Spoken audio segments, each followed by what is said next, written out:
separate us from our neighbors and they call it social distancing. It's actually a bigger plan. It's called social conditioning. They took away our privacy. There's always someone listening.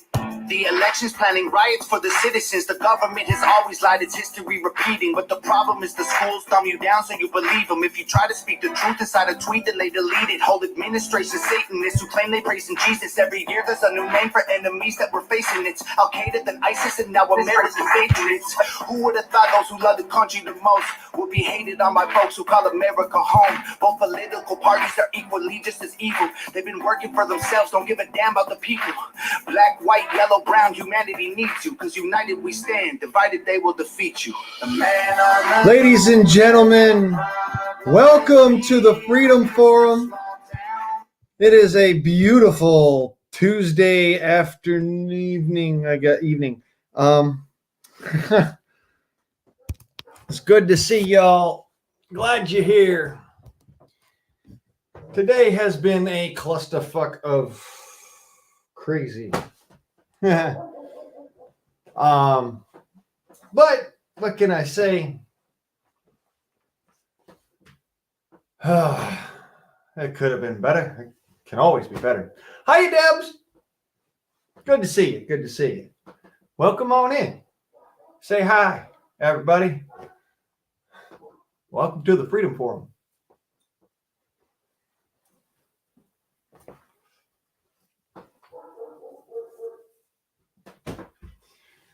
So, today was sort of eventful, I guess. Not here at my place, but, it was eventful in the ether. So, as far as it goes,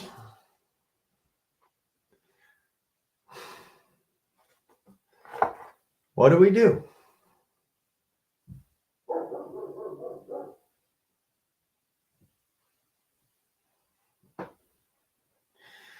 Hey, Hoodoo, you can call it a night, brother. Nothing out there's going to try and tangle with those teeth, Bo.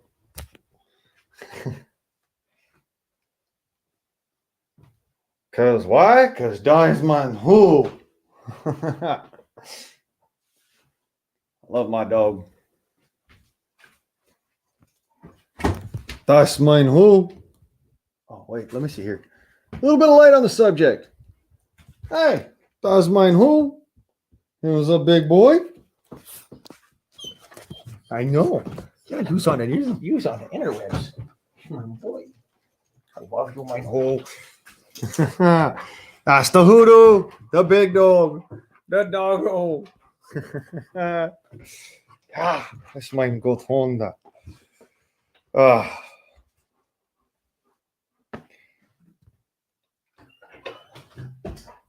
Jesus. Debbie, why? Why would anyone want to do something so rash? So wrong. I see your comment there. I'll put it up here in just a second. I'm trying to go outside the front door.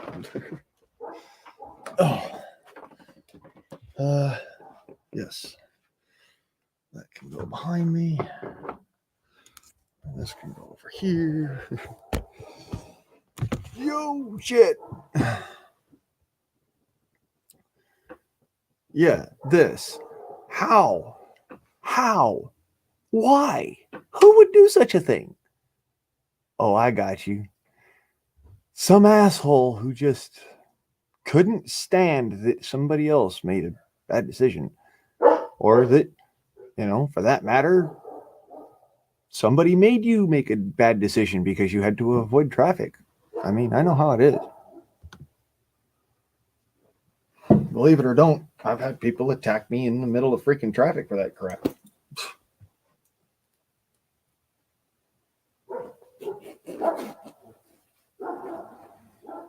I'm not going to lie, though. I am guilty of losing my shit and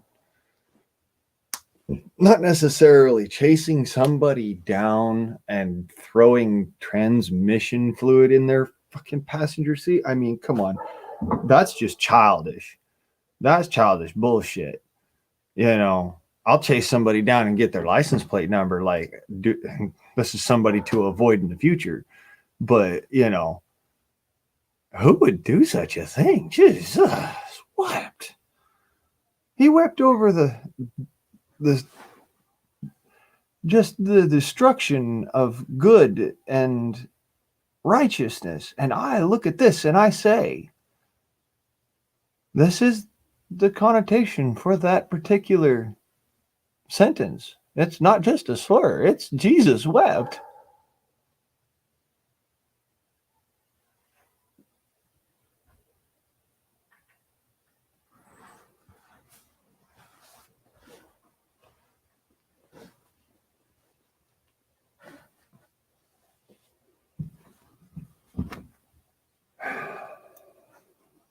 Oh,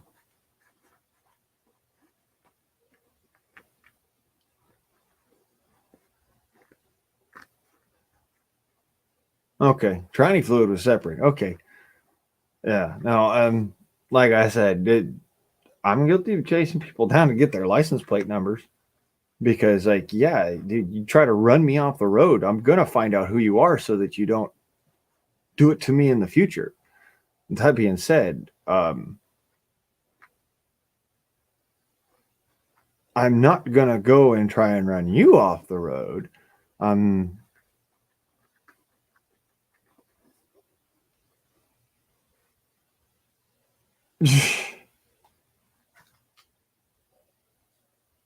okay, yeah, no, that's a little fucking crazy. That's a little crazy. I don't want to. I don't want to know. I don't want to know what I don't want to see your face. I don't want to talk to you on the side of the road. I'm sorry, but that's how people get killed. I'd rather get your license plate number, and then that way I can avoid you in the future.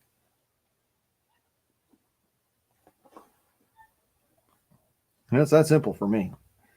But that's mostly for people who are flying past me, doing like 150 miles an hour, and I'm doing the speed limit in the freaking slow lane, and they fly around me going, that's when I get kind of irate right there.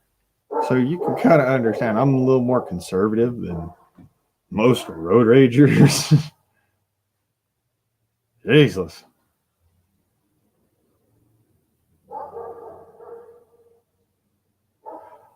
That's just horrible.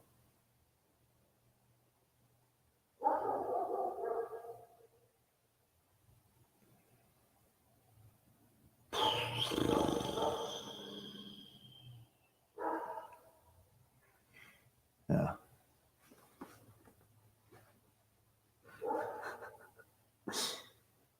Yeah, well, learning to drive in Atlanta isn't like learning to drive in Los Angeles.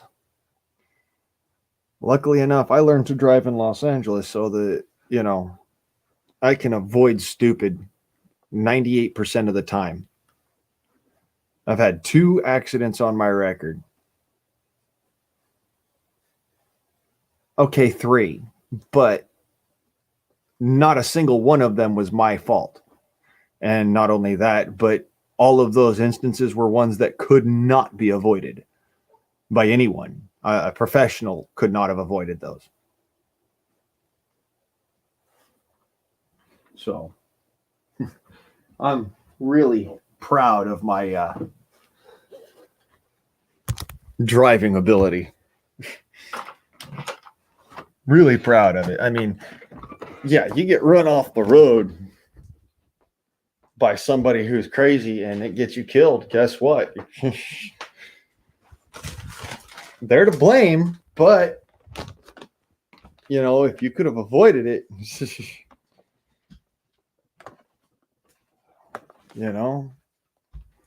that's why I'm like, yeah, I don't like idiots. I don't. It's one of the reasons I drive a Suburban. Oh, so you want to act like a retard today? Just let you know, bro. I will turn you into a freaking road pancake.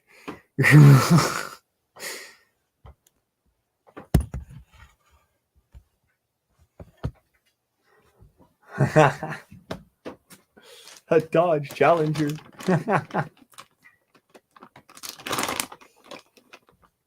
Giggity. I love those. I love those things. Well, 4 cylinders are a lot quicker on the hop than an 8 cylinder is. However, that being said, I don't think there's a single person in the world that wants to try and go toe to toe with an old Suburban. That's like, here, let me drive my truck into a tank. It's a losing battle.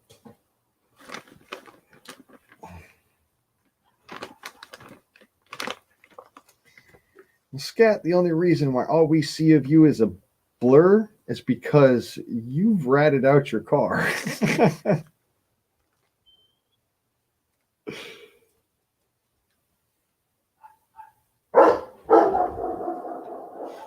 And because you're a Leadfoot Lucy, but what can I say?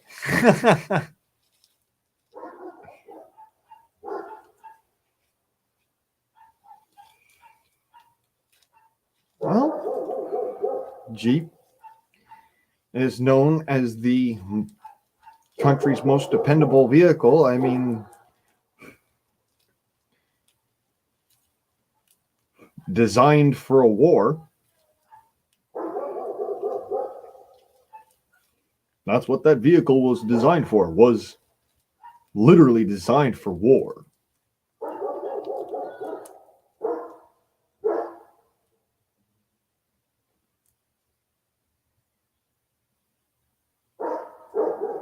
To silence! Verzier! Wij staan in mijn huis.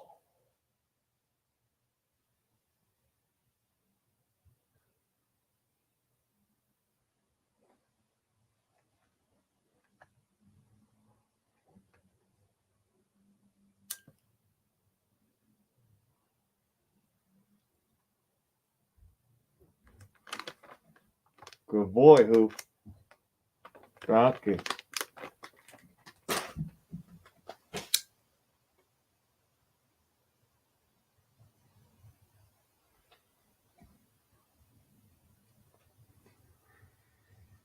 Oh. 3 more days, folks.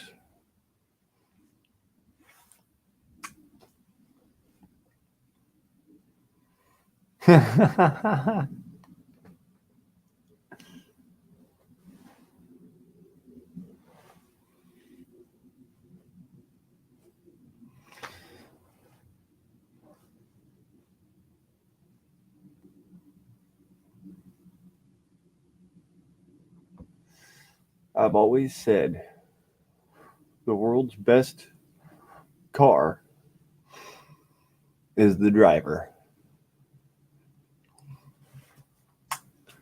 And yeah, it's not the person. I mean, it's not the person's vehicle. It is the person behind the wheel of that vehicle. Do silence. Houdini. Do silence. That's just dein problem.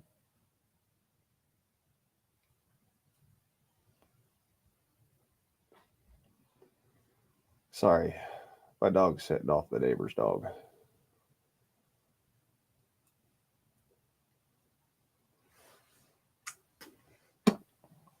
You know how it is. What do you know? Looks like we're going to get some rain tonight. We need it. I never thought I'd say that about Oregon.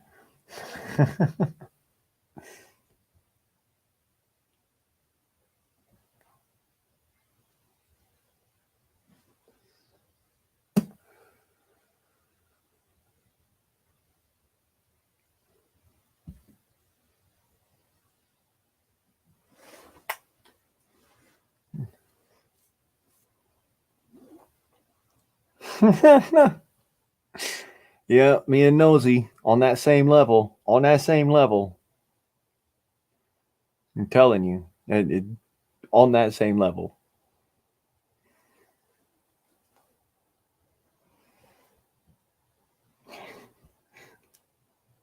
I drive a 99 Suburban.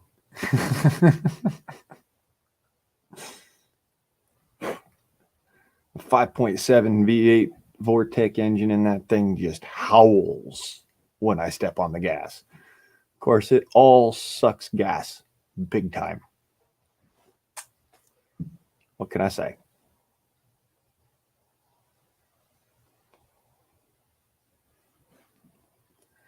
Yes, Dozy, that is correct. That is 100% correct right there. Once you learn the characteristics of a vehicle, it becomes a part of you, an extension of your body.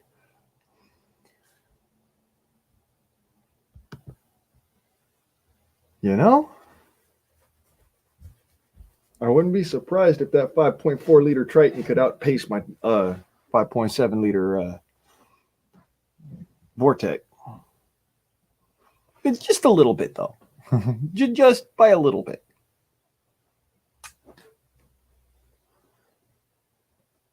Yes, Deb, Cipro does rock. And thank God. You had now I'm gonna say Debs, go get you some yogurt, honey. Cause yeah, that stuff is some narbar.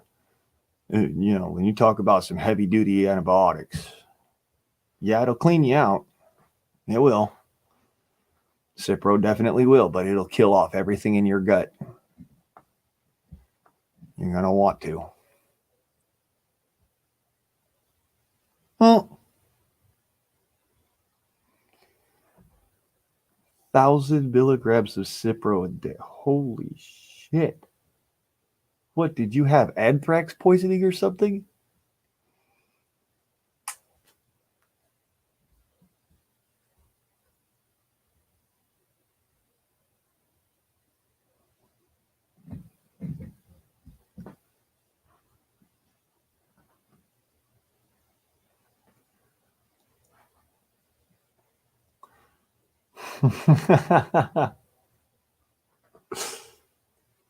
Yeah, that is pretty funny, Snap.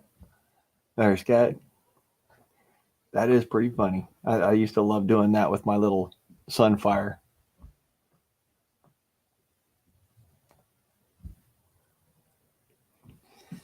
The ER. Bad infection. Wow, I'm sorry, Eddie. Hey, Pete, how you doing? I'm sorry, hon. That ain't fun. Nobody likes a bad infection. Honest, Deb. Nobody likes that. I just got over a bad lung infection, so I can kind of understand. Antibiotics are not fun. Neither is the infection.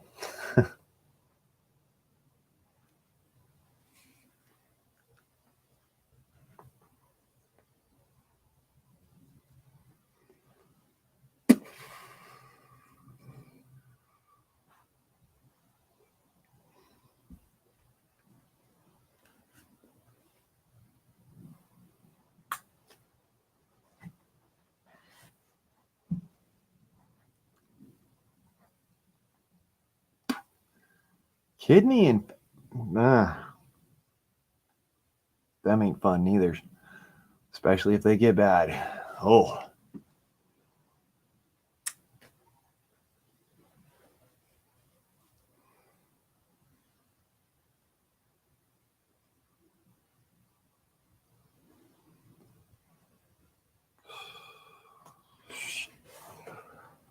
drop my cigarette. That's not okay.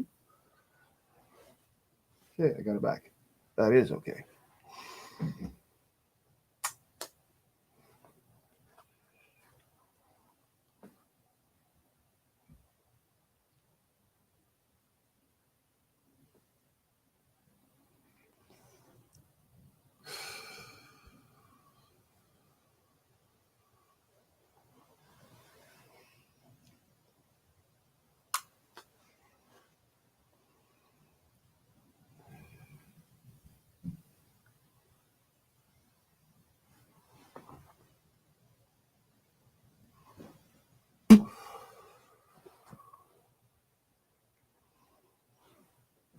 Yeah, diesel's gone way up in price.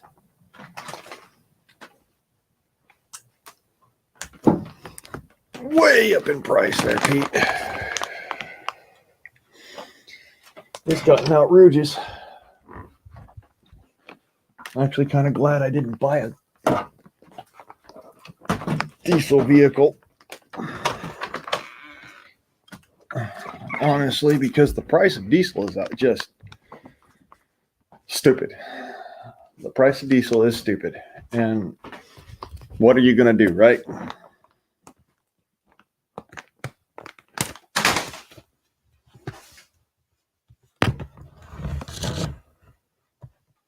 Ugh. Yes. Gun porn. I carry that thing outside every time I go. Not because I live in a bad neighborhood, but because there are coyotes that run down our street and raccoons that dig through our garbage. So, yeah, that's why I carry my rifle outside.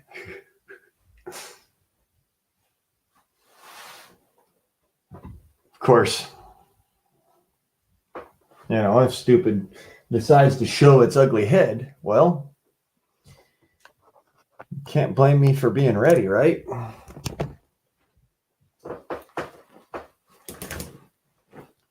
It's getting a little chilly out there.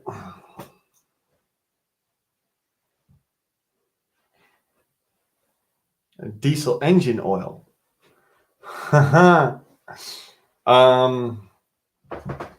You may want to look into why that is.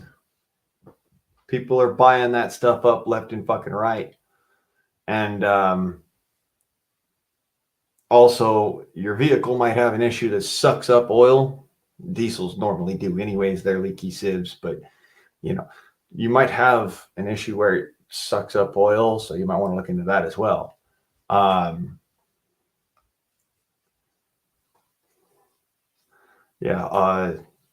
not talking about the diesel exhaust stuff either. I was actually talking about the oil that goes in the sump of the engine to make it so that the engine doesn't seize up when it's running. Engine oil. But people are buying that shit up like fucking hot shit because they see something, they see a writing on the wall. They're saying, you know what, we need to prep now because later it's not going to be available. And here you go. And this is my point. You know, you've got to be prepped. This is what I'm saying. You know, just you might have to drive a little further. Guess what? Yeah, diesel exhaust fluid. You're right. Oh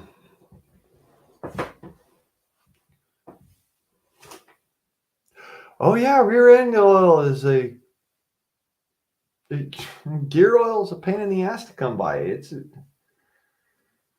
stupid expensive, and another reason I can't take the boat out right now, the big boat, is because I can't get any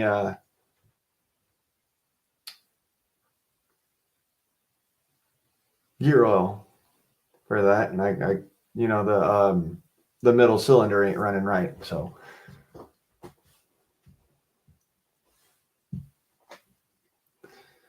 The urea stuff. So they're taking essentially what is fertilizer and you run that.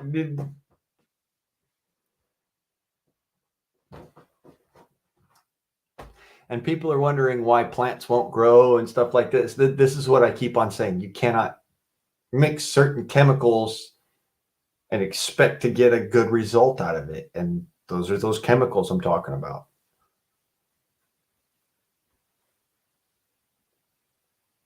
Yeah, it's made from urea. It's not exactly urea, so no pissing in your tank is not going to make a difference. It's not going to help. There's too much water in your piss anyways. Okay.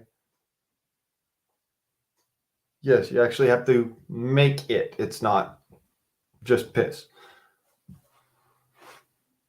Ah! His car probably ran better.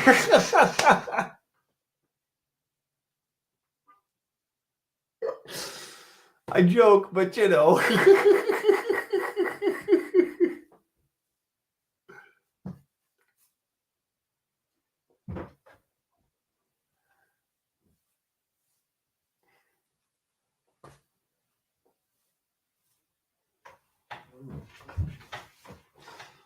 Yeah, now to make diesel exhaust fuel or diesel exhaust fluid,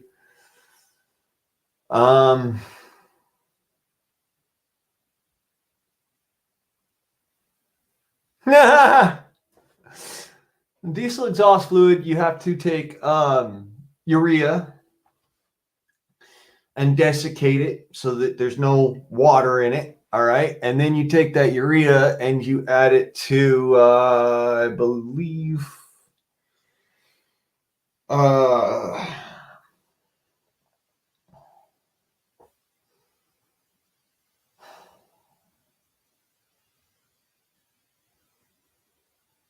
think it's nitrogen.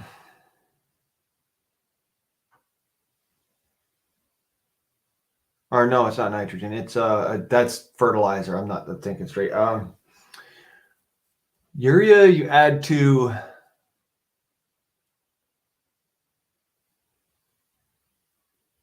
propylene glycol and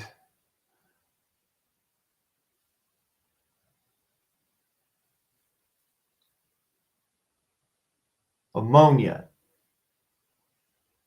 Right? No, not ammonia. Propylene glycol and fuck, I can't remember. No, it doesn't burn off the carbon. What it actually does, what diesel exhaust fluid does, is it traps the carbon into a heavier molecule. And that heavier molecule then precipitates out of the atmosphere more readily, rather than taking forever to precipitate out of the atmosphere. Supposedly, there's no scientific proof to it whatsoever. I think California is completely out of their minds with that bullshit, and the EPA as well. But what can I say? I don't like it being in my food. I'll put it that way.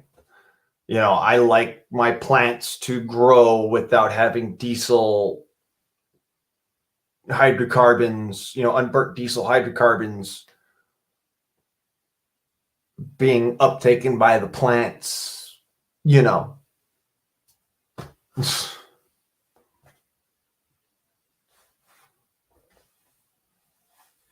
All right, Nosy. Well, I can help you fix that problem, believe it or don't, by using diesel fuel or something very similar. You need to start running Lucas Fuel Tree. Believe it or don't, the way that it works is actually that it sucks the water out of the fuel and makes it so that the water in the fuel, because of the ethanol that sucks up the water, will burn off and won't just sit there inside of the stuff and get sticky and nasty and corrode. So, definitely knows he used that Lucas shit.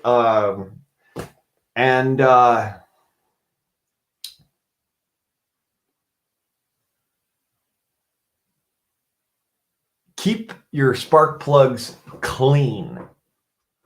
Seafoam does not work as well as Lucas. And I've had a lot of people tell me, use Seafoam, use Seafoam. I'm like, no, I don't want to use seafoam. Thank you. It's gross. It's nasty. It actually,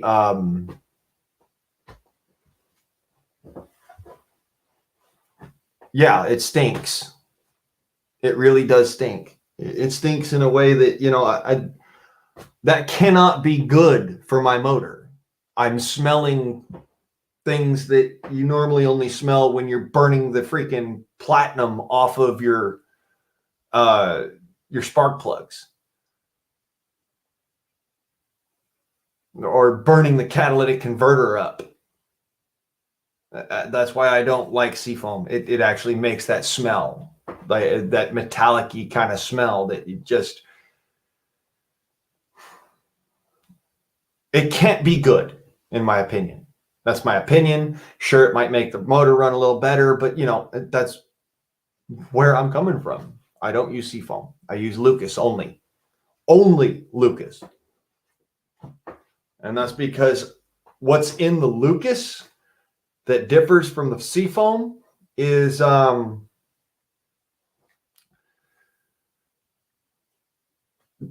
Lucas only has jet fuel,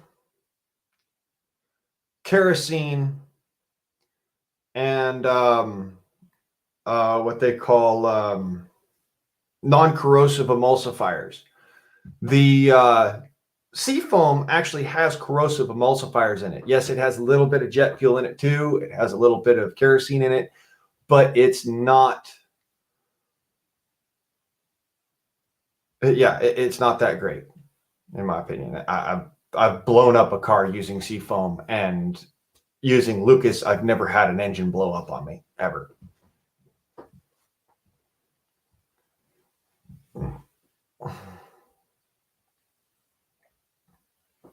Actually, no. Z. The engine I blew up with seafoam was a 1992 Chevy 4.3 liter.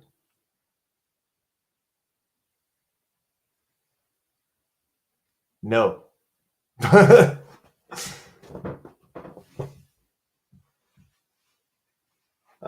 Never used Royal Purple, so I can't comment on that. I'm really pleased with Lucas Fuel Treat. I've pulled out my spark plugs before out of my motors and whatnot, and after running Lucas, just as a kind of like, well, does this do anything harmful or anything? I checked them and looked at it. And I'm like, wow, that looks really good.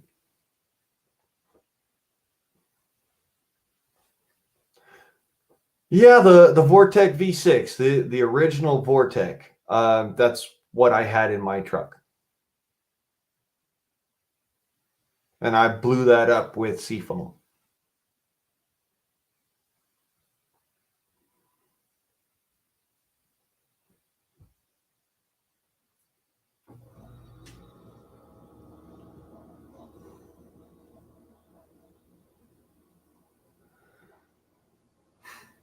Looking for a horse.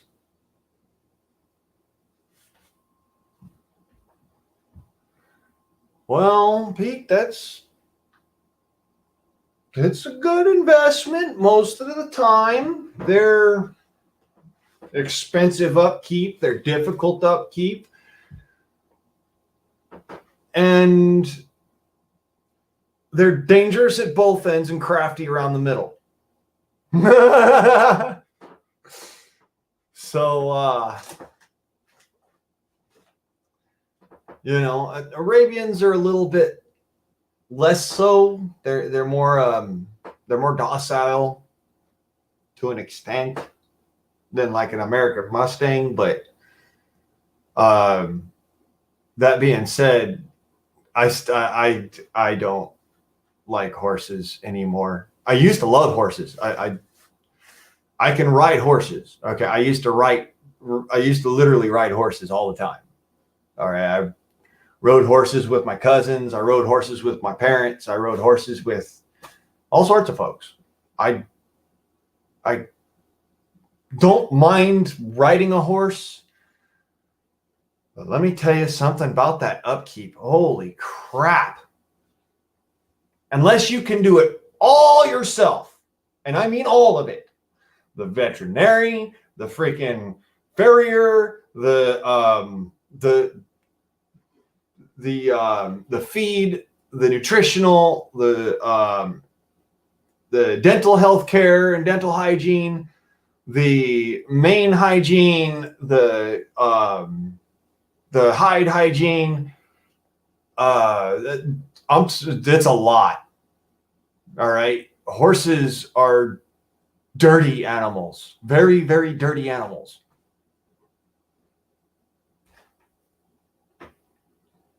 Yes, there are some perks. You don't have to buy insurance. Unfortunately, if you're feeding your horse on apples and carrots only, you can give them liver disease. Like you saw with that rabbit that I dissected and showed y'all on. Yeah, okay. That same thing can happen to a horse if all you feed them on is sugar cubes, apples, and starchy foods like potatoes and carrots. Believe it or not, potatoes are really bad for horses. Really bad for horses. So don't give your horse potatoes. It's actually pretty bad for them. Don't give your horse, and don't let your horse get into anything with mentholum in it. It can make a horse go what they call menthol crazy. They'll literally go from being a very docile animal to bucking around and being crazy, and then to a point and extent where it can cause the animal harm. So don't let them get a hold of anything with mentholum in it. And that includes mint. Keep them away from mint.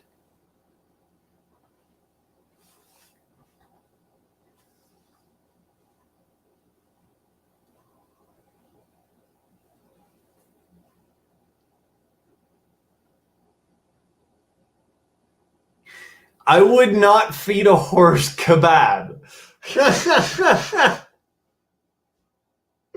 Oh my God. Oh my God. I would not feed a horse kebab. I'm not gonna go and get some shawarma from a horse. That might make them crazy too.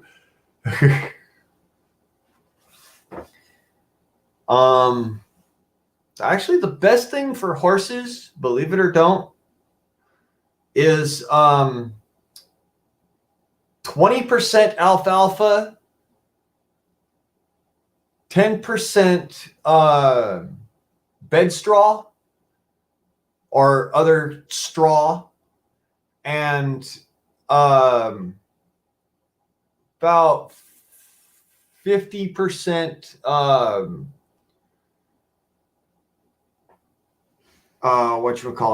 Timothy hay. So yeah, that's the best diet for a horse. And the rest is oats and meal, and every now and then, once in a blue moon, you actually give the horse a treat, like an apple or,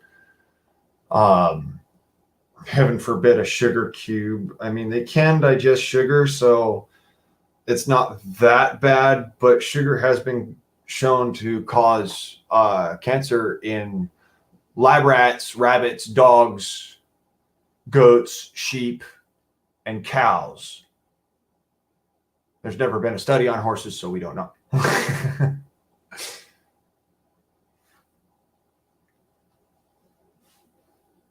Basmati rice and tell the horse eat it, you are a Persian.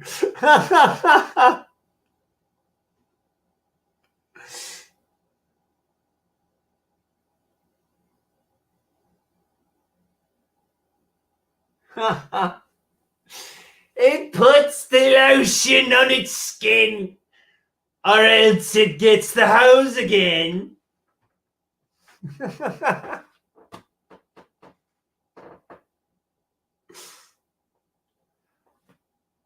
Joke's on you. I have no skin.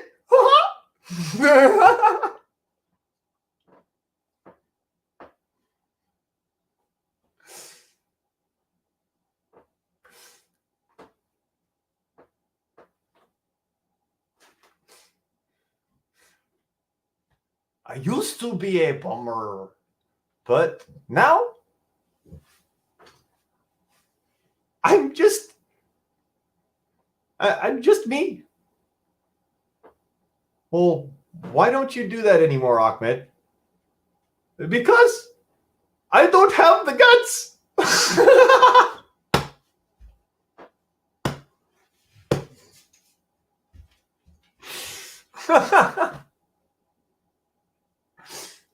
Why are you laughing? Stop laughing! I kill you!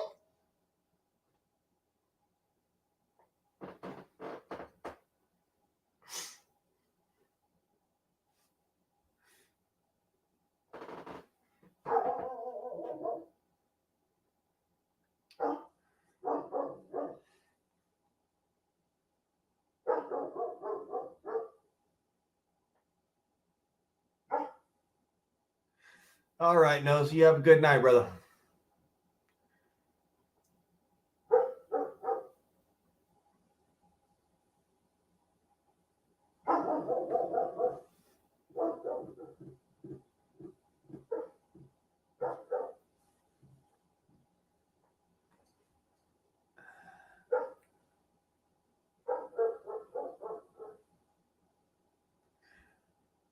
Onward, Christian soldiers, marching as to war, with the cross of Jesus going on before.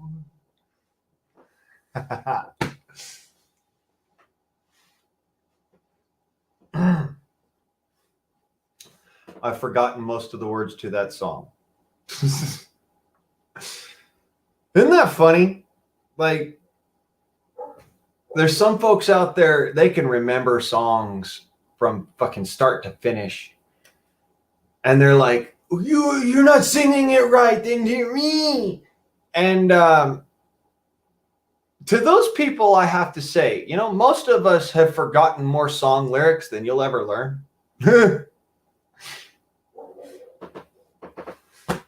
So, how much is a horse? Oh,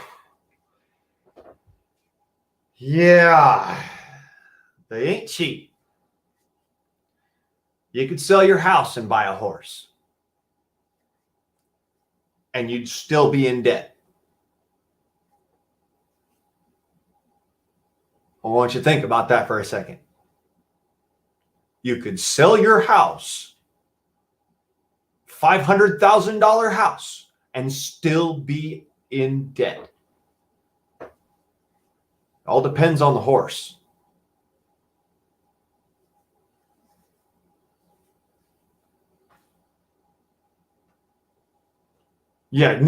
Scat. A $1,500 horse is lame. You can't ever ride that horse. You can't do nothing with that horse. That horse can't even pull a plow. It's just going to live the rest of its life eating off your dime. That's what a $1,500 horse is. A $100,000 horse is a filly or a filly or a bronc that has made it through its first 3 months and comes from a good stock. Some Arabian horses can be over $1 million per animal. $1 million a head. That's what I'm saying.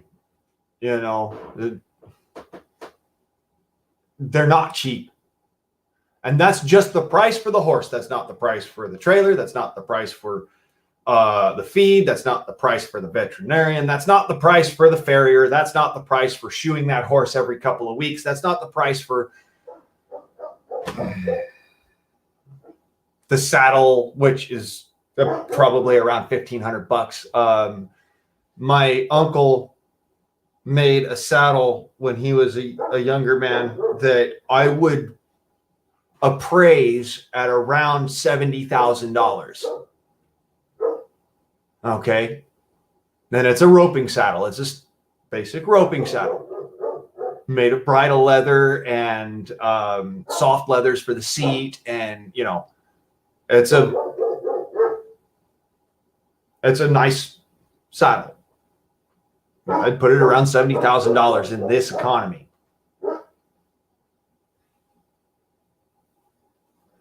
A donkey, anywhere between $300 to $1,200 for a donkey.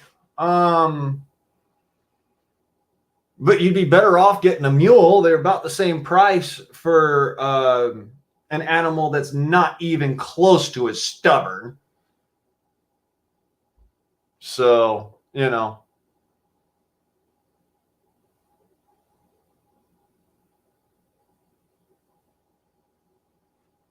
Again, that's just the price of the animal. That's not the price of everything that comes with the animal. It's like having a dog. The dog has to have rabies shots. The dog has to have the proper food. The dog has to have flea medications. The dog has to have heartworm medications. The dog has to have a constant supply of water. The dog has to have good training. The dog has to be, you know, under your control. So you have to have a leash and a harness, or a leash and a collar, you know, and oh, wow. Yeah, you're best off just buying a bicycle. Honest, you are best off buying a fucking bicycle.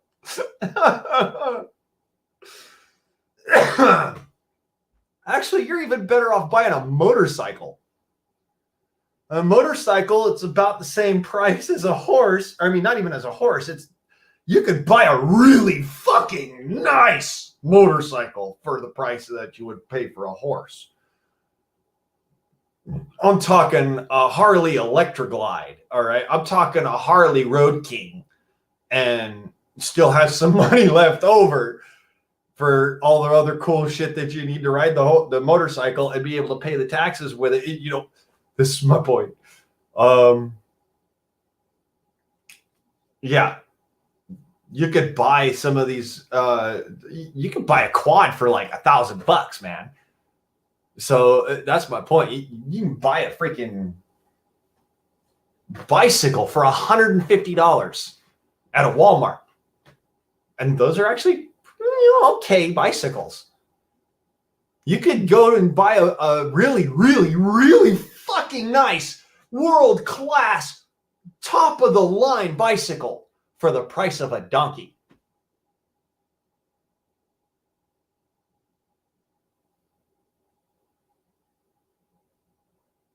Think about that one.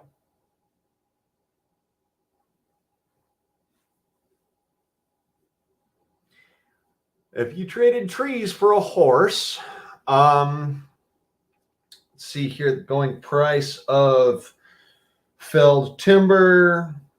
It's about $1,100 to $3,000 a log. A log being 24 by anything greater than 6 inches.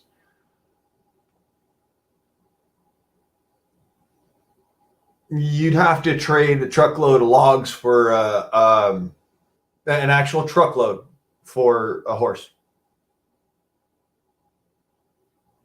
for proper going price, you know, for it to be level priced. And for that Arabian, you might have to go with 3 truckloads. So yeah, it's a lot of trees, bro.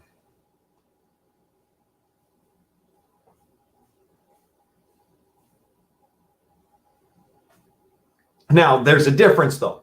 That's going on lodgepole pine as your base, you know, your average. Okay.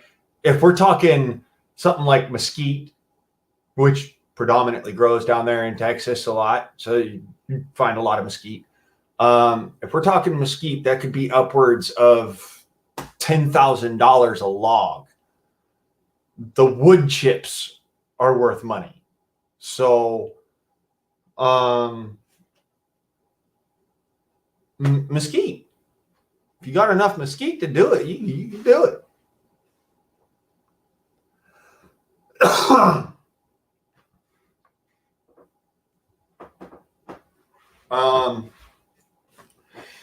Nebraska ain't got a whole lot of trees. A lot of cornrows. Now I say that, and yes, I know that there are trees in places. Okay, there are trees in certain places in Nebraska, but yeah, boy, they're not cheap either. That's pecan or walnut or hazel or hickory, or oak. 725 acre full of oak. Oak's a pretty good cooking wood. It's a great building wood. There's a good possibility you can get some good money out of that, but oak is not like mesquite.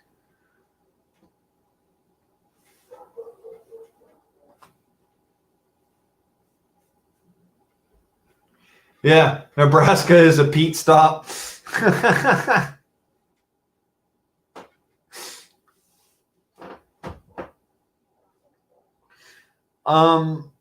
You know what you could actually sell, Pete, and make some really, really, really good money on, because it's considered a pest animal down here in Texas. If you were to live catch wild pig, and this is a very fucking tall order, there's a lot that's included in it, and it's really dangerous. I'm just going to put that out there, okay? Disclaimer, I'm not saying that this is something that you should just go and say, well, I can do it. No, you really got to go in this with the full knowledge. But if you were to live trap and then move wild hogs, as far as selling them to butchers and whatnot, and, or doing your own butchery and selling the meat, that's actually perfectly legal in Texas, and you can make lots of money.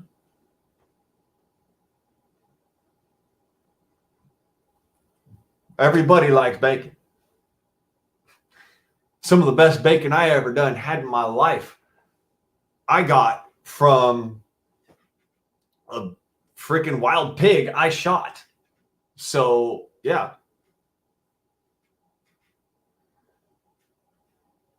No, I ain't telling you to sell your ass. I'm telling you to sell pigs. I didn't realize that you called your ass a pig. Okay. On to bigger and better things.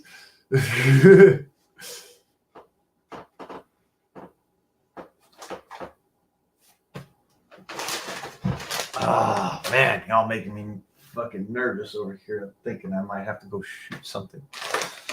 I'm having me a cigarette. I wish it was light enough outside. Y'all could still see me, but, I'm not turning on the front porch light out there. It's too revealing, and I kind of like to have my concealment just because of where I live.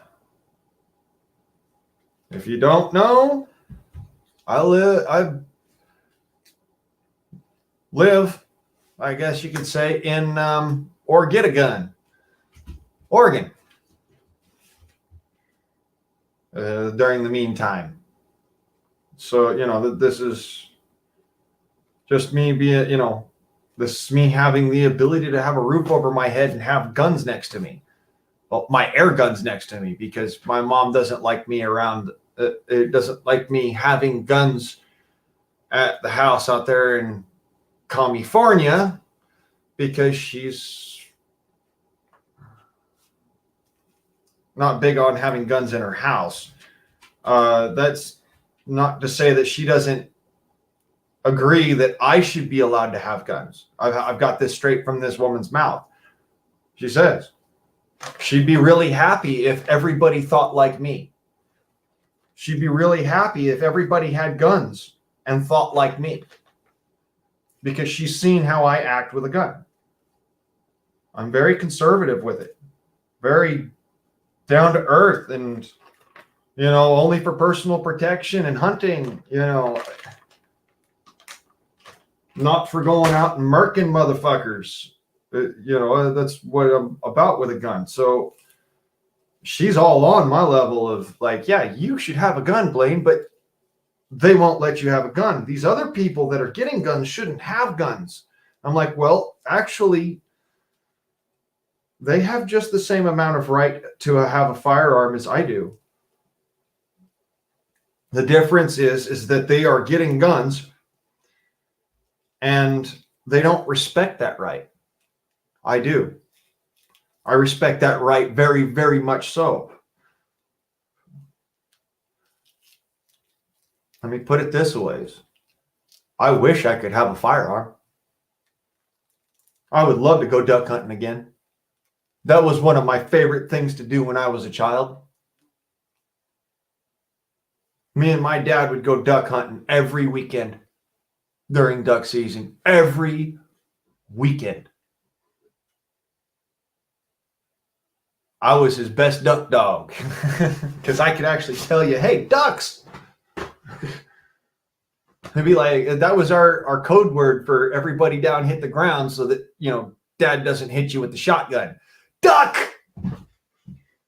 And I'd hit the ground and my dad would swing around with his shotgun and hit whatever the fuck's out there.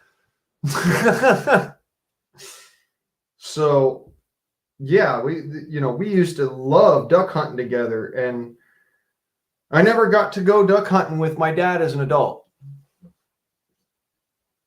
Ever. Because of the state of California. I want you to understand what I say when I say red flag laws are an abomination.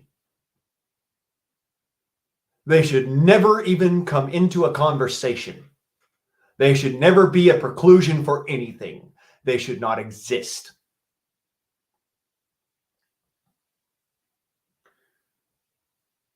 I would love nothing more than to go duck hunting again. I really love that. Hello, Mr. Sterling. You come on up. Hey, what's up? Howdy. Thanks for having me. Oh, anytime. Just follow the rules. No porn bombs and no porn links. We're good. No, I'm going to keep all my clothes on, don't worry. Okay. I don't think we've met before. My name is Blaine. I'm the guardsman. Okay, I'm Sterling. I'm just a guy. I search for open panels and change my search filters to live, and so that's how I found you. All right. Well, this is like, we call this a freedom forum. You're allowed to come up here, drink, smoke, goof off, have fun.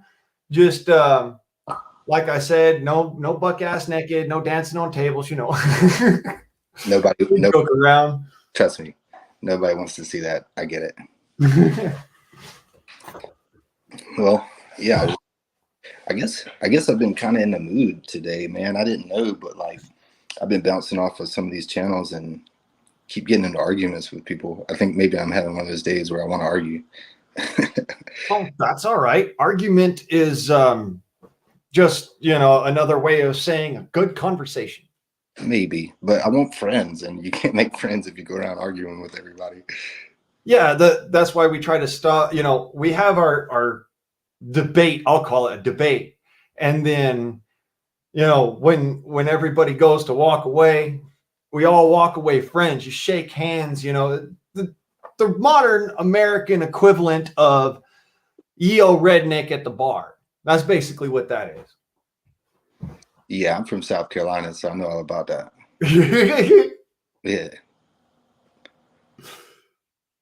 Well, what's some of the topics? So let's find some stuff to agree on before we get into a knockdown drag out. Well, here's one that everybody disagrees with me on. Let's go. Get you an air gun. I got one. Okay. You have one like this? No, it's not like that. This is the Hatsan Flash QE in 25 caliber. You got a scope on it and everything, huh? Oh yeah, this is a hunting rifle. I've got it decked out for my ghillie suit. You know, this is for going out and popping squirrels and rabbits and No, yes. pigs and coyotes. So hold on a second. First, a couple of points of clarification. First, your controversial statement was to get an air rifle. Well, the reason why it's controversial in our group is because we talk self-defense, we talk prepping and stuff like that. So air guns, pardon me, I'm walking outside for a cigarette. Air guns tend to be like a controversial topic as far as self-defense is concerned, because nobody wants to have someone say, well, you know, it's underpowered. You know, that's one of my problems. Yeah, I tried to. Well, I shot a squirrel twice. I had a squirrel problem. I shot a squirrel twice recently, and it fell out of the tree and just ran off. Yeah, that's more to do with shot placement than anything, because Yep. you know, you could use an air gun and the Brits do this all the time. They use air guns that are tuned to only shoot at about like 12 to 6 to 12 foot-pounds, and it's only because of accuracy that they can kill American gray squirrels that are an invasive species. My brother told me the same thing.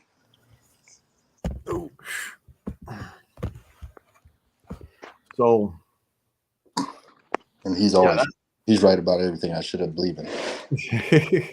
it's mostly to do with shot placement. So I need a scope. I need a scope. Yes. Or, well, you know, at least some sort of sighting apparatus. I've killed plenty of rabbits with my little 17 caliber break barrel that I used to have. And it only had, like those true glow sights. Okay. All right, where should we go from here? That wasn't quite controversial enough. You got anything else? No, well, here's the reason why it's controversial. Okay. I advocate for, even though you can't get a firearm, get an air gun. I advocate for, because you can't get a firearm, get an air gun. I also advocate for air guns as home defense. Absolutely. Because here's the thing. I can shoot my 50 caliber air rifle in my home, have one of those slugs go through 4 walls and stop in the 5th. If I were to shoot, say, a 9mm in my house, it'd blow through all those walls and go outside. Yeah, now that. So, go ahead. Not only that, but I mean, the thing just looks scary. You could scare people off just with the look of it. You know, you go out on your front porch, turn the light on, you're out there holding that thing, they're going to scare you. A lot of them. Yes, sir. Now, that being said, I had somebody on panel, I think it was last night on my Manic Monday.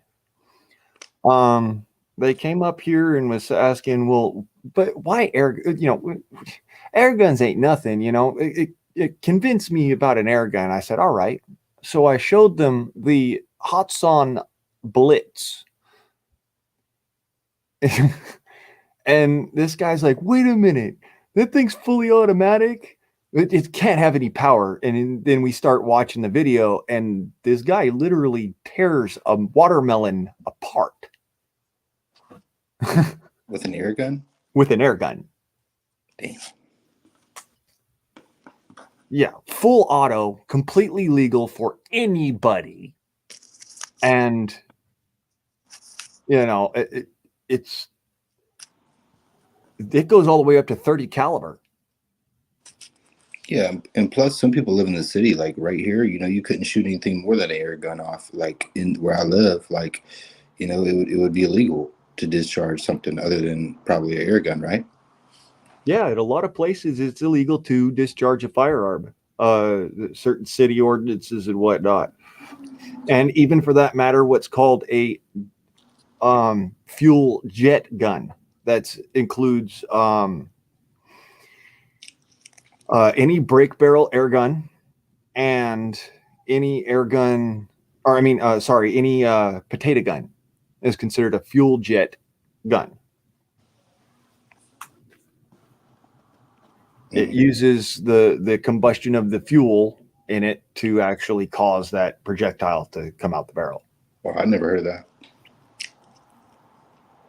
A lot of people try to tell me that you're not supposed to diesel a break barrel air gun. I've told people, yeah, you're supposed to diesel break barrel air guns because otherwise you can damage the seals in them, especially the older ones. But some of these newer air guns, if you don't if you don't shoot them while dieseling them, they're so powerful that they will slam home and break the seal, which is nothing more than just a plastic cup.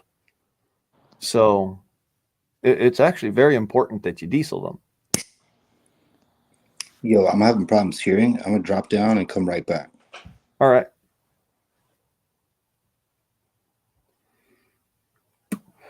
So yes, air guns, they're useful for a lot of different things.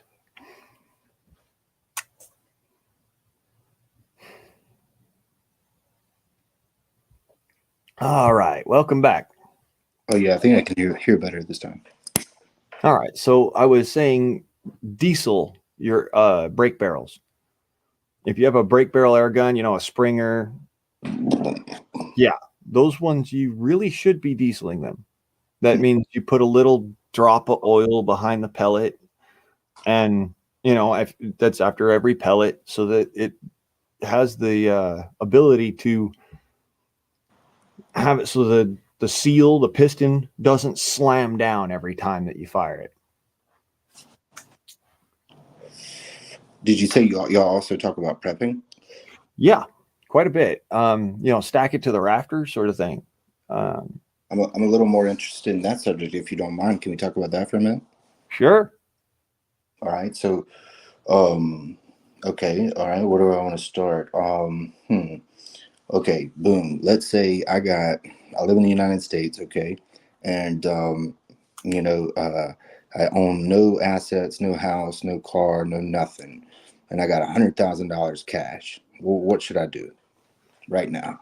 Where should I go? What should I buy? If I'm trying to live long term, as long as possible, in this country, what do you say? First things first, get you some research materials, books. A computer's nice, but books are important. The best investment that you could make is to go and get a library card. They're free. Well, in most places, they're free. And you should, after that, start working on your skills. Get yourself a knife.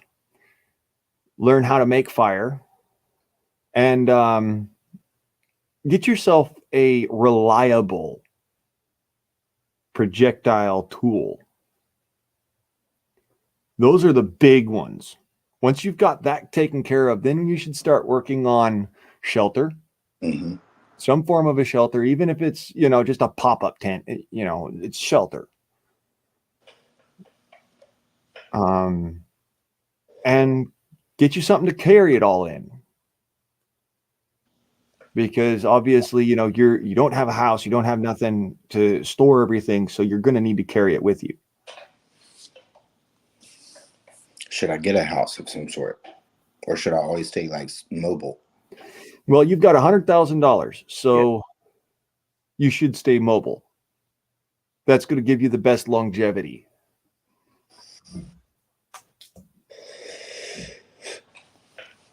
Now, say you've got less than $100,000. Say you've got $150. Okay. Buy a slingshot, a Mhm. backpack, and a tent,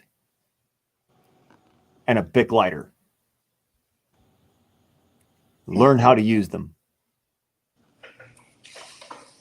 But let's say under my scenario, and and you also on top of this 100,000, you had a free plane ticket to anywhere in the country. Where should I go? Okay, anywhere in the country. Well, the idea is we're staying mobile. Okay. Sure. So I would suggest anywhere where there's forestry that isn't national forest and isn't a national park or something like that. I mean, yeah, you could do national forest because you can hunt in a national forest, but you can't hunt in a park. Um, So you would be for or against buying property, real estate, land, property? with only $100,000, Mhm. uh, it's difficult. If you've got no preps whatsoever and you haven't set that prep up yet, then $100,000 does not go very far in this economy. Mm. Find friends. If you can find somebody who you can have as a friend and you're willing to do your part and whatnot, and they've got property, then that's the best solution to that.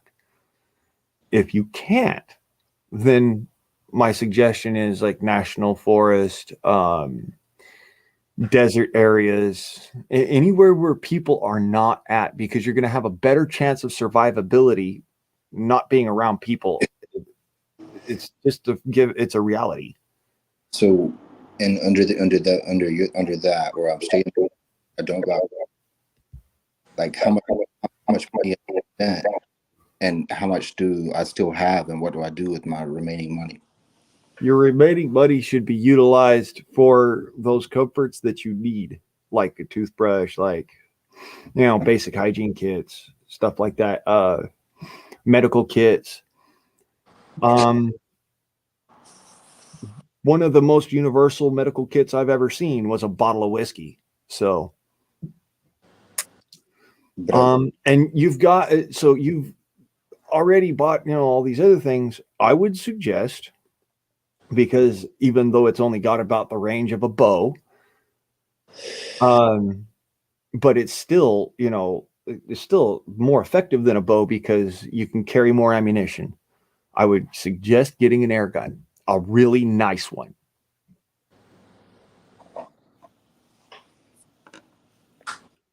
Hey, Pete.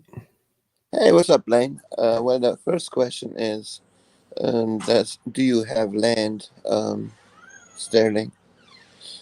oh, well, yeah, that was just really a thought experiment. But yeah, if you're asking me if I currently have land, yeah, I own some land in real estate. Oh, okay. Well, what are you planning to do? That's the most important question before you trying to spend your money on whatever you think. I mean, you need to have an idea what location you're trying to go. Do you know? Do you have like a second location as a bug out location just in case if the shit hit the fan and you don't feel safe wherever you are?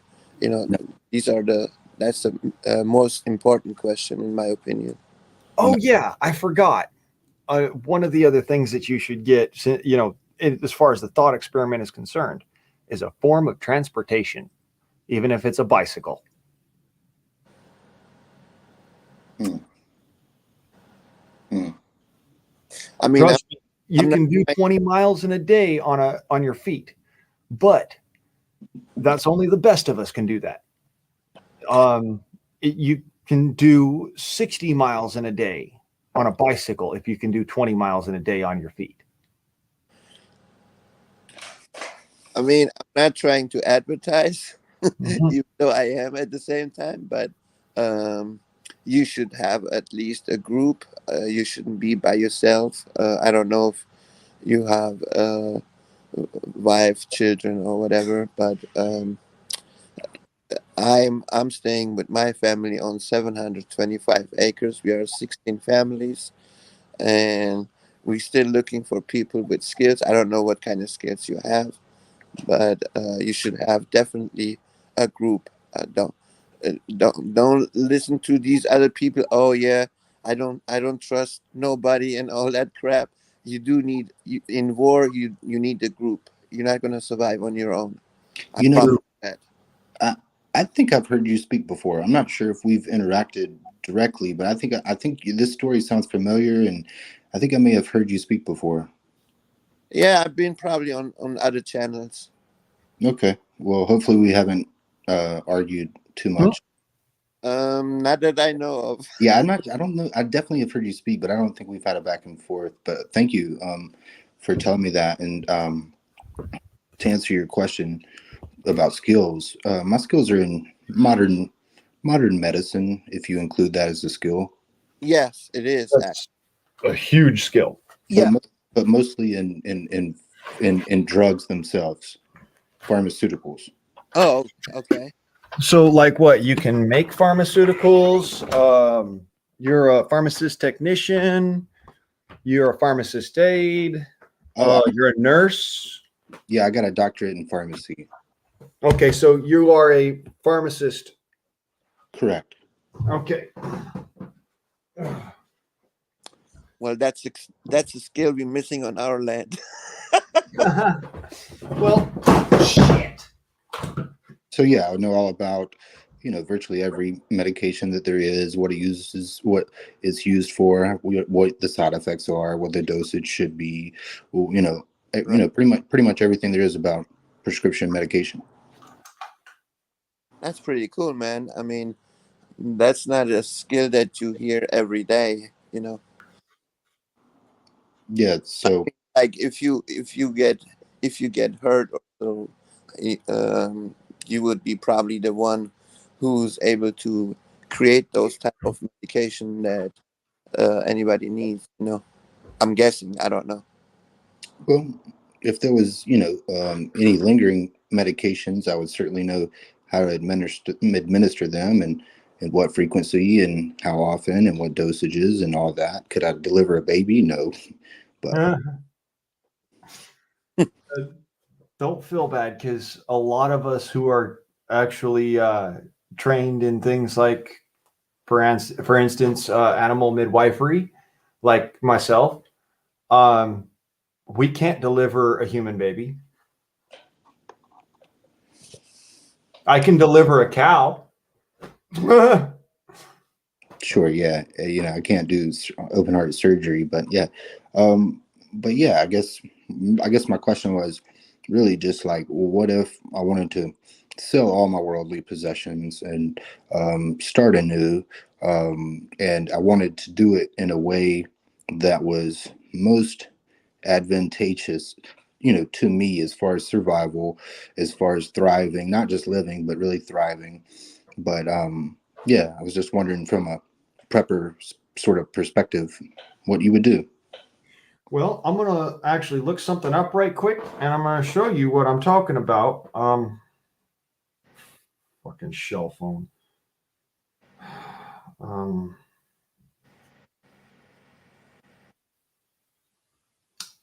I'll do this here. Let's see here. What was it called? Peterson's Guide. Peterson's Guide. Peterson Field Guide. There we go. Okay, this right here. Let me go ahead and share it real quick.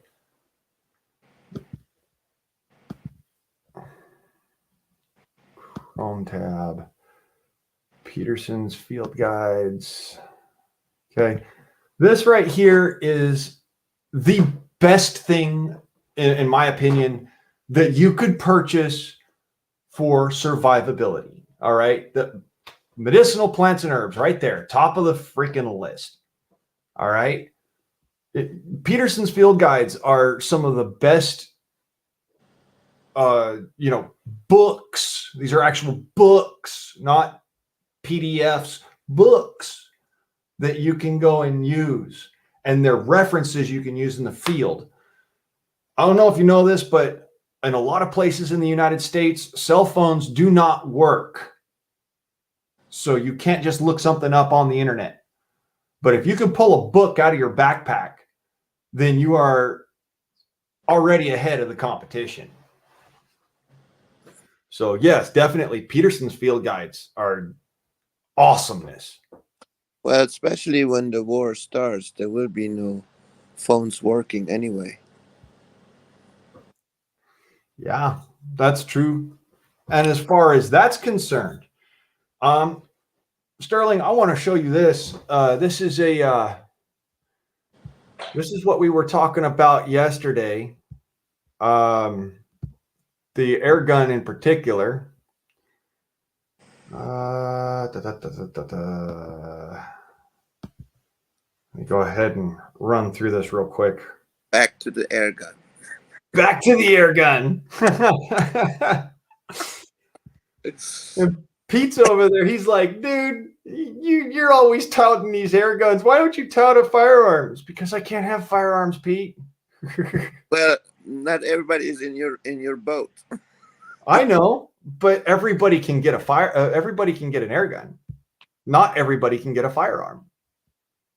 So here, let me show you this, Sterling. This is the air gun we were talking about yesterday, and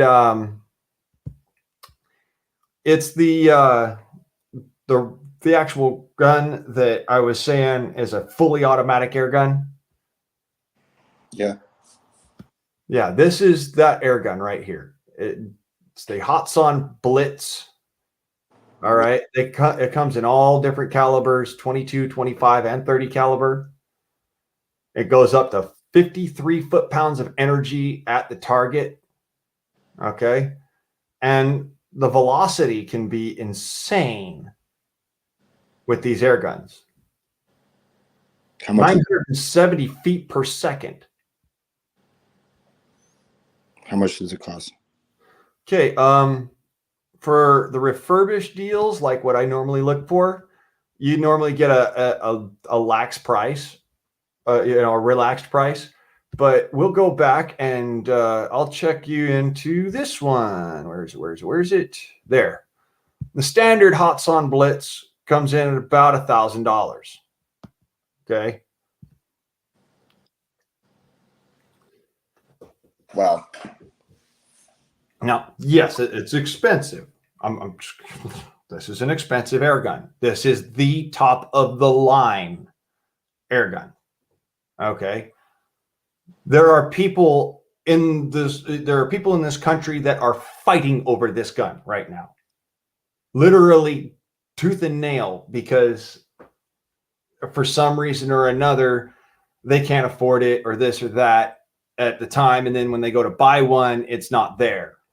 So, this would be what, if you had $100,000 to blow, this is, or not necessarily $100,000 blow, but you get my point.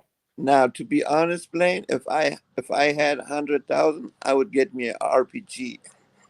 Well, that's you, brother. You can buy firearms and destructive devices. I personally can't. So so 300. If I showed up at your compound with an RPG and I said, "Hey, this is what I have to offer. Take me in." You just come in because of your skill. I don't even care if you had a. So. You're over here dying. No, we are pretty armed on our land. So crossbows, Scat. Yes, everybody can buy a crossbow. However, you're not going to carry a crossbow into combat. I don't care. You'd have to be crazy to try. Really, there's very little place for a crossbow in modern day combat. And when I say modern day combat, that means it could just be, somebody crazy running down the street has a firearm and is shooting people. Okay, your basic idiot with a gun scenario. Not even talking classic invasion. We're not talking, tyrannical government. We're just talking idiot with a gun. You're not going to go after that guy with a crossbow. Why not? Because he has umpteen amount of rounds in his magazine that he can empty within the span of about a half a minute, whereas you have one shot, one, that you might not even hit. That's why I sit there and I tout air guns, because you have the ability with an air gun to have 16 rounds.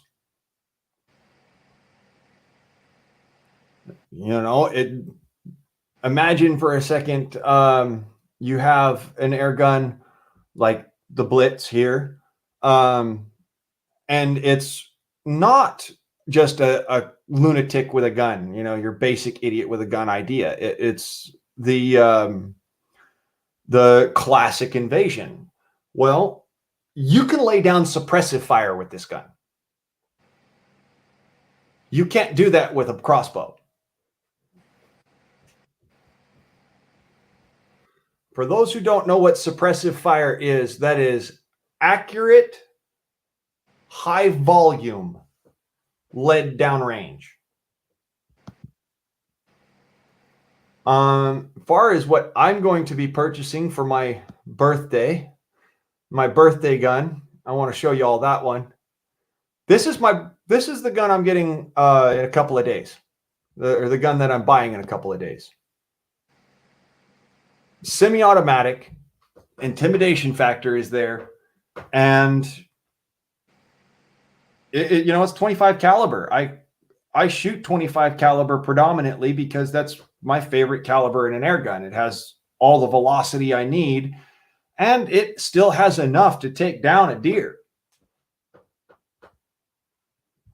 So yeah, I tout these guns.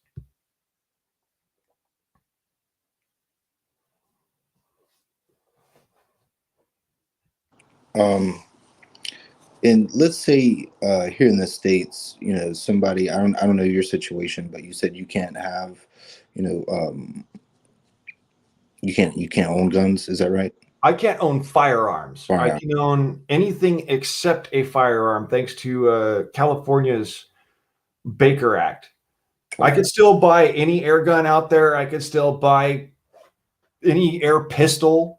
I have an air pistol that I even modified. Mm-hmm. All right. This right here is an air gun. Okay. But that being said, I can't own a firearm. Mm-hmm. And it makes no sense to me, because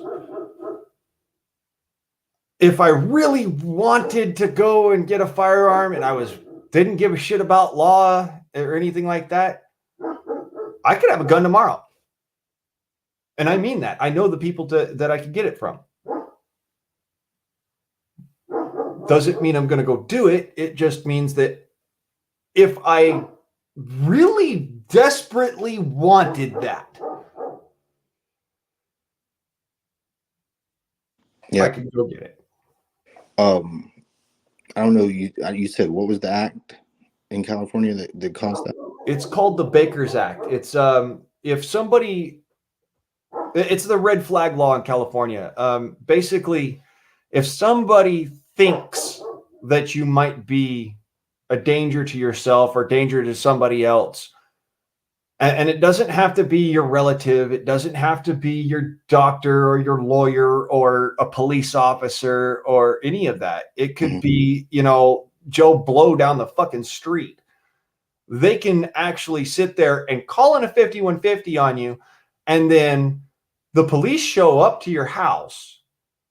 They take away your guns. They put you in protective custody. They take you to a mental institution, and it's up to you to fight for your firearms back. All because one person, can they be anonymous? They could be anonymous.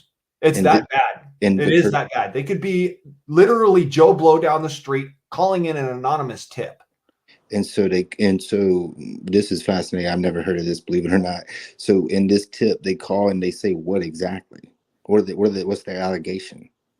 The allegation simply has to be this person is having what appears to be a mental breakdown, and I'm afraid of them. Gotcha.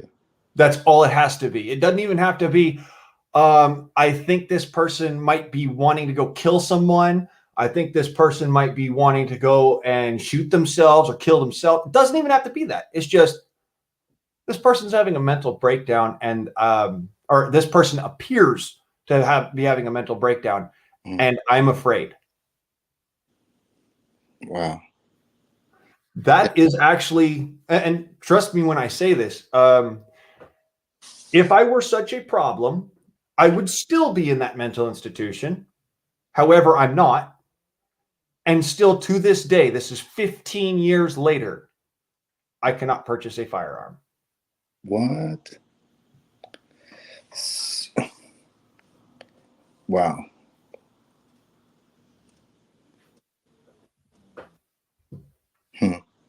This is why I'm on the level of,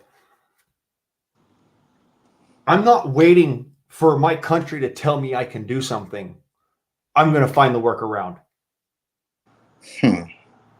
So what would you have to do? What would you have to prove, and who would you have to talk to in order to get that right back? I don't understand.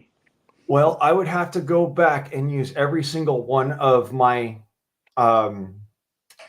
the instances where I have been brought up on criminal charges and beaten those criminal charges in a court of law with my own capability as evidence that I am competent. Jesus. That's how bad that is. I actually would have to show competency in order to own a firearm again.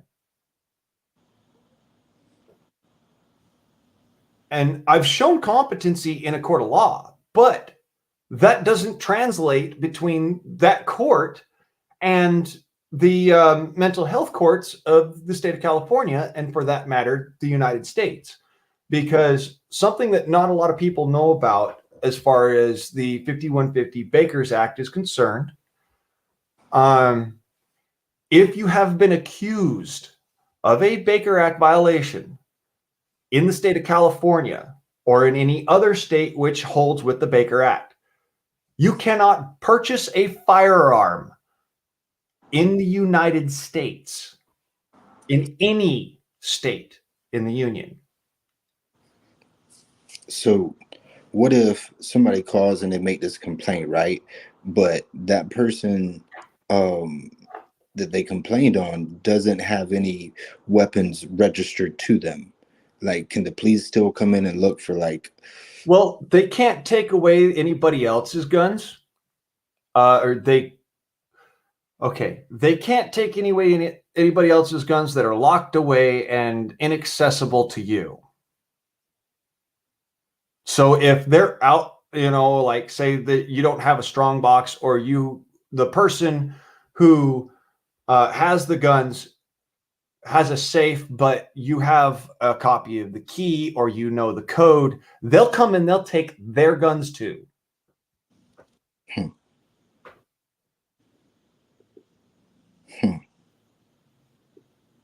Wow. And it's, yes, just like Sita said, it's literally because they can. Because like, it just seems like they should have to have like more probable cause to come in. Like, let's say for example, the person that got complained on doesn't have any firearms registered to them. So just this other person says, hey, this person might be having a breakdown and they have guns. It just seems like you don't have to have a gun. You don't have to have any guns. As a matter of fact, when I had that instance where they called the Baker Act in on me, I had not purchased any firearms as of yet. I had not even gone to the gun store and bought a firearm. I was 19 years old. I had just gotten I just graduated high school. I was in college, and one of my roommates threatened both me and my dad to my face. And instead of going and, strangling the person to death, I walked out of the house, out of the room, out of the situation, and off to my local Alcoholics Anonymous, which I used to go to because I had a Vicodin problem. I went to the local Alcoholics Anonymous, going just catch an AA meeting. And because they saw that I was distraught, they called in the 5150 on me. Yeah, and like I'm not totally familiar with that term, but like it just surprises me that it almost makes it sound like they can come in and search your property based off of that. Oh yeah, it violates your Fourth Amendment right away. Because I could see how, we need to do a wellness check and we're going to come knock on the door and you can come to the door and have a conversation with us and start the process that way. But like that would be even separate from, oh no, we're coming in, we're searching. No, they're coming in. If they're doing a quote unquote wellness check on you, they are coming in. You have to open the door. And if you don't open the door, they're coming through that door. And that's California law. That's why I don't live there anymore. Yeah, I'm listening. I'll be right back. I live in the state of Oregon. I moved out of California a year back, actually, because things had gotten so bad, I could not stay in the state. So yeah, you'd think, huh, Scat? You'd think that going to the AA meeting, you'd have somebody be like, let me help you through this. Let's walk you through this. Let's get you all right. Instead, no. Anonymity means absolutely dick. They're still going to call the cops on you. They're going to drag you off to a funny farm, knock you up full of drugs, and then make you sign the agreement that you won't go purchase a firearm. They won't wait until you've already signed the waiver. They'll knock you up with drugs first. And that's exactly how it happened to me. They pumped me full of freaking Zoloft and then said, here, sign this.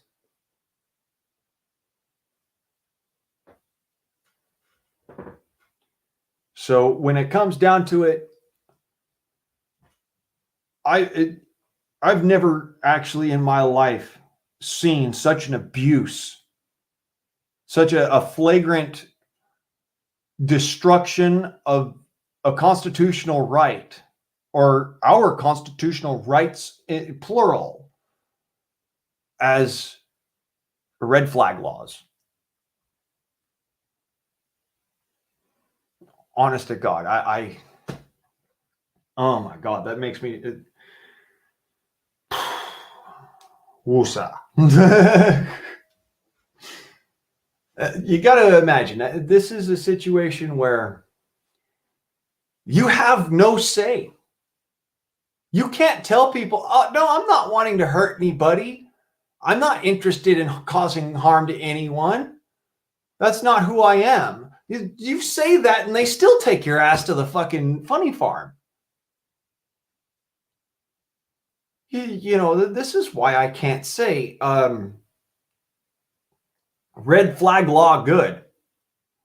No, red flag law very bad. Caveman, no.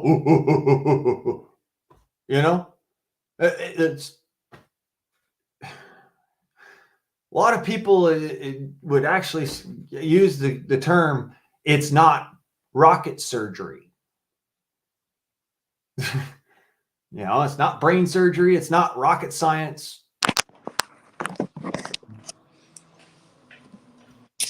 Nobody wants to hurt anybody. I don't want to hurt anybody. But, you come you come marching up to my face and tell me that the only reason why I'm not pushing up daisies is because of your friend, and that if it wasn't for him, he'd have killed me and my dad. Excuse the fuck out of me, but bro, you ain't gonna do shit to nobody. Not now, not ever. That's the way I have a stance now. Back then, I was like, what can I do? Mm-hmm. Let me ask you this. I heard this story once. It's a little off topic, but not really. It's just about firearms. I knew this guy was a felon, but he had some sort of like black powder pistol. Yeah. How's that work? How are you able to have that? Because it's not classified as a modern firearm. So it falls under the same lines as an air gun. Felons and even people who have had a 5150 Baker's Act can have air guns. They can have black powder guns. They can't purchase a cannon because I think legally that's a destructive device, but anything smaller, you can have a black powder shotgun as a felon. Yeah, this guy got in trouble because he had it in his car. Apparently, you're not supposed to have it in your vehicle. Right? No, you cannot have a black powder gun as a felon. You cannot have a black powder gun in your vehicle and have it accessible. Okay, it has to be locked away somehow, like in a strong box, locked away in something like this. Right. Which that's got my big air gun in it, but I carry air guns because I can carry that in my car and be just fine. But I couldn't do the same with a black powder gun because those laws, even though they're really, really freaking old, they still hold. So you said the Baker's Act, it refers to like just firearms. So like it refers to modern firearms. Gotcha. So nunchucks, swords, knives, any, taser, that's all fine. That's all fine and dandy.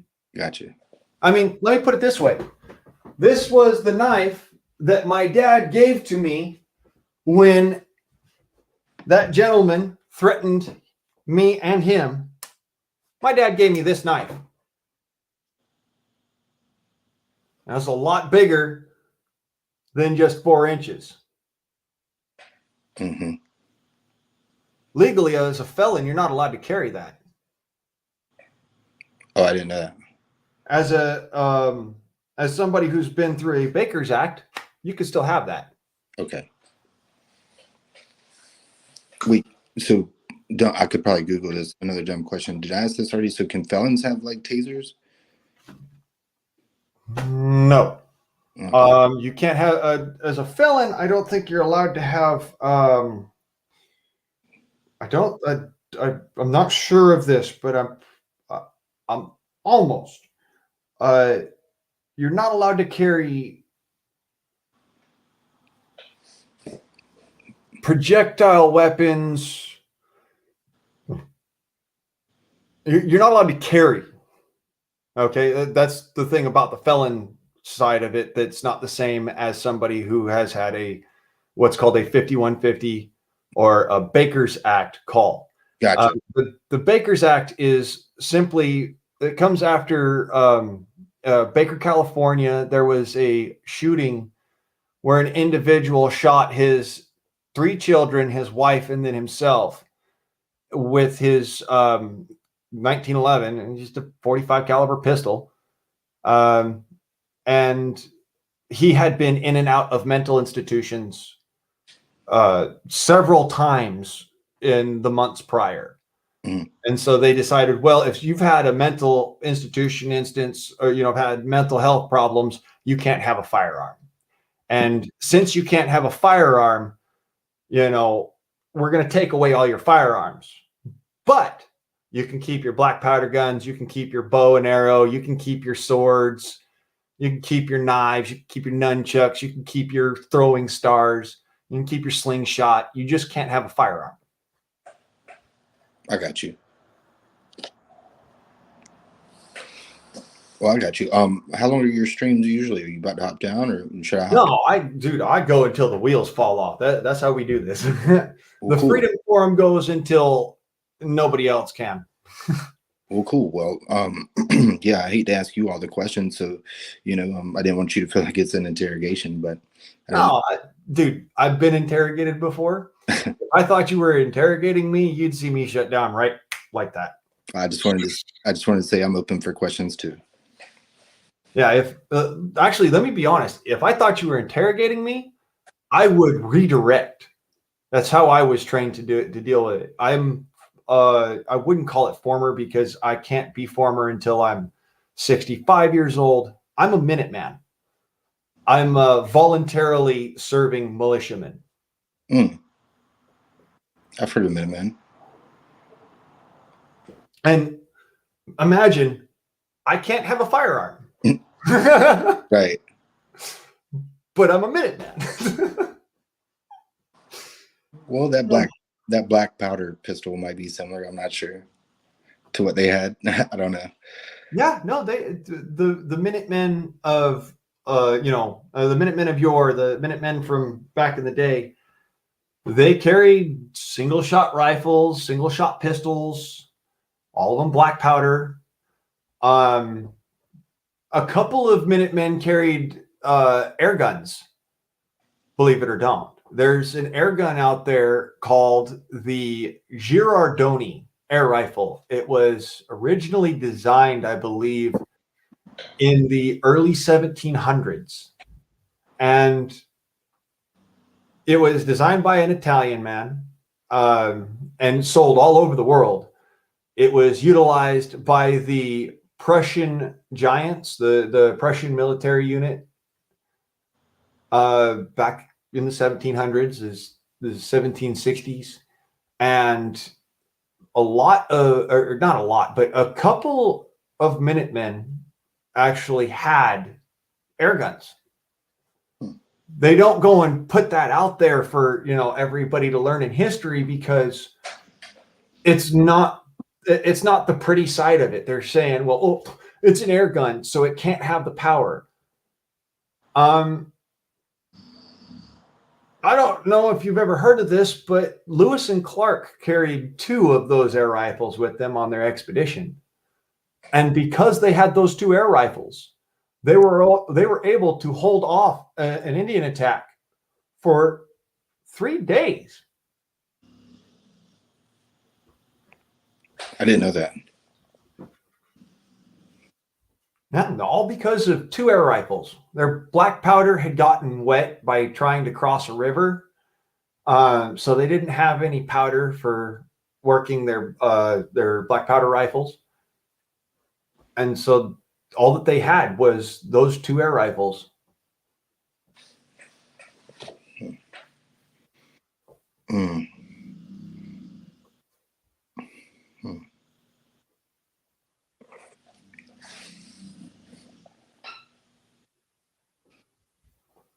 That was way before a Baker's Act. Yes, that was long before Baker's Act. Long before that ever was even a thought in anybody's mind. In fact, the historical precedents for removal of firearms and in any respect actually goes right back to the British Empire when Americans were still Brits. The showdown at Lexington, the Concord Bridge, came about because of an attempted firearms confiscation. Well, let me ask you this. In your lifetime, do you feel like it's been easier or more difficult as time went on for Americans to acquire firearms? Much more difficult. Really? Much more difficult. Let me put it this way. When I was 12 years old, that was the year that it was made illegal for a 12-year-old to have a shotgun. Even though you could go hunting with your parents, with a parent or a legal guardian, you couldn't have a shotgun as a 12-year-old. But just, a year prior to that, when I was 11 years old, you could be 12 years old and have a shotgun and, go hunting with your guardians, your parent or your guardian. So yeah, it's definitely got more difficult. Yeah, way more difficult. So if you had to guess, like, for the rest of your life, do you think it'll continue to get more difficult? Or do you think it'll get easier, or what? I foresee us having one hell of a battle on our hands as far as, just keeping the right to keep and bear arms, let alone firearms. I foresee it being a situation where they are going to ban all weaponry. And they're going to do it. It's going to happen. And it's going to be up to a lot of pissed off Americans growing a bigger set of nuts and going and taking care of the problem. It's going to have to be another 1776. So when you say they'll ban weaponry, so like, what does that look like? So like let's say it just relates to firearms. Even if they ban them, are we talking about like the ban of future sales, or are we talking about it's illegal to own them and possess them, or what do you mean? We're talking it's illegal to have the equipment to make them. Wow. So if I already own a fully assembled one, that's also no good? No, if you own a already assembled one, they're going to kill you in your front doorstep. Oh, they're not going to let you get it. Oh my God. That's what I'm talking about. This is very easily a reality. It was almost a reality in the 1700s in 1773 when we fought on Concord Bridge. Mm. The British tried to take individuals' guns from them. They tried to say you can't have guns and you cannot speak freely because you are under the British crown. So do you think that, like, before they come around, and God forbid execute us, do you think that they would like ask for like some sort of, gun exchange or people to surrender their weapons, or like? They've already asked for all of that. They've already gone through that whole rigmarole. They're going to continue down that road, trying to ease it in and slowly bleed you to death before they go for the final, just absolute route. Mm-hmm. But when I say that they're going to ban all weapons, mm-hmm. Let me put it to you this way. Where'd you go? There it is. They are going to ban these. Wait, I can't see. Hold on.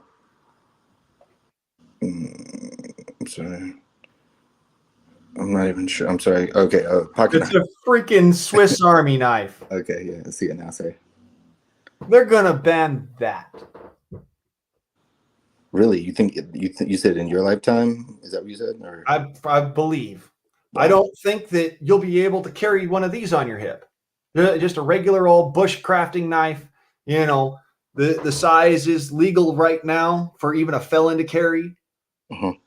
All right, straight edge blade. No unlocking lintel lock or any of that. It just that's legal for a felon to carry right there. Uh-huh. Yet they're going to ban these for everyday average citizens. Okay, so what is the future of, let's say, like around me, deer hunting is really popular. What would the future of deer hunting look like?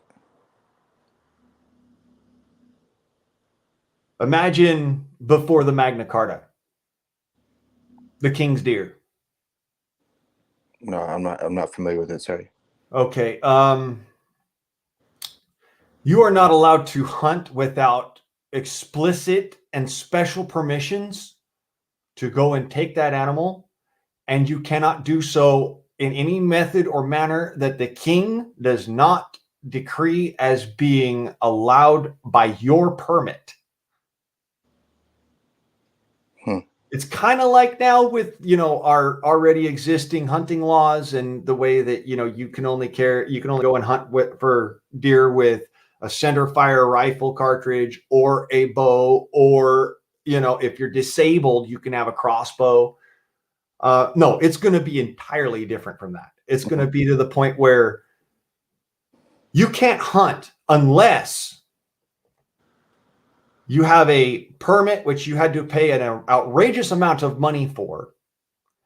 And then you can only hunt, say, with a longbow, or you can only hunt for this one deer with a centerfire rifle, and they only allow you to have one cartridge. Okay. And then they take the gun from you when you're done hunting. You have to check in and out. Right. I'm talking just like Australia. Is that how they do it? In Australia, if you want to go hunting, you have to have special permissions.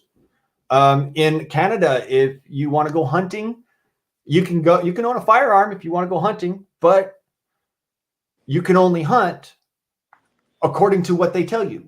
And that firearm cannot be used for self-defense.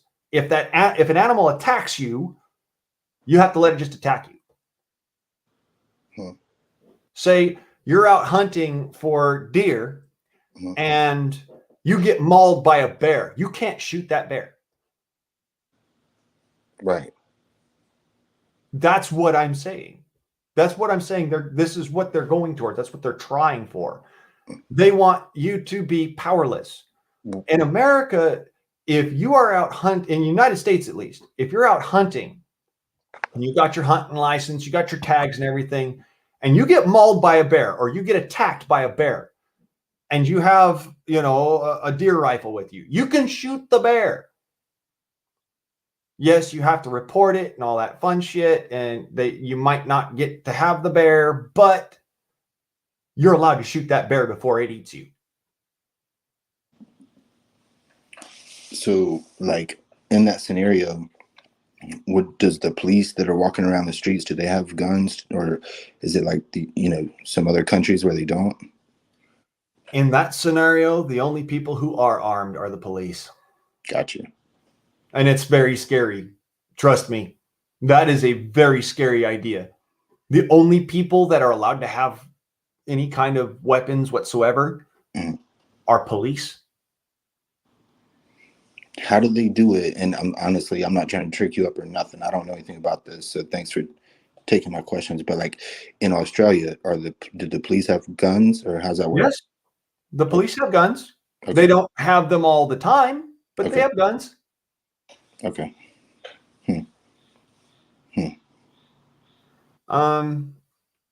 Most of the time they carry a taser and a baton and pepper spray and a stun gun and a pair of handcuffs. They all have a shotgun that they can go to, and they all have revolvers that they can go to. And I'm pretty sure that they are also allowed to have rifles, but they're a specific kind of rifle, and it's only for like those instances. And they're highly regulated as far as the police are concerned. They're very well trained. They're very closely monitored. They're not allowed to go and do things like the everyday average citizen in America. You can just go out to the fucking range and whatever. No, they have to go to a special range. And they have to have a specific license in order to do that. And that license comes along with graduating from the police academy there. So, a gun ban is in no way, shape, or form going to fix a problem. For instance, we'll look at Paris, France, just recently. Recently is a couple of years ago. We all remember the shooting that happened in Paris, France, at the concert they had there. Did you know that it's illegal to have a firearm in public in France? No, I didn't know that. Okay. You're allowed to have hunting guns. You are allowed to have guns to hunt in France. But in France, you're not allowed to have an AK-47. You're not allowed to have all these really, we'll use their term for this, assault weapons. You're not allowed to have a pistol. So yeah, France, they don't allow you to have these guns that we're allowed to have in America. You can have a shotgun, you can have a single shot rifle, but you can't have a semi-automatic rifle, you can't have a select fire weapon, you can't have RPGs or tanks or any of that. Right. Well, and let's just this is me being devil's advocate, okay? Let's say somebody from Australia said, "Hey, but our system is better because we don't have a problem with gun violence," for example. What if they said that? Oh, I'll giggle my ass off because they don't have a problem with gun violence. No, they have a problem with people running people over in the streets, and they have a problem with their government being tyrannical, and they have a problem with knife violence, and they have a problem with baseball bat violence. So no, getting rid of guns doesn't fix the problem. It just makes the person who wants to go out and commit an act of violence have to look for something else. I got you. Is there anything? Let's see how I want to word this. Are there any restrictions to guns that you believe should be implemented as far as buying them or selling them or anything about them? You know what I mean? Is there any maybe what they would call common sense gun laws or anything that you think that we should change? Yes, I believe in the Samuel Colt method. Tell me about it. I believe that it should be made law that if you choose to carry a gun, nobody may tell you no. I believe that the more people that are carrying guns, the safer our community is.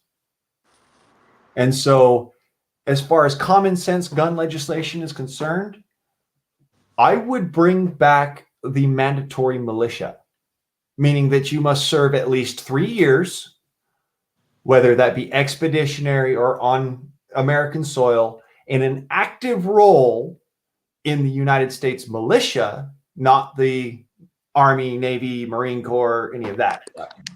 Actual, every single citizen has to be armed for at least 3 years. Okay. Well, I'm gonna lay off the questions. I'm getting on the chat's nerves. No, brother, dude, we love good dialogue. That's the reality. We love good dialogue. Yeah, and I got no work. Scats over here, he likes to razz people, brother. We all like to razz people. Yeah. So, this is like, imagine that you're at Thanksgiving dinner and we're putting together the hard questions. Imagine you're at you're at the family reunion and just goofing around, and you're punching your brother in the shoulder. That's the kind of community we have here. So I got you. I appreciate it, man. Thank you. yeah, Scat's just razzing you.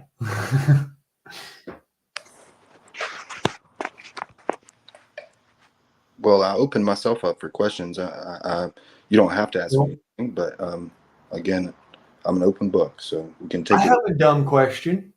Sure. What is your belief on, in air quotes, common sense gun laws? That's a great question. And I should have put it in quotes when I asked you earlier, because it is a phrase that I hear thrown around. Common sense gun laws. I'm sure there are some, perhaps, whether it has to do with background checks or something like that. But really, what I go to and where I've always been is the security of of places. You know, a lot of people talk about guns, they talk about mental health, but yeah, but also you know, some nut shouldn't be able to go up to the school and open the door. You know what I mean? Like, let's start with that. I agree. But I don't know. Maybe they would say, "Oh, well, then they'll just go to the mall, or I don't know, supermarket or something." And they might be right. I'm not sure. But the school thing seems like it would be easy to solve. You know what I mean? Not with gun laws, but just like a little bit of common sense security. Yeah, I agree. Honestly, to me, the only real gun control is muzzle discipline and trigger discipline. Everything else is just an excuse to take that gun away from you. So that's my personal view on it. Not everybody looks at it that way. Mm. Yo, I'm having that problem where I can't really hear you. I'll be right back. That's probably my fault. I'm sitting back from the computer.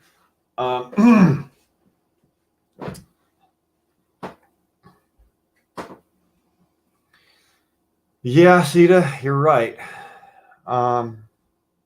War ain't no joke. You hear me now? Much better. Can you still hear me? Yeah, much better. All right. Can you still hear me? Oh yeah. Okay, just making sure, because like I thought, it might have been on my end, it might have been on your end. I don't know. Either or. I have. Let me see here. What's another good common sense thing? They just it makes no sense. Somebody told me it just got easier to buy guns, but I didn't really look into it.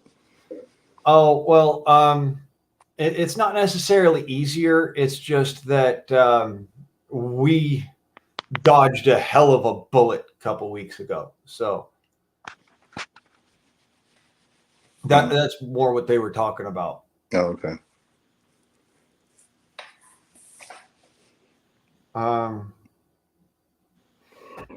Anyways, the common sense thing that I find is kind of just, it's still an affront to anybody with any kind of logical sense and reason. Everybody knows that the only thing that stays the same is everything changes, and that includes people. People change. You're not always the same guy you were in the fourth grade. You're not always the same guy that you were in high school or college. People change. So a background check is just an insult. It's rubbing salt into a wound. Yeah. And so, like, the same thing with the CCW. I just saw this on the internet just before I even started this live stream. They some idiot working in Sacramento went and put out for everybody the list of CCW holders in the state of California. He did it as a protest, literally a protest against the SCOTUS ruling. These are people with a concealed carry weapons permit. Yes. And he put out there, he doxed them, is what you're saying. Yeah, he doxed every single one of them. Like, what was his hope? That you would go to their house and do wouldn't that be the last person's house you want to show up to? Right. But no, they think that, just because everybody now knows that this person has a gun, that person won't come out in public anymore. And so they feel like they've gotten their little win. And so if that person's not in public anymore, then they're not protecting the people. They're not protecting, those other people that are around them. And therefore they have an easier opportunity to go and commit these heinous acts, which then preclude the ability for them to turn around and say, see, we told you, you need more gun laws.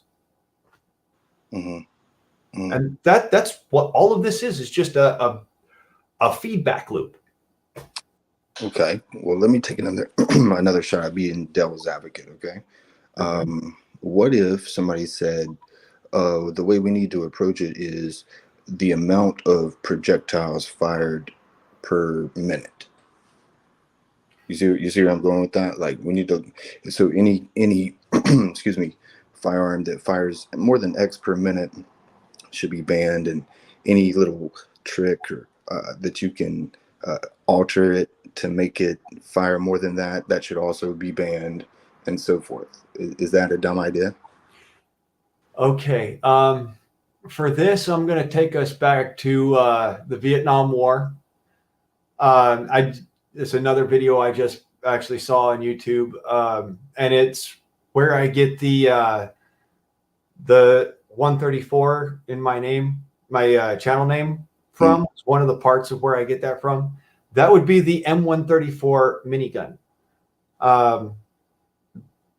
During the Vietnam War, AH-1 Hueys were outfitted with door gunners, with M60 machine guns on door platforms and door gunners. And they would go and fly into hot landing zones where, you know, there was a lot of guns being shot at them, bullets flying at them. And that's what the job of the door gunner was to sit there and lay down a field of suppressive fire to protect the soldiers getting onto the helicopter and protect the helicopter as it took off. They could not effectively lay down enough suppressive fire in order to stop the helicopter from being shot all to pieces. So the United States Air Force, the United States Army, and the United States Marine Corps came together, and they helped to redesign a aircraft Gatling gun, rotary barrel cannon, down to a smaller round so that it could be stuck on the side doors of a helicopter. When they got that, the rate of fire increase was enough that the door gunners could now lay down a proper field of suppressive fire, and they could get the soldiers back onto the plane. At 4,000 rounds per minute, they finally had enough firepower to stop a group of individuals who were armed, who were trying to kill them. And this is why I come back to when people say, well, should there be a limit on how many rounds you can shoot at one time? I say no, because imagine this. It's a shit hits the fan scenario. The government's not coming to your aid. You don't get the nicety of a Black Hawk helicopter hovering over your house, laying down suppressive fire and evacuating you from what is, in all reality, a bad situation, just like in Vietnam, just like in the landing zones. The ability to have a minigun in your house would mean the world of difference, wouldn't it?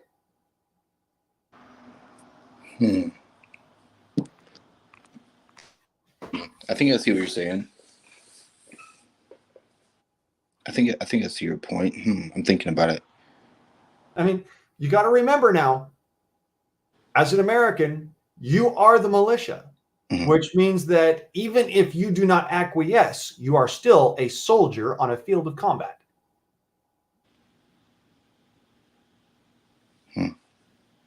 Okay, so you're saying that, I think what you're saying, and correct me if I'm wrong, is that like because like in Vietnam historically they needed that high that high number of projectiles fired per minute to lay that fire down that allowed them some sort of victory, because it allowed them to stop the projectiles coming at them long enough that they could take off.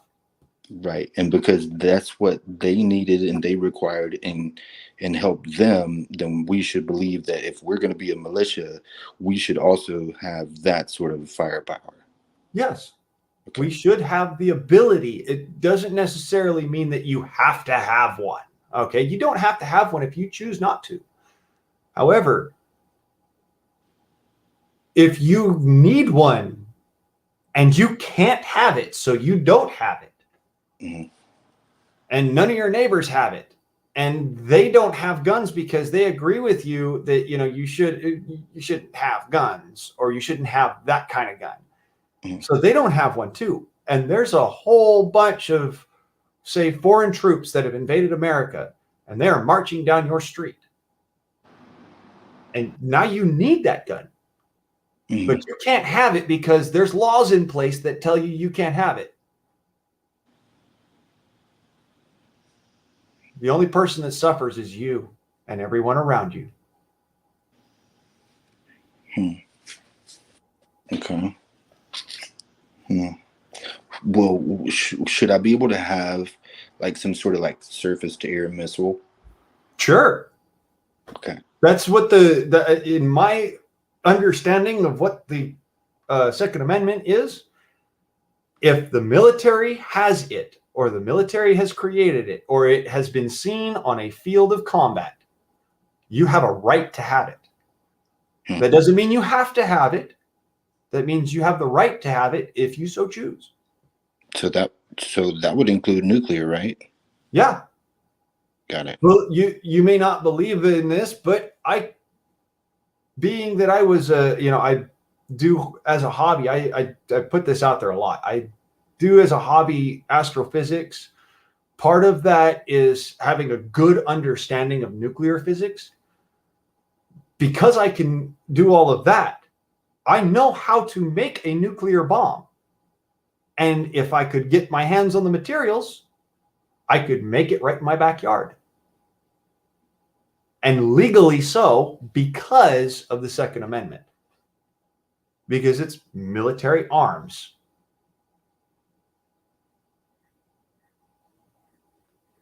Well, that's interesting. I like your logic. I like how consistent you are. You want to have a Harrier jump jet? You want to have an F-35? If you've got the money, or you've got the know-how to make it, more power to you. But yeah, your logic seems consistent to me. I'm a firm believer in the Second Amendment, to the point where I actually believe that people have, for the last century at least, shrugged off the responsibility of being militia. I consider that portion of the Second Amendment a responsibility, and the portion where it says the right to keep and bear arms as a right. Mm.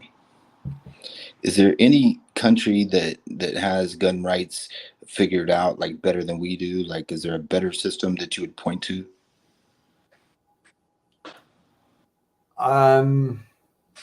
I got to be honest, I don't really often pay that close of attention to countries that have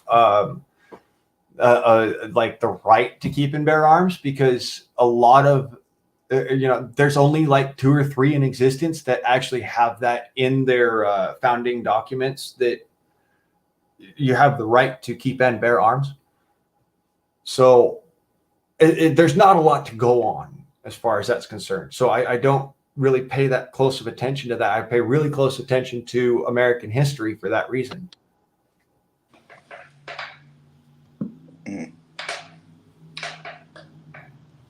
Now, yes, Switzerland has some of the most stringent gun control in public type laws that are also, every single individual in Switzerland must have a firearm and must know how to use it and must have served in one of the armed forces. Right. That's in their founding documents. And Switzerland to this day is still a sovereign nation of their own kind. And this is what I mean by there's not a lot to go off of. All right. Switzerland, the Czech Republic, Panama, like I said, 2 or 3, 4 of them, 5 of them that are in existence that dictate that you're allowed to have, that you not only are allowed to, but that you must have a firearm. In the United States, we don't tell you that you must have a firearm. We tell you that you have the right to have one.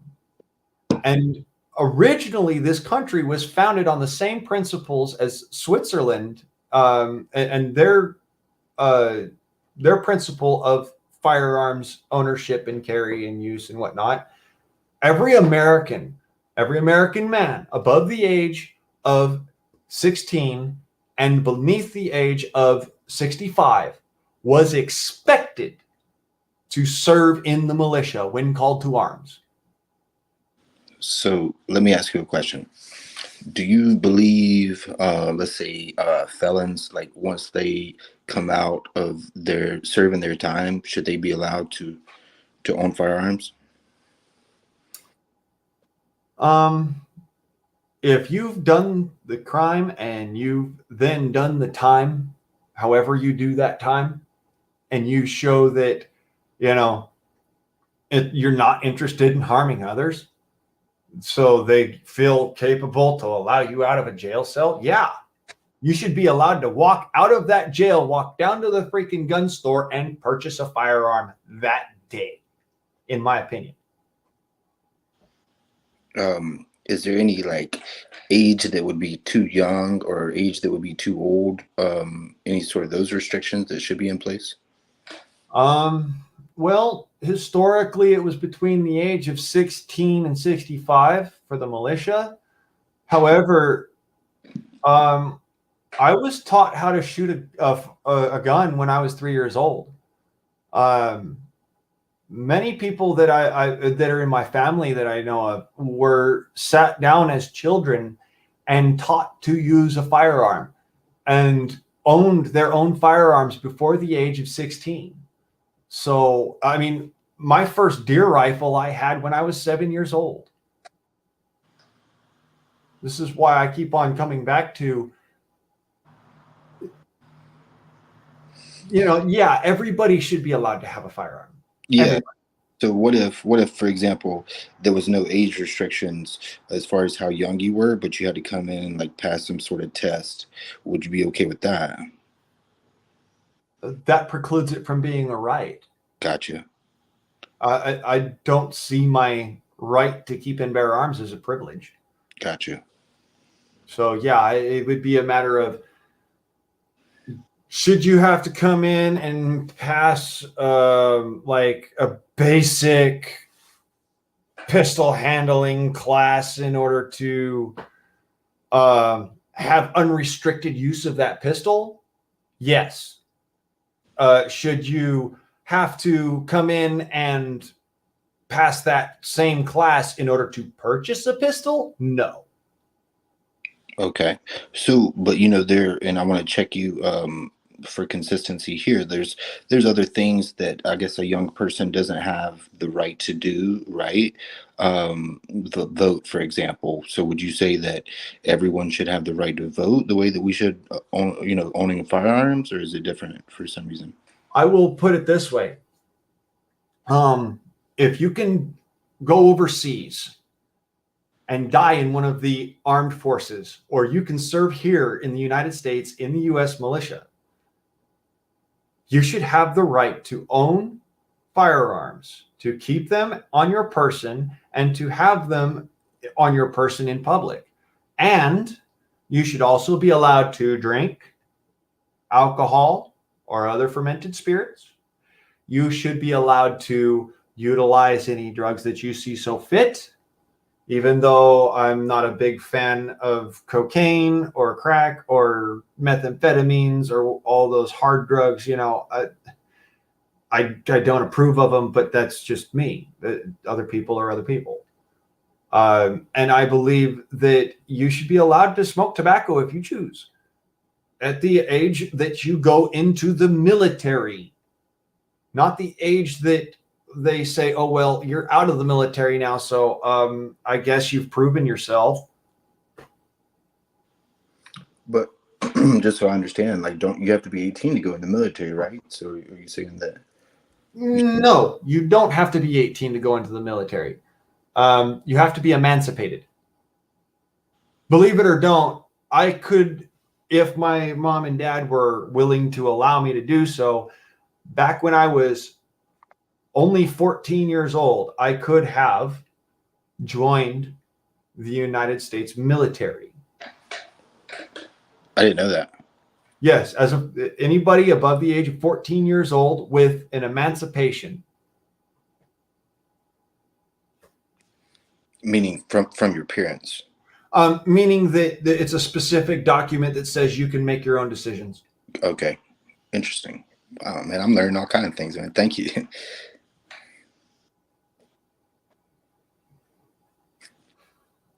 Should we check on the chat or like? I'm sitting here watching the chat scroll by, and they're sitting there razzing at me like, "You stupid motherfucker! Not everybody, you're crazy." No, I'm sure they're hating me more. I'm sure they're like this. no. They don't hate you, brother.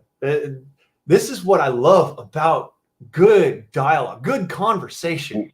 But the thing about me, man, bro, like, well, there's a lot of things, but one is like I literally have no agenda. Like, I mean, I know a lot of people probably come in with an agenda. Like, I really don't. You know what I mean? Like, I'm asking genuinely the questions. Because you want to know who I am. I understand that. I want to know who you are. I want to know how you think, but more importantly, I want to know the truth. Like, I'm on a fact finding mission. You know what I mean? Understood. I went through that same. I actually, when I was younger, the things that I used to ask people are the exact questions you're asking me now. Well, yeah, I appreciate you listening. Oh, it's only during wartime, Jack. Well, What is? The emancipation Oh, documentation. If you have an emancipation document, then you can join the military. It's only during wartime, apparently. Last I checked,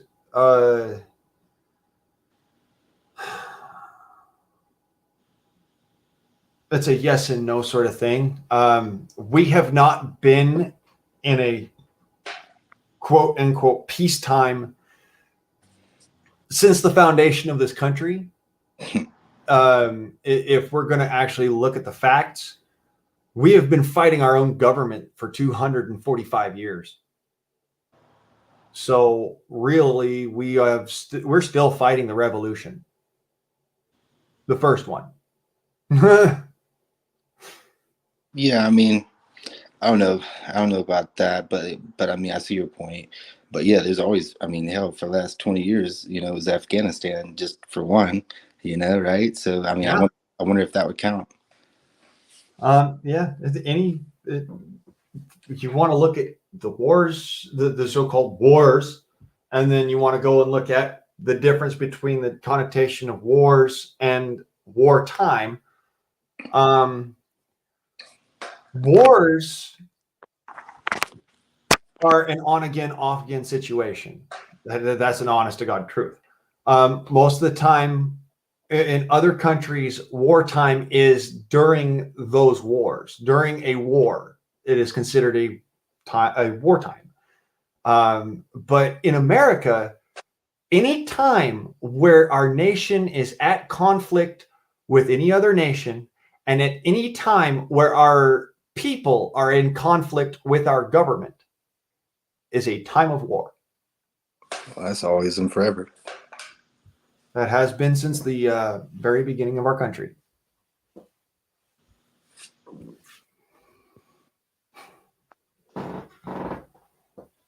So, yes, but no.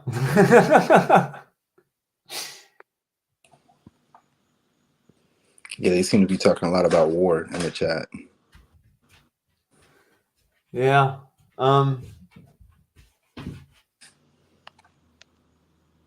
Yeah, I was you see here, I was 10 years old when I first really thought hard about joining the military, and about a half a year later, I was placed in a mental institution because apparently the teachers in the school did not agree with me. I've been in and out of mental institutions since I was a kid. But in my adult life, I've only ever been in two. What sort of, well, would you say that, you know, a disagreement is putting it mildly, or What is that? Is that I all? would say, yeah, disagreement is putting it mildly. Oh, okay. I shouted and screamed at the top of my lungs that it was my heritage to join the United States military because my great granddad was, a captain in the Union Army. My granddad was a lieutenant commander in the United States Navy in the Seabees. All right, a very highly decorated lieutenant commander in the United States Navy Seabees. My family history is military, going all the way back past 1776.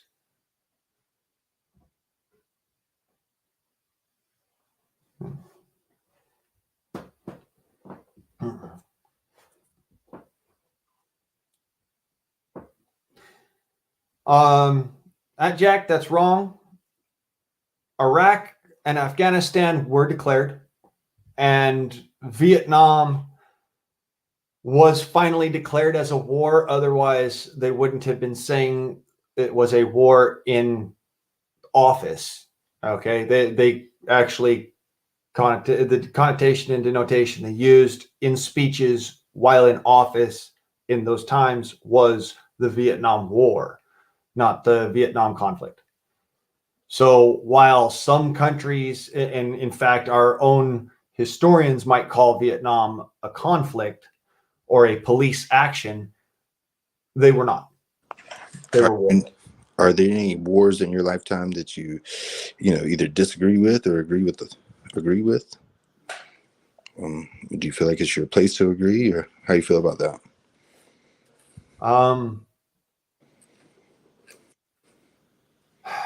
It's really not my place, but if I had to make my own choices on the matter, I don't agree with war at all. Believe it or don't, I don't agree with war at all. I serve as a Minuteman because that is what I know as part of my responsibilities as an American citizen. I don't agree with any war ever. I don't agree with killing people. I just don't. What if you were like selected in a draft or something? Then I would go and I would serve faithfully and dutifully because that is what I have to do, not because that's what I agree with. Would it be okay if some people said, no, I don't agree with this war and I'm moving to Canada? I don't agree with that person because you're moving to a country which happens to be one of our allies, part of the NATO pact. But on top of that, you're moving to a different country to go and try to avoid a responsibility which gives you the ability to consider yourself an American. Right. Should they have the choice and the right to say, I'm moving to some other country and I'm no longer an American citizen?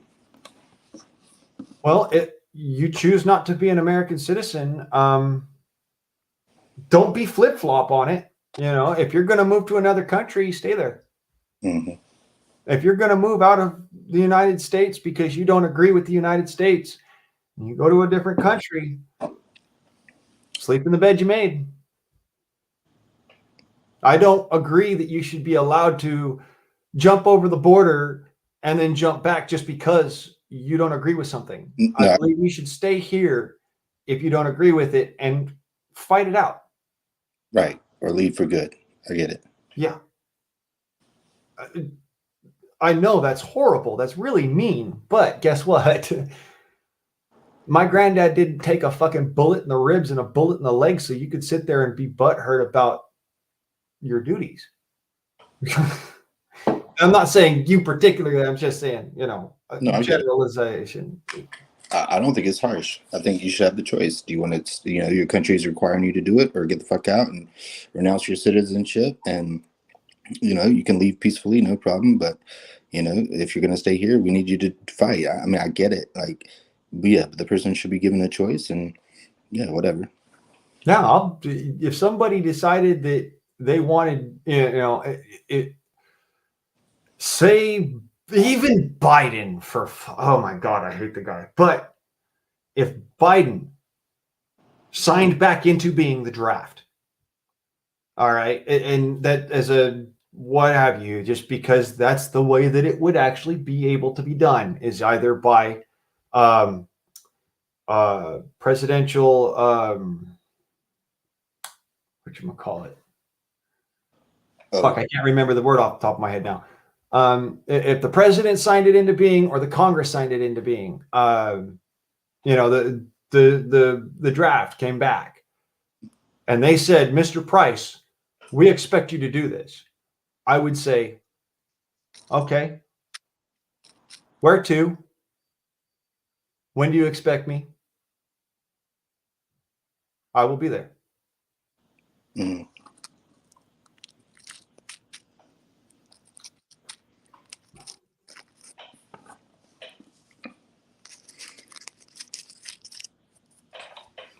So yeah, I know a lot of people don't agree with me. They'd be like, the reason why we don't have the draft is because it goes against the right to life, liberty, and the pursuit of happiness. Well, actually, no, it doesn't. Your life, liberty, and pursuit of happiness is predicated on the ability towards, and the only thing that protects that is the service of individuals who are willing to keep the wolves at bay, to say, So even though I don't agree with any conflict, any war, I don't believe in killing people, I still believe in the fact that we have responsibilities. And when we don't adhere to our responsibilities, we are to blame for not having those rights that go with those. So if there was, let's say there was a war in this foreign country, right, and you didn't agree with it morally, but then there was a draft and they called your name and they sent you over there and you had to come face to face with, taking someone's life, could you justify that morally? Yep. Okay, and that's fair. And I can justify that morally because the morals I was raised on is you don't go looking for trouble. But when trouble comes find you, you stand your ground. And so say the draft tells me I have to stand my ground next to individuals who have also been drafted, I'm going to stand my ground. I'm not running the other direction. If bullets are flying at me, I'm going to send them right back. And it's not because I agree with war. It's because I disagree with slavery. You said slavery? Yeah. I disagree with slavery, as Me in too. I disagree with somebody else coming in and telling me what I can and can't do. So, that's why the draft really won't happen again, because it's kind of it's a negation of the Emancipation Proclamation. But at the same time,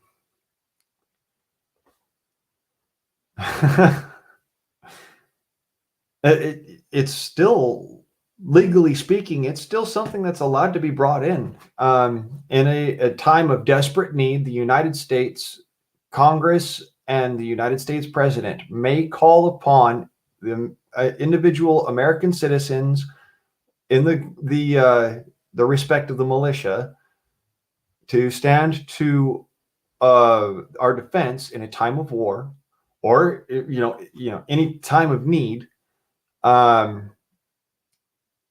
the militia, as armed citizens. So you could be going overseas on what's called an expeditionary. Believe it or don't, I've been personally on an expeditionary. Yes, the military gets all the glory. They get all the praise in the mainstream media. But believe it or don't, every single conflict, every single police action, every single war that America has been in, there has been an American Minuteman on that field of battle.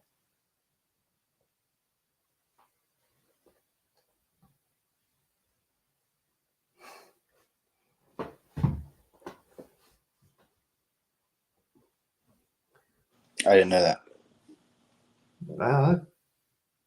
Vietnam, there were militia.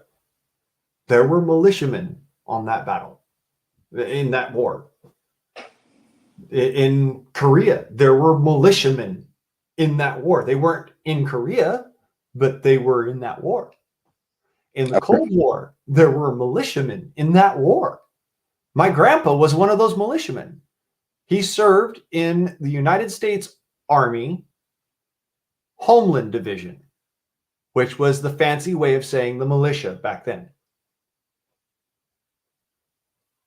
My other grandpa, my mom's grandpa, my mom's dad.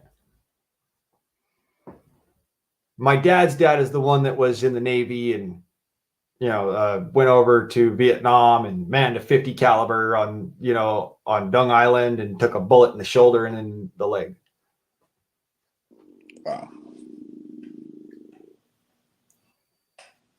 So, yeah, on both sides of my family, I have service.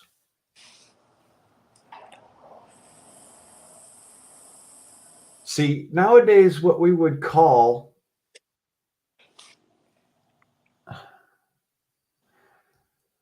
whoa, ho, let's unpack that real quick. Holy crap. Anti-Jack, where are the Minutemen that were on the southern border 100% legal and able to use lethal force? Our hands have been tied. I was one of those Minutemen. Ooh. Our hands have been tied to the point where we can't do anything.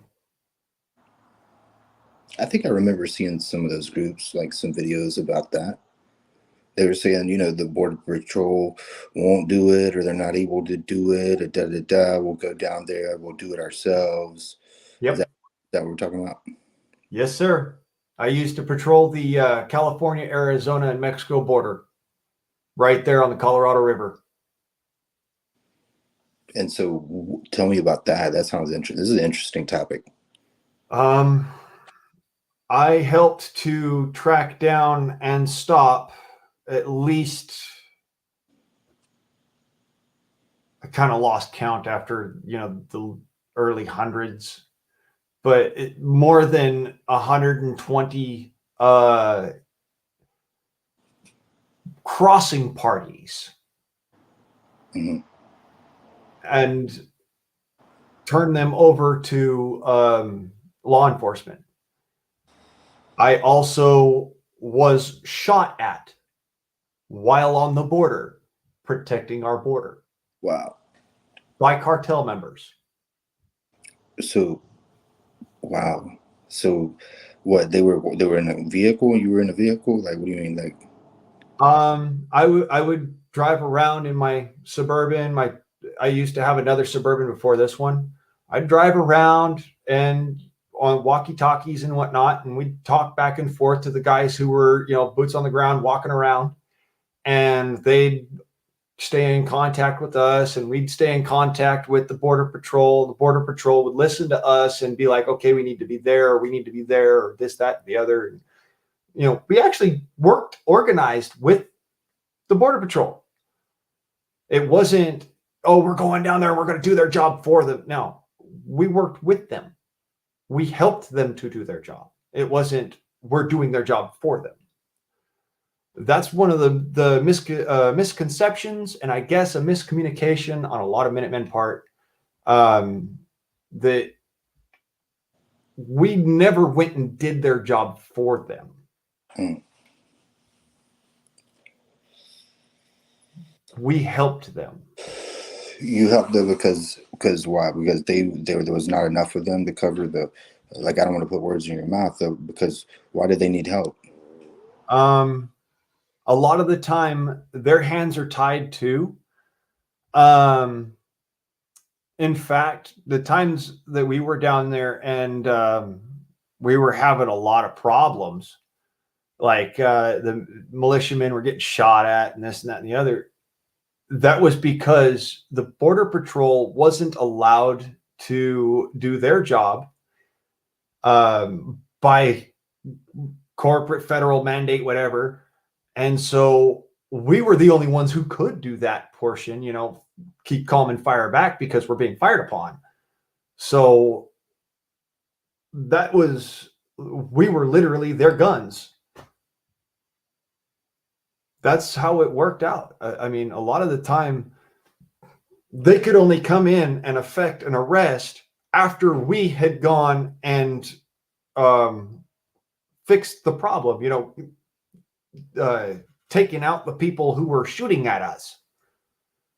A lot of the time, that was the only way they could do it because they weren't allowed to go and use lethal force against these people who were killing them on the border.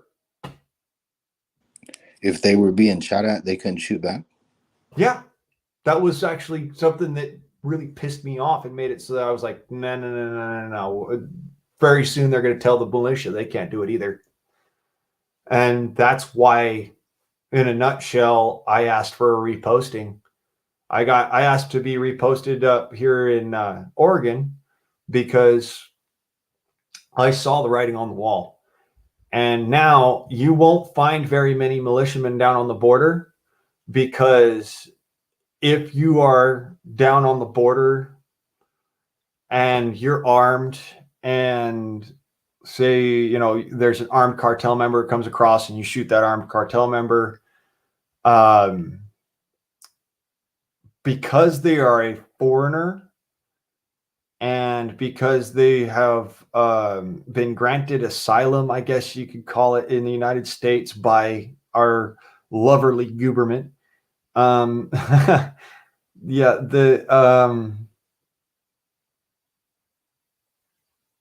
you go to prison for murder, even though you're defending the lives of the Border Patrol agents who are literally not 3 miles down the road.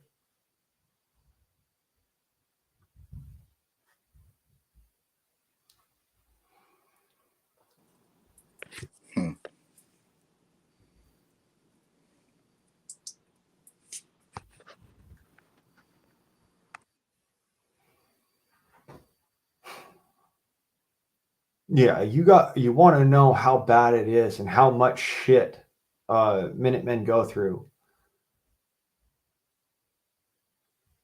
Ask the militias on the border if they think that their service is anything less than what anyone else does.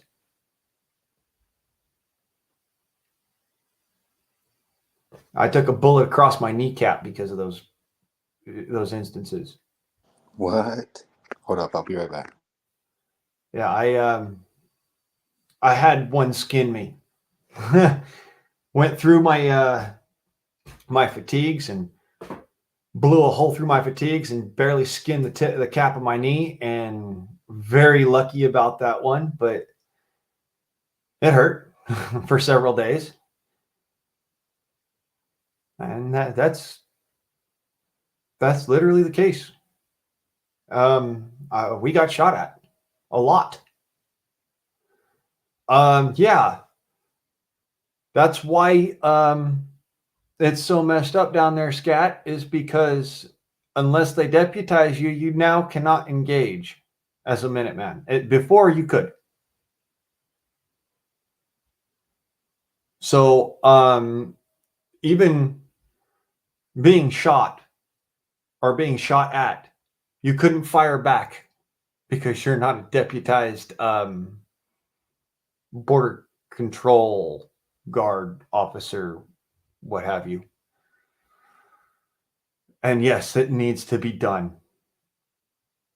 That needs to be over with. It needs to be negated.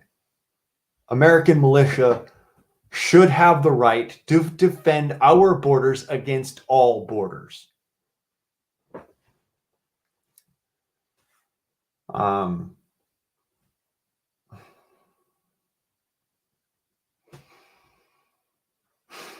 Sorry about that.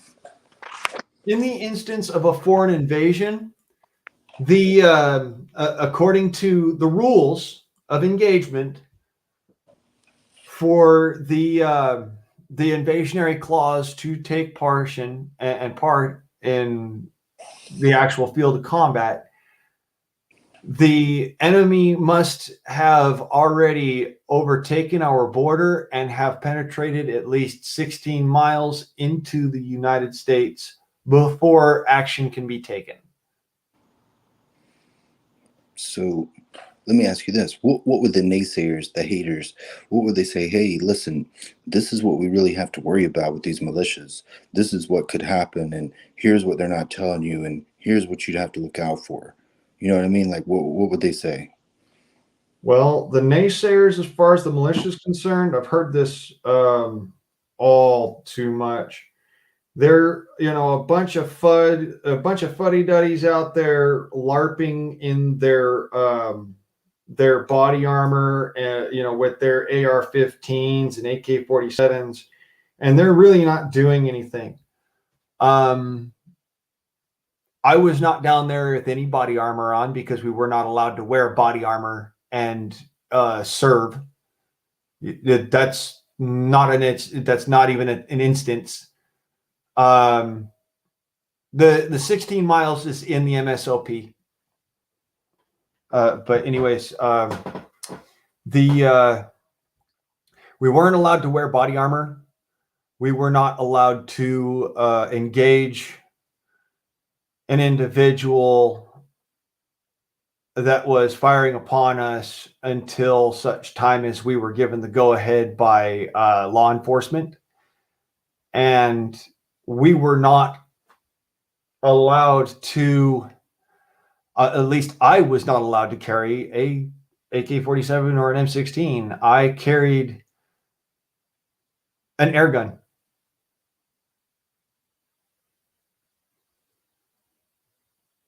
Honest to God, real truth, I carried this air gun.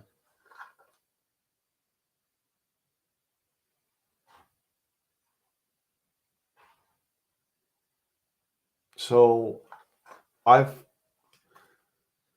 got very little respect for the people who do not do their research and try to say something about my service, because I watched people die. I watched people not just die from bullets, but die from heat exhaustion.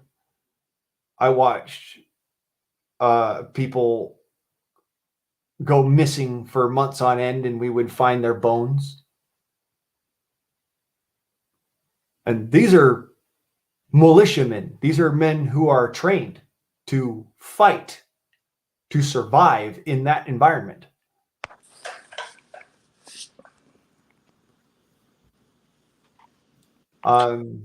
It's a service. Well, in that case, thank you. So I would say, do you have like a specific group, or is it like a bunch of independent volunteers, or it starts as a bunch of independent volunteers. There are some militia groups that have existed since the foundation of our country. One of them is the militia group that I served with. They're now known as the United States Patriot Army. They used to be known as the American Military Advocates. And then before that, they were the American Patriot Army. And then before that, they were the what do they call those guys? The Irregulars, I believe. And then before that, their foundation actually comes from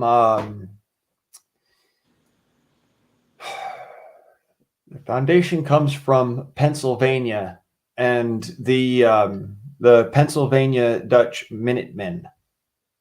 Okay. Well, as far as like the current group or whatever, um, excuse me, like how many of them would you think consider themselves to be Republican? Hmm. Well, it's going to be a majority, certainly. Some of them were Democrats, and I know that for a fact. Oh, really? And a few of them, like myself, were openly independent. I'm an independent too. Yeah, that was going to be my next question. Was there any Democrats or independents? Yeah, there were Democrats. Honest to God, there were Democrat militiamen down on the border. Yes, let that blow your mind. There were people who leaned left, openly leaned left, said they were Democrats, and still went down there with us and still served next to us. I get that. I can see that. So yeah, it doesn't, to me, it doesn't matter if you're a Democrat, you're an independent, or you're a Republican, or you're Whig or a beard or this or that. To me, what matters is, are you going to shoot me because we're doing our job, our duty, or are you going to shoot the guy that's shooting at me because we're doing our duty? Mm. So, have you? And you don't have to answer any question. But anyway, have you ever voted third party? I have not voted since 2006 Interesting. for good reason. I was one of the observers in Torrance, California during Obama's presidential race. And I got to see firsthand how the Dominion machines work. Oh, the voting machines? Yeah. And I won't. I actually will not degrade myself with using those machines. Is there any way around them? Can you request like some sort of mail-in or something? Nope. It's too much extra work.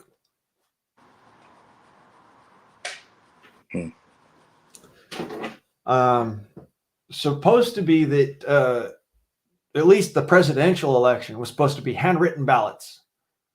But the problem comes when your handwritten ballot is then scanned by the Dominion machine in order to record. And my problem came when I saw the different voting ballots that were given out to different people.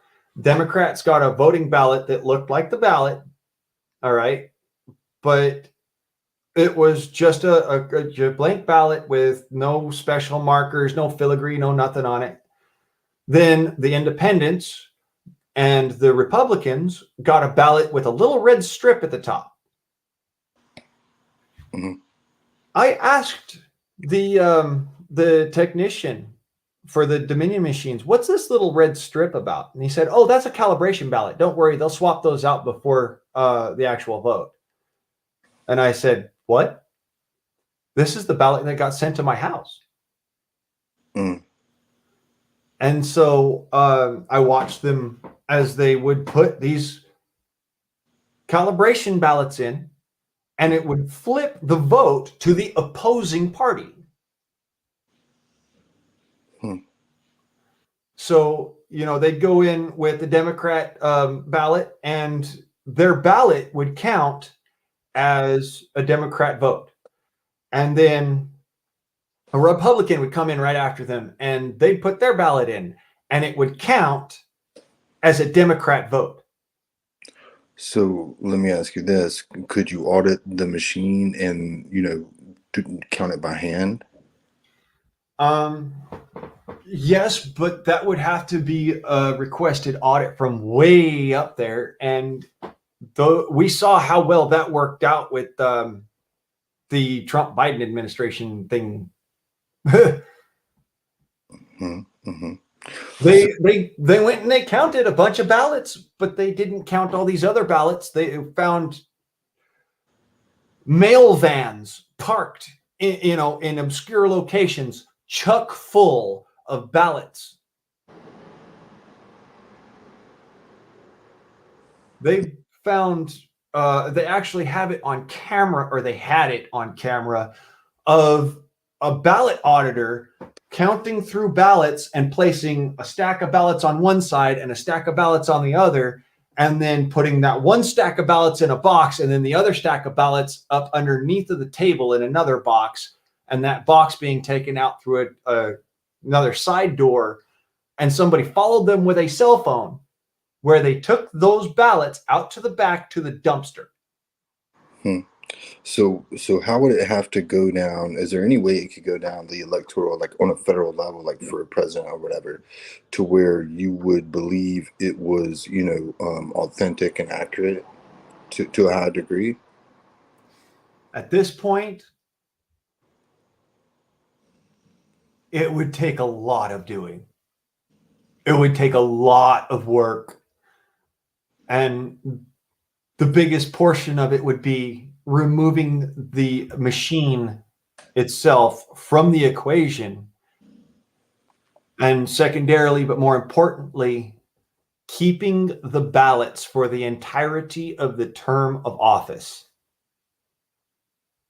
So that if anybody wanted to go and look, not just, the auditors or whatever, but anybody wanted to go and look and count the ballots and find out, hey, is this for real? Yeah, you're going to be counting through 3.5 billion ballots. But guess what? You have the ability to. Whereas with this last election, nobody had that ability. You said you'd be counting through how many ballots? 3.5 billion. What do you mean? The population of the United States of America. And no, it's not 3.5 million. That's a misnomer that a lot of people put out there. The population of the world at large is 9 billion people. 3.5 billion of those people live here in the United States. Yeah, I thought they said it was like 350 million. No, they got their numbers wrong. They left out a couple of zeros. Kind of like they did with this particular vote, Wow, I don't think I've ever heard that before. About the 3.5 billion. How many does China have? China has, I believe it's 1.5 billion people. Oh, wow. I didn't know we had more than them. Yeah. We also have a larger landmass than China does. So, and a lot of our people live right on top of each other, but our cities are spread out across the country. All of their cities are consolidated into a small portion of China. Most of China is actually not inhabited. So our own government is lying to us about how many people live here? Yes. Okay. Most people are not willing to do the census, actually. I'm one of those people that does not agree to the census in the United States. Yeah, I don't think I did either.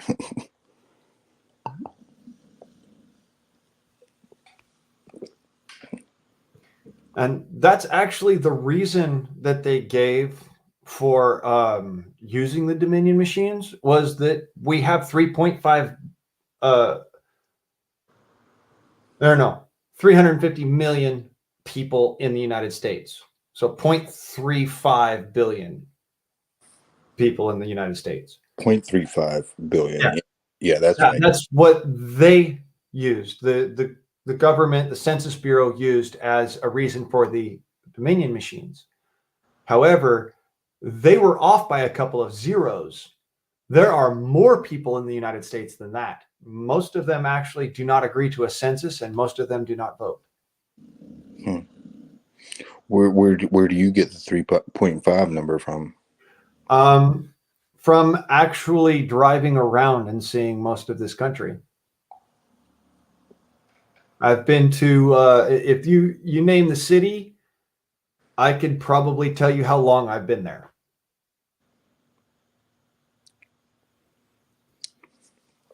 barring a couple of large cities and most small towns. Most. So you're saying what you're saying is you eyeballed 3.5 billion people? Easily. When I say easily, I want you to understand. I have seen 14 million people at one time. Anytime you want to go see 14 million people in one place at one time, go to Los Angeles.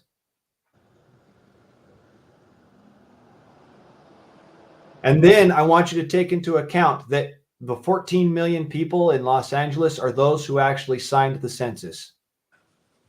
That's not including the homeless people. That's not including the folks that don't sign the census. That's just the folks on the census. What percent of people you think participate in the census? Well, I know my mom did. I also know that my brother did not. And I know that he has a home. I also know that there's a lot of folks that are homeless. And if you're homeless, you don't actually get a census docket or a census form because you don't have a mailing address. Mm-hmm.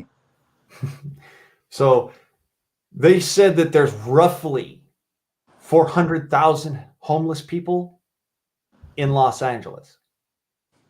Mm-hmm. I would say that at any given time, there are more than 700,000 homeless people in Los Angeles alone. Mm. And that's because you can drive around at night and nobody's on the roads driving around in their car. And you still see people walking down the street looking all raggedly, taggedly. You can see, and this is in the suburbs of Los Angeles, not just in Los Angeles proper. You will drive through Los Angeles proper, you will lose count going down Slauson. Just Slauson Boulevard in Los Angeles, California, you will lose count going from the 405 to the beach. Right. But do you really think you can eyeball the difference between, let's say, 400,000 and 700,000? Yeah, I do. Hmm. Let me put it this way.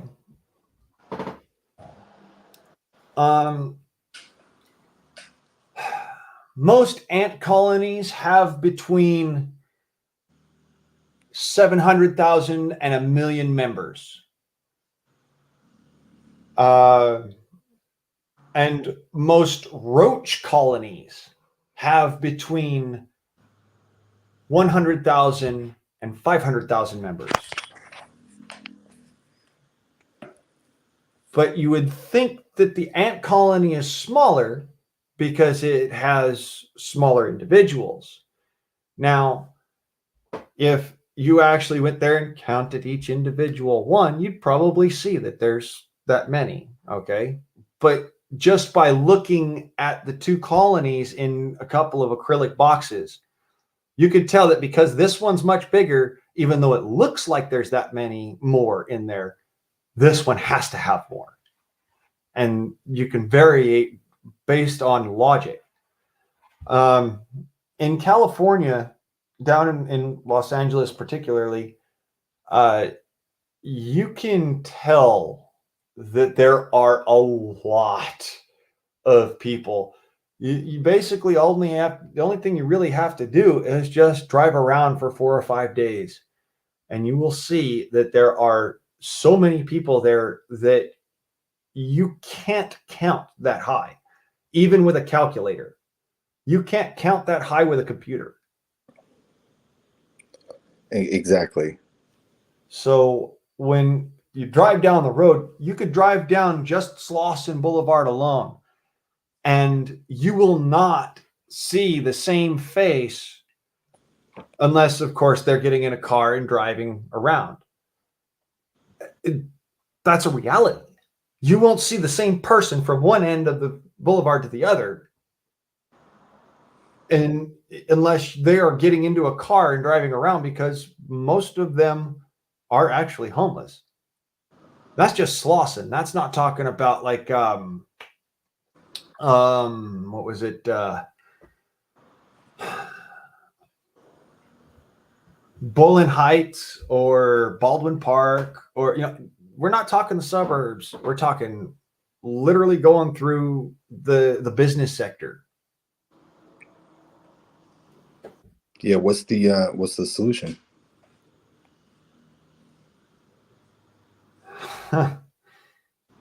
That's a very loaded question. What's the solution to California? In fact, Los Angeles alone. Yeah, I guess it is loaded because it implies there is a solution, right? Well, it implies that there's a one size fits all solution when it's actually a multitude of solutions based upon the individual's needs. So, like, some folks are homeless because they just can't get a job, or they can't hold a job down, or they can get a job and hold it down, but they don't meet certain requirements, so they can't get a job, or they can't get a house, or things like that. It's the little nitpicky bullshit that precludes people from actually having. And really, the people that you see in Los Angeles that have a home, and this is all the way down to the rental stuff, they have things that those who are homeless do not have.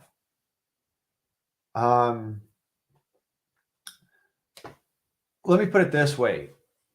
Where I used to live in Harbor City, California, the rent for a 2-story townhome apartment with 2 bedrooms, 1.5 bath, a kitchen, and a living room with an attached garage is, at this moment,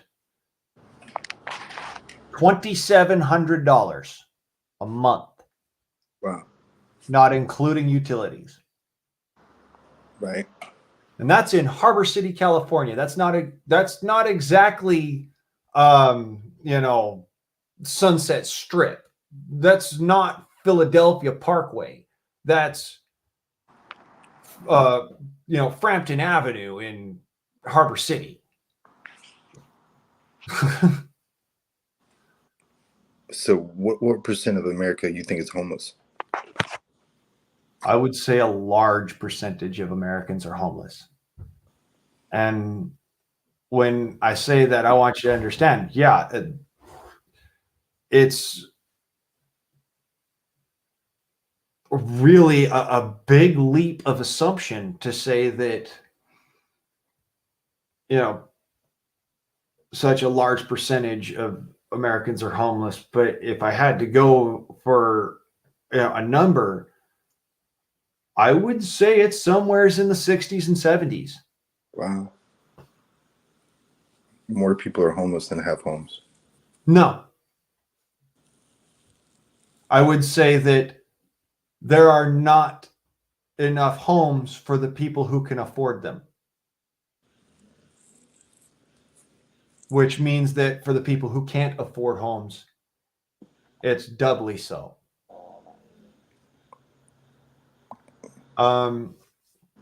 The property I'm talking about is my mom's apartment that she lives in down in Los Angeles. Mm-hmm. $2,700 a month, not including the fees and whatnot, trash removal and all that fun stuff. Yeah, how much would you have to make an hour a week to afford that?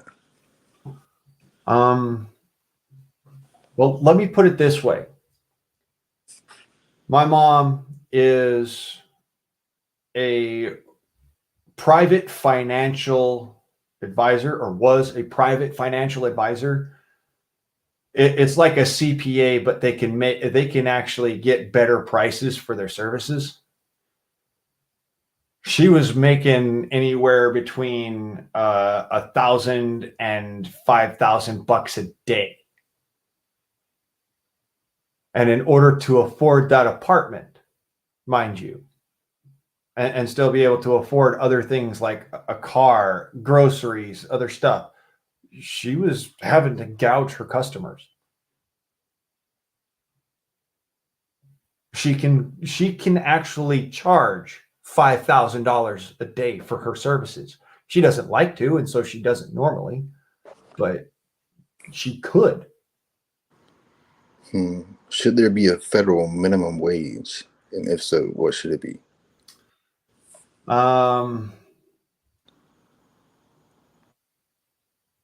But a federal minimum wage, I believe that federal minimum wage should be living expense, and that increase in living expense should reflect wage and should not reflect whim. So, like say that you get $15 an hour minimum wage, like Californians were fighting for a few years ago. That should reflect your expenditure, not I want $15 a day, or I mean $15 an hour because I want to go and drive a Mercedes everywhere. It's I want $15 a day because $14 a day, or I mean $14 an hour means that I can't afford my apartment, which is a 1-bedroom studio apartment that in the middle of Century City. That's why I'm saying, if you're down there in East LA or something and you're paying almost $1,100 a month for your rent, and your wage is $7.50 an hour, you can't afford to live there. I know that from personal experience.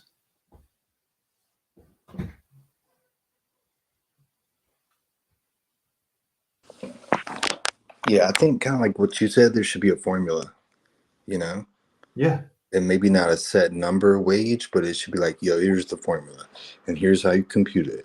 The average cost of a one, like you said, studio apartment plus and it should be a living wage.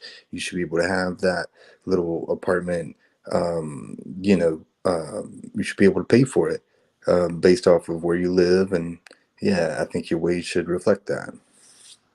Yeah. And so, if you have to commute to work, your wage should also reflect that, in my opinion. Absolutely. Whether you're using public transportation or you have to pay for gas or you ride a bicycle, whatever the case may be, your wage should reflect that. It shouldn't, minimum wage should be reflective of what you are capable of doing, what your job ability is, as well as what your living situation is. Mm-hmm. And if you're not making that wage, then you need to find another job where you can make that wage. Mm-hmm. And if you can't find that other job where you can make that wage, then you should be allowed to leave the city and go and try to make your own way out in the woods if that's what you so choose. It's just a matter of living expenses continue to climb and living wages kind of stay the same for a while until change is demanded, and then the wage climbs, and then the living expenses go way the fuck through the roof. Mm-hmm. We need to stop this, self-perpetuating crap and go back to rent does not need to be $800 fucking dollars a month for a 1-bedroom apartment in bumfuck Egypt. Right, unless you make X amount, you know what I mean? Like unless like the minimum wage was X amount, and yeah, Well, you know, I'm sorry. if you're like, to put it plainly, if you're driving 4.5 hours Mhm.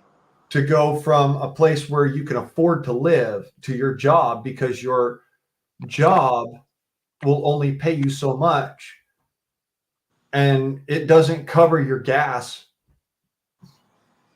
your employer should actually pick up the gas bill. That's what I think about it. Right, but what I'm saying is nobody should be able to pay you less than, you know, if you're willing to work 40 hours a week, they, you know, that place close to you shouldn't be able to pay you $7.25 an hour. You know what I mean? Yeah.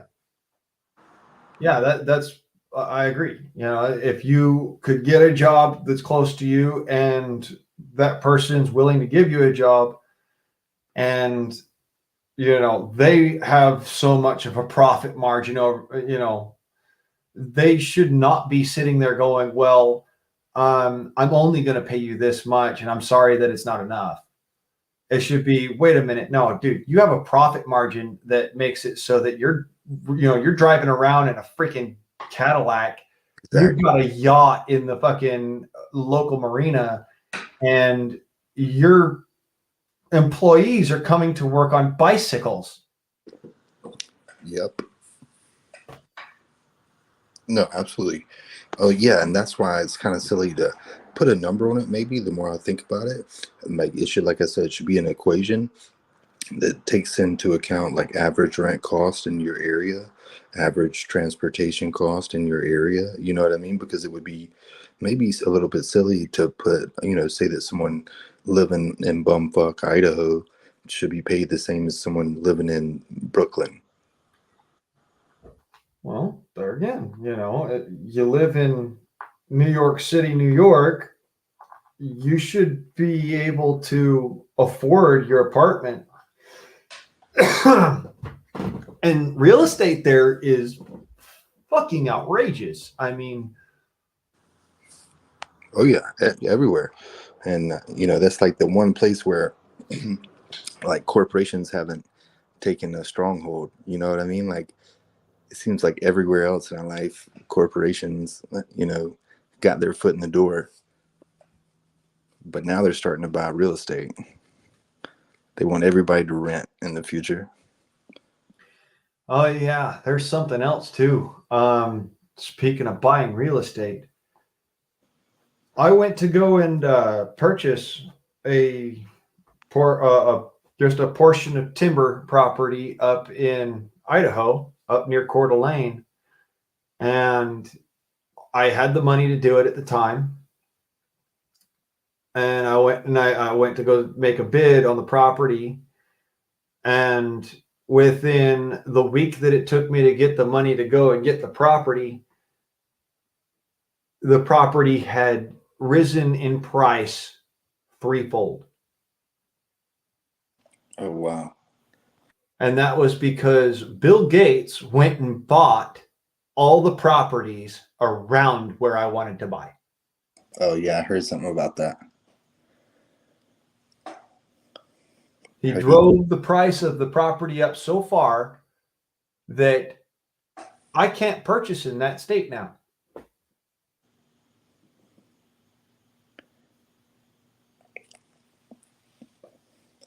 Oh well, I'm sure he has the best intentions for all of us. No, I'm sure whatever he does with that land is going to be for the greater good, right? Come on. I'm sorry. I don't mean to like yes, I do. I mean to laugh in like absolute non-hilarity because let's just recollect that this is the man who Yeah, and of course I was kidding, by the way. yeah, this is the man who went and brought vaccinations to Africa that caused an Ebola outbreak, that caused an AIDS epidemic. This is the man we're talking about. his funding and his organization are the ones that did that. Even before, I mean, he's on Epstein's flight logs. Yeah, he used to go to the freaking he used to go to Treasure Island all the time. Mm-hmm.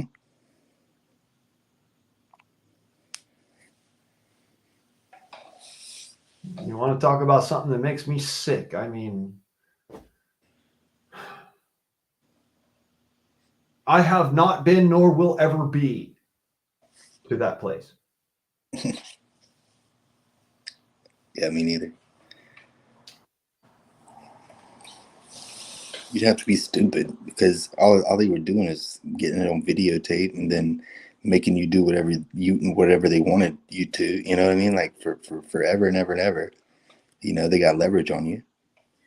And let me put it this way: Gates bought up a whole bunch of land in California, out where I used to work at in Blythe, and turned it over to one of his the companies which he holds quite a large amount of shares in. Although people don't know this, he turned it over to Monsanto and Fondamonte, and both of those companies are Gates subsidiaries. Even though he doesn't actually own the property, so-called, he owns the property. It's legal corruption, man. Yep. Oh, those properties up there in Idaho, around the property that I was going to buy, they are owned by a subsidiary of Microsoft, actually. Well, you're not talking about those bunkers. No, I'm talking about the forest area that I was going to go and purchase. Oh, okay. He bought all of that land up in order to drive paper stocks up. Yeah, he knows what he's doing. Yeah, well, here's the problem with that, though. He precluded people who were just getting, off the ground from finally getting somewhere. I would have had my own timber company right now if that were not the case.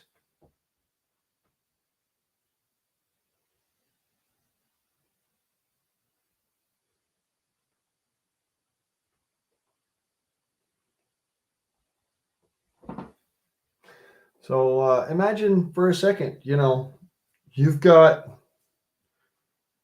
like you said, $100,000 to go and buy a property somewhere. I don't have that money anymore. Okay, it's gone. It is. It disappeared thanks to fucking living expenses. But say you've got $100,000 and you want to buy property.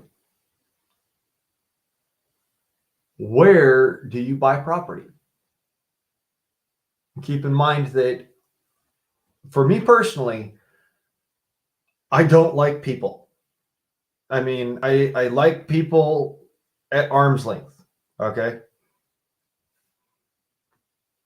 I don't want them standing on my toes. I don't want them, I could literally throw a rock and bust my neighbor's window out.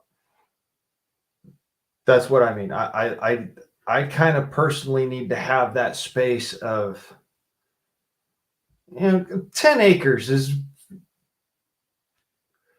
it's not really all that big. How many people could live on 10 acres? If you were to ask Governor Gavin Newsom,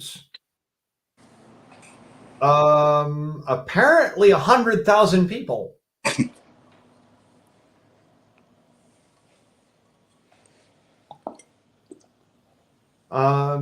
But for me, if I wanted to live somewhere and, be able to harvest trees and grow my own crops and Mhm. not accidentally fucking drop a tree on my neighbor's house. 10 acres, one person, Wow. or one family. I'll go with one family.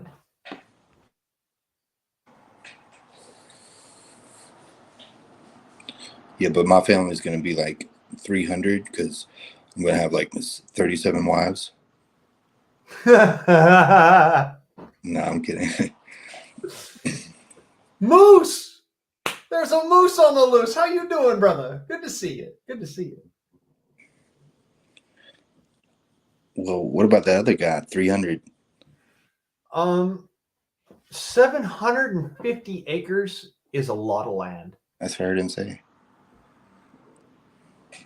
That's the size of Los Angeles proper. Do we know how many people roughly he's got out there? Might be a secret. Don't say it if it is. Him, his wife, his dog, his kids, at any given time. Oh, I thought he said. The man is honestly, he's kind of like more a very personal kind of man. You know, like they don't want all these extra folks. They just want the people I can trust. He's out there now reaching out for people and saying, hey, come to my property, come to my land, be part of my mag, you know, be part of my group, because he sees the writing on the wall, just like the rest of us do. Mm-hmm. And he has lived in a war zone. His family comes from Iran. Mm. So I understand completely where he's coming from. He wants to have that, you know, that group of people that they can all work in concert and be their own unit of people, their own fighting force that if necessary. And at the same time, everybody's able to take care of everybody. It's a community. You know, he wants to build a community because that's what he does. He builds communities. But he didn't, you know, when I first met Pete, he didn't want all those people around him and whatnot. He wants to vet who comes into his community.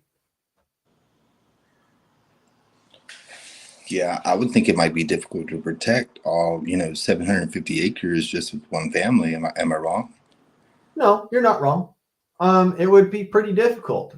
That being said, 750 acres is about the size, like I said, about the size of Los Angeles proper. Los Angeles proper is not really all that big of a city.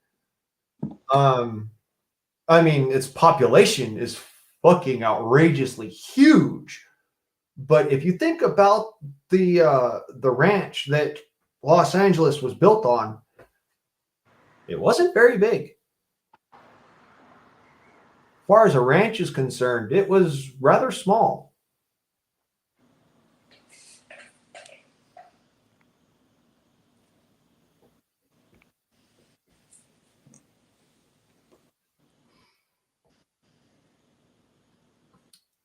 So let's look at it this way. 10 acres. My cousin, Tris, lives on 10 acres. Okay? He lives on 10 acres of land. It's not a big place, but it's not a small place. He has the ability to pull out his 58 caliber Lee Enfield rifle and shoot it and not hit his neighbor's house. Even on purpose. That's why I'm saying that, you know.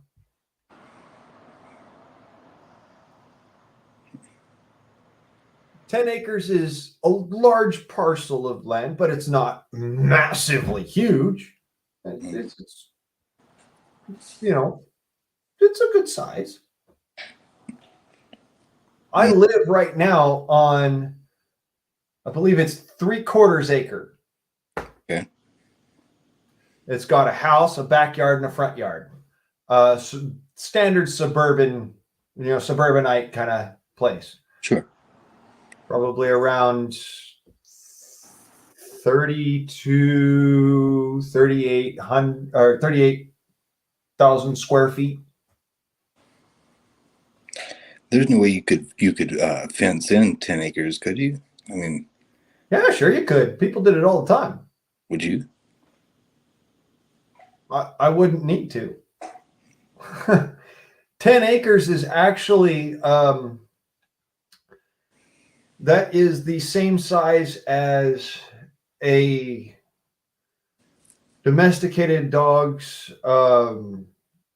natural. If we were to go back to wild dogs, okay, that's the same size as their natural territorial lands. Okay. For like wolves, for instance, a wolf needs about 3 miles circumference. Or, I mean, 3 miles, not circumference, radius of land as far as territory is concerned. So 3 miles is a large area for a wolf. Or, I mean, it's not a large area. It's a relatively okay area for a wolf. Dogs, on the other hand, they have gotten so used to human beings that their mental picture of territory has shrunk. 10 acres is actually just outside of the boundary of that. So I would be able to have my dog on that property, and he would be literally my fence line.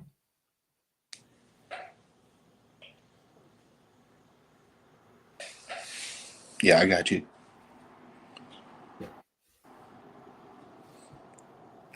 Now, I know I've shown people beforehand my dog, but just for shits and gigglies, I'm going to go ahead and show everybody my pup. This is Houdini. Houdini. Yes. Right over here in the corner. I don't know if y'all can see him. Not really. Hoodoo. Das todo? Papa? 9? All right, bye-bye. Papa, come in. Oh, shit. Damn it. I just destroyed a bunch of my seedlings. That's awesome. This is my hoodoo right here. Can you all see him? Can you not? I don't know. It's kind of dark. Yeah, he's all black. He's a German Shepherd, Doberman Shepherd, and Doberman Pinscher and a Aleutian Shepherd mix. I love you too, my hund. So he's just trying to be shy for the camera right now because he doesn't know you. But yeah, I would show you mine, but he's finally asleep. This guy is so big. Oh, he's such a big dude. Yeah, you're such a big dude, Hoodoo. Here. Oh, oof. Let me just real quick do this. See that? The big old jaws there. There's who. Yeah, in my hole. Him some a big Hoodoo. Him so big. Him such a boo-hoo. Uh-oh. Now he's awake. Yep, he's awake. That's my dog. Okay, well, I'm going to sleep, man. Thanks so much for having me. Oh, yeah. Thank you for coming up here. Yeah, I'll come some other time. All right. Cheers. Cheers. So, yeah, I just dumped my freaking seedlings on the ground, right? Where? Isn't that awesome? God. Oh, man. So, yeah, why don't y'all come on up and just say hi? I mean, shit. I don't bite, and neither does who. Papa needs to clean it up, Papa. Papa needs to clean it up, Papa. And my boy. 9, du Stoffer. I love you, who? You're my boy. You quit sniffing my armpits. It's nasty, dude. Why are you smelling me? Oh.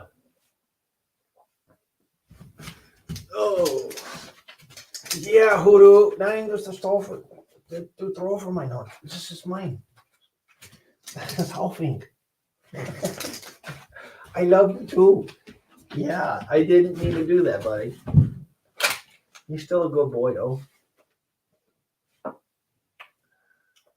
You're a good hund.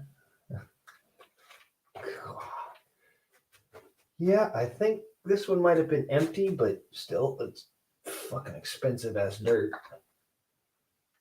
All right.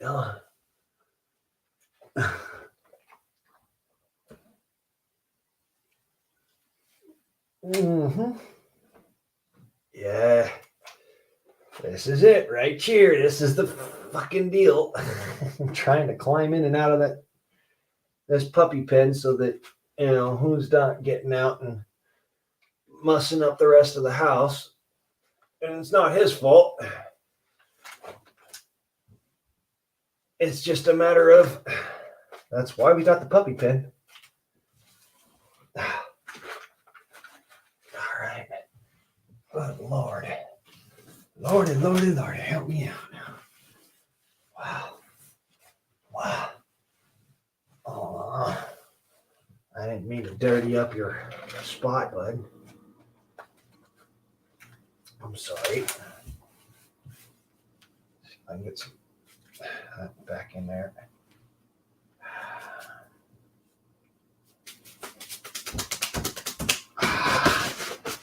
And my who? Yes, you. I love my who.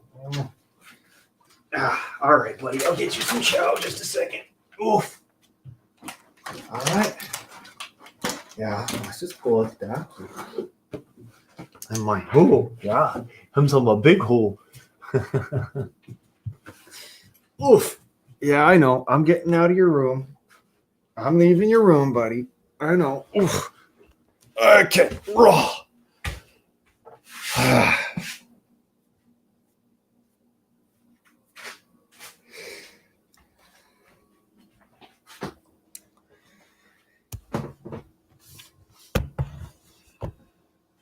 Yeah. Give me just a second. I gotta feed my dog. Make some food for the who. Yeah.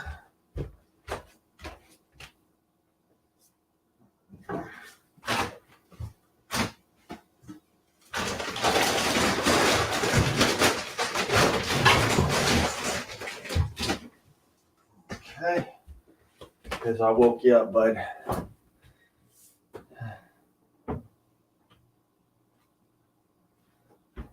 I don't know. I don't know if Sterling is or if he's not. I don't. Personally, I don't know. I refuse to think of any individual as being that way until I have proven otherwise. You know how it goes there, huh? Moose, innocent until proven guilty, right?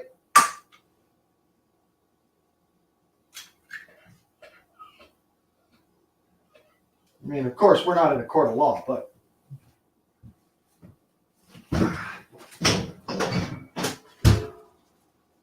Yes, Hulu, I'm getting you food. I'm going to those, man. Por Papa's getting it, bud. I'm getting you some foods. Shred some cheese in there for you.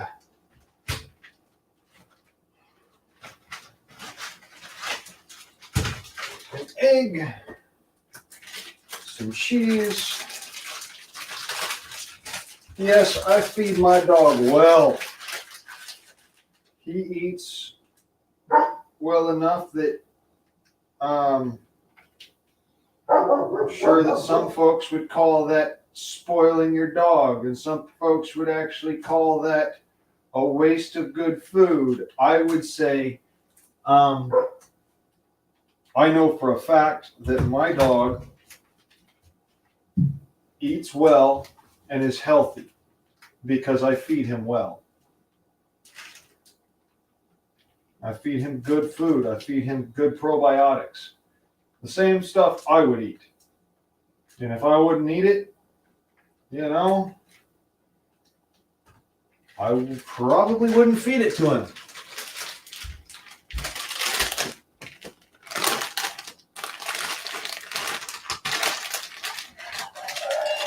Yeah. Yeah. No, don't get me wrong, brother. I know you're saying people didn't listen to you. I listened to you. I did. There's a lot of folks out there that are not preppers. All right. And this feller came into the with an open mind, said, I'm not a prepper. I just want to know about it. I want to learn about it. I want to get my head on straight. And, maybe this might be something I could do. He's not a prepper. He's actually said so when he first came into the stream. Yes, Bubba. Papa's making you foods. I know. Good boy. Mein Hund. Jawohl. Das ist mein Bluthund. Papa gets. Papa works. Yeah. You mein Hund.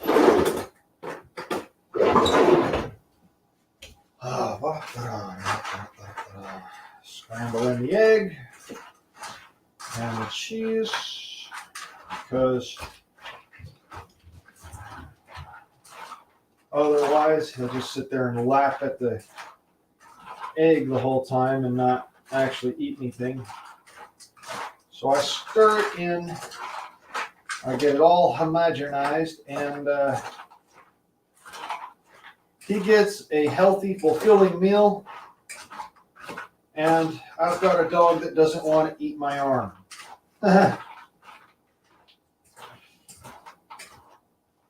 Because he knows I'm going to get him some food. I'm going to find him some food.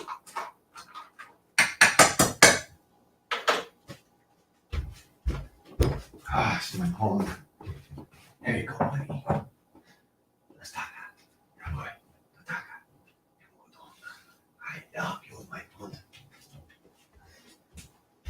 Good boy.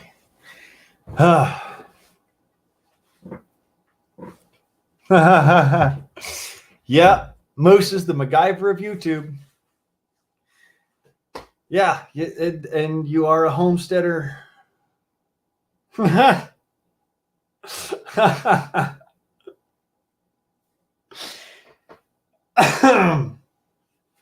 Homesteader with a harp. I'm sorry, I had to giggle. I had to. Y'all are great, man. I love being part of this community. I really do. I guess first and foremost, I'm just me. I'm Blaine, but I'm a bit of a homesteader, a bit of a prepper, and a bit of a survivalist,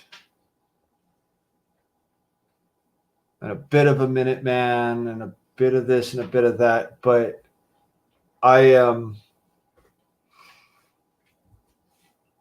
not an actor.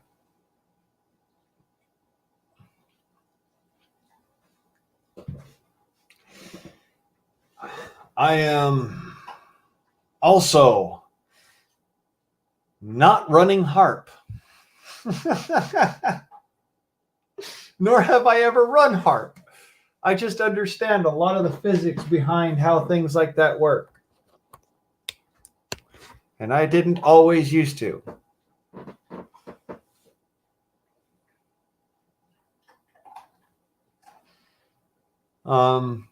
Actually, Moose Man's one of the fellers that helped me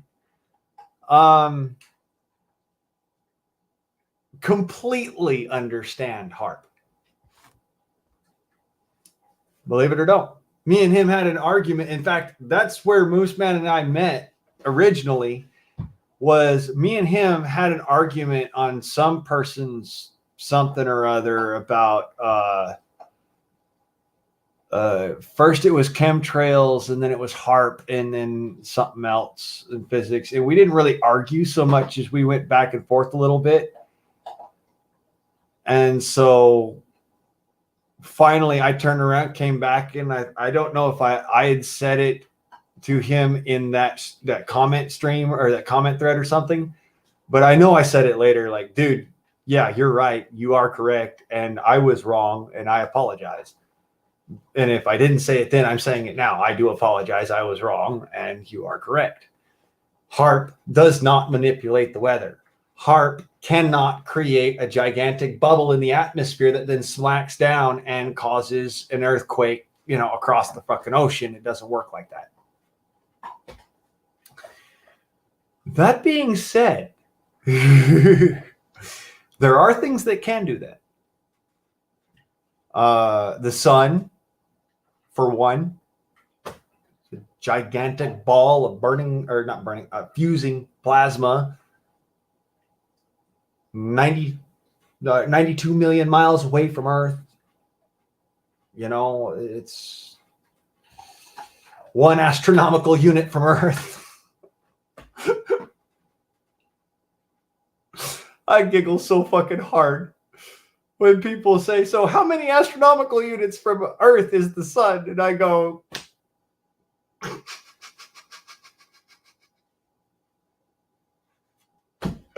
really? Fucking really?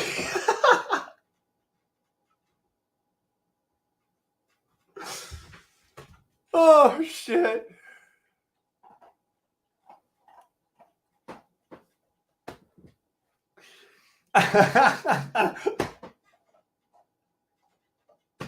Yeah, it's Moose over there farting up a storm that's controlling the weather. I'm joking. So, anyways, yeah, HARP can't do that. However, that was something that me and Moose did clash heads on that I do know exists, that I don't think that Moose has actually found, or I don't know. I don't know all about that one, and what Moose's relation to it is, but the Thor 1 apparatus, aka the rods from God. And it's actually Thar, but they reset the acronym to be Thor.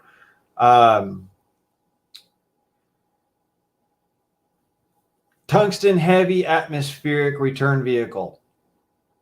Thor V, Thor 1.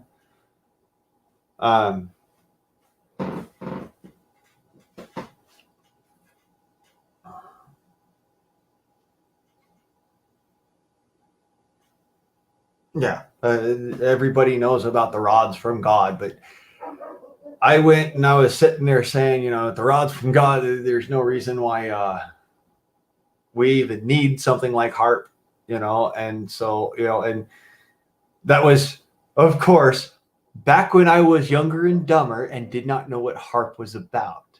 Okay, I want to make that clear. I did know what Thor was about. I do know that exists, and it is in our atmosphere.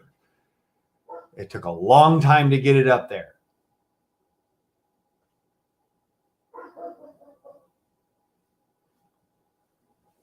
Yeah. Like Moose says, he's the guy doing the Overwatch. He was the guy who stopped HARP from interfering with ham radio signals. So he understood HARP intrinsically, like I understand, re-entry physics. So the fact that he worked on HARP gave him that ability to turn around and tell me, no, you're a dumb motherfucker and you need to shut up.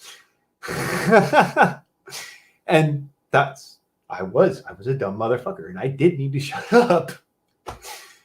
Now I know it's specifically for submarines and for communicating while underwater and opposite end of the globe, and using the ionosphere for specifics and stuff like that. Not as a weapon. It's not a weapon. It's to communicate with our weapons.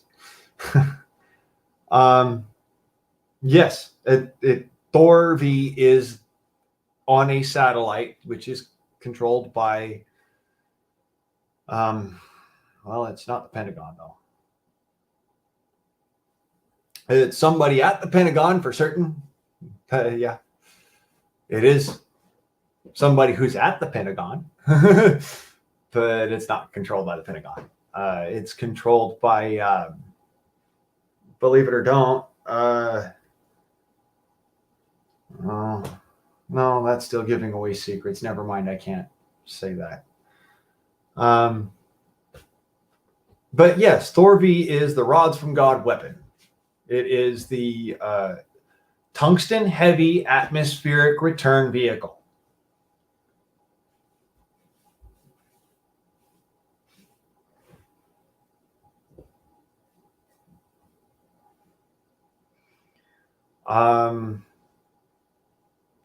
Could you imagine the fucking hell that we could do with that thing?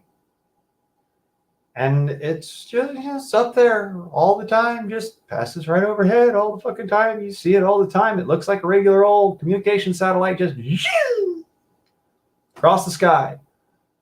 Only difference is that Thorvi can maneuver in ways that most satellites just can't maneuver.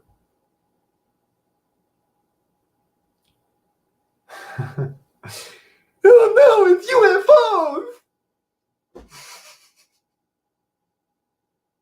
UFOs! I'm sorry, I giggle so fucking hard when people tell me, "Oh, it's all UFOs. It's those aliens. They're coming to take away our children and our cows."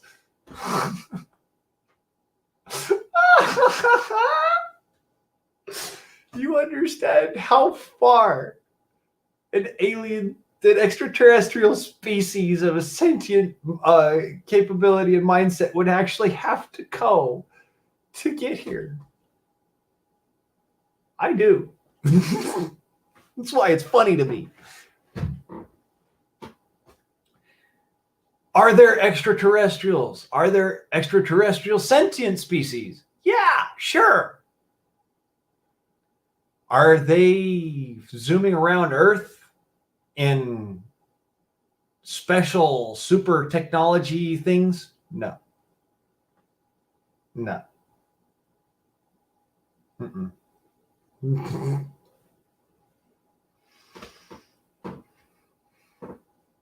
And that's all I have to say about that.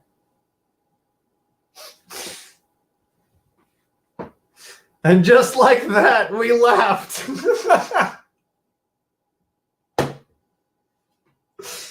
See, yeah, that's what I'm saying. You know, yeah, sure. But they're not here.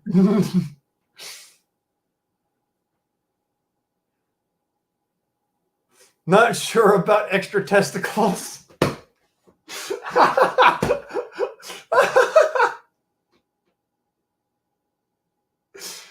Oh man, you're gonna make me die laughing.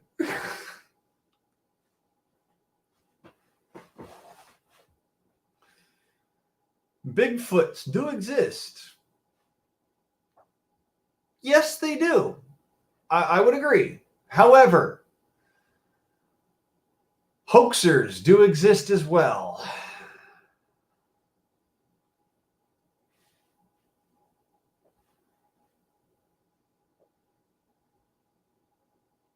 Prove you wrong? Top. We both know that's not necessary.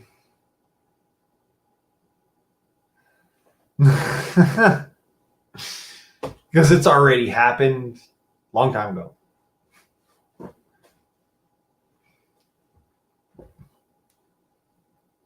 But if Moose wanted to get up here and start telling some jokes, I'm all for it. We can giggle a little while with the Moose man. Matter of fact, there's a Bigfoot that's around here. I have decided that I am going to name that particular Bigfoot, which is actually a Bigfoot and not the hoaxer that flies around the drone with the little projector thingy that, you know, makes the projection of Bigfoot up against trees and shit. the actual Bigfoot that runs through here all the time, and I've heard him and I've smelled him and seen him. That one I am naming Testicles the Mighty in honor of the video game channel, the gaming channel, Gray Still Plays. Oh, that sucks. I'm sorry, Moose. Well, maybe in a future. Anyways, yeah, I am naming my Bigfoot Testicles the Mighty because that motherfucker got a big old swinging pair, I swear. Hear them fuckers clacking coming down the fucking mountain like a pair of coconuts. Just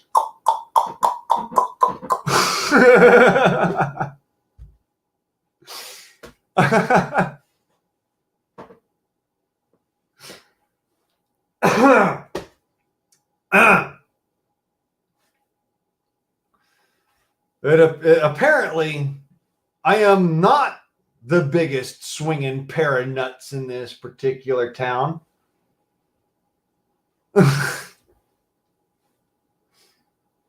Oh, awesome. Well, next summer,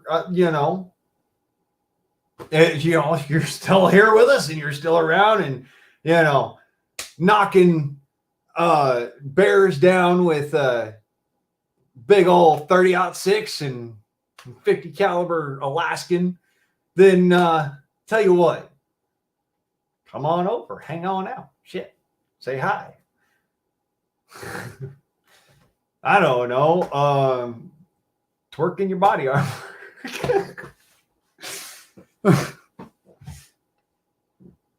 Meanwhile, back at the ranch, yeah, here at the funny farm.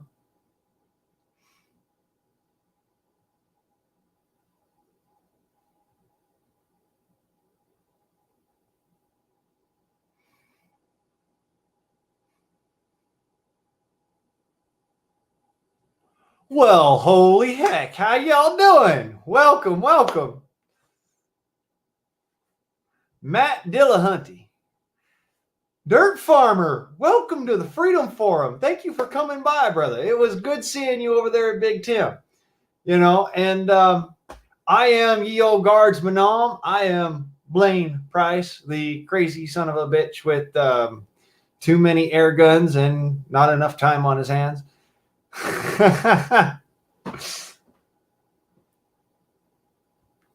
Yeah, we know, Moose, you don't tweet.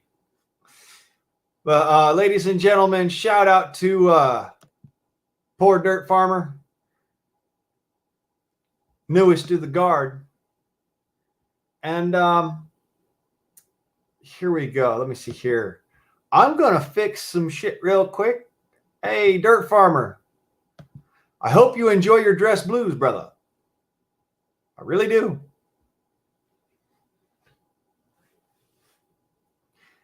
Well, isn't it just lovely that I've got a line on that, and a line on air guns that I would recommend to other individuals. But anyways, a line on air guns that I would recommend to individuals that are great for all different circumstances: home defense, mag dumping into trash, a little bit of a semblance of safety and security that you control, not the government.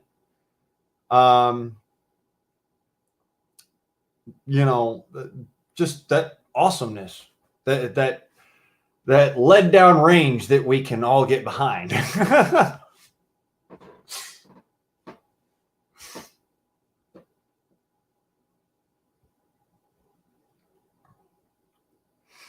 Yeah, no. One of them cannons will definitely mess up a person there. So, Dirt Farmer, for your edification, I present to you the Hatsan Invader. This is the air gun I'm purchasing for my birthday. The price is around $610. Probably around $625 all told. $630 all told, something like that. But this is the air gun I will be purchasing. A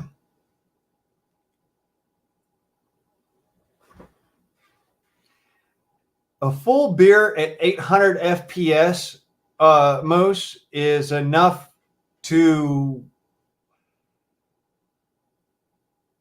not necessarily take a man in half, but definitely plant a can in somebody's breadbasket.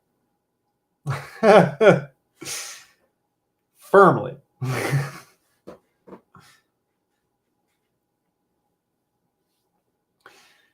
So, yeah, Dirt Farmer, this right here is completely legal. It is an air gun. It is not a firearm. When I say completely legal, it's legal for anybody. As long as you are not on parole or probation, and you're not in prison, this is an air gun you can own yourself. I would suggest that you get yourself one of these.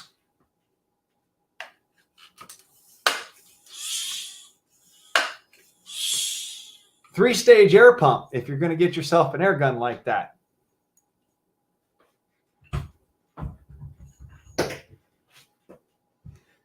And yes, you could definitely take down a wild hog with that. All right? You could definitely take down a wild pig with this air gun. It's been done.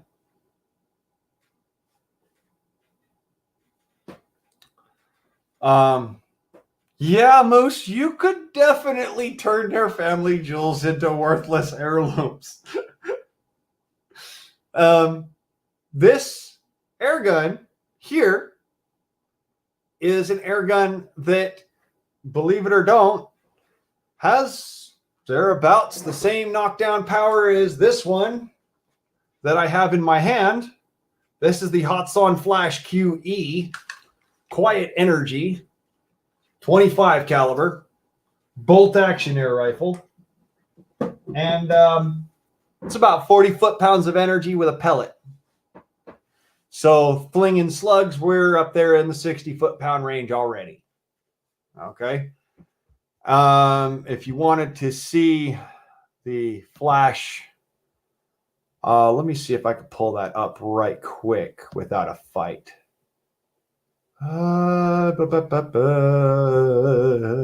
Looks like no. Okay. Flash wood QE. Vectus Speedfire Hercules Flash QE. This is a $309 air gun. It's bolt action. It goes up to 25 caliber. And it can dump about 40 foot-pounds of energy with a pellet. Okay. Heck of an air gun right there. You need to purchase your own scope with it, for it and stuff like that. You need to get your own ammunition. If you fling slugs like I do, I have a good place for you to go for that. So, whoa. Holy shit. Moose, that would hurt. Matter of fact, that within a certain range would be lethal. We'll just say it that way. Within a certain distance, a golf ball would be lethal.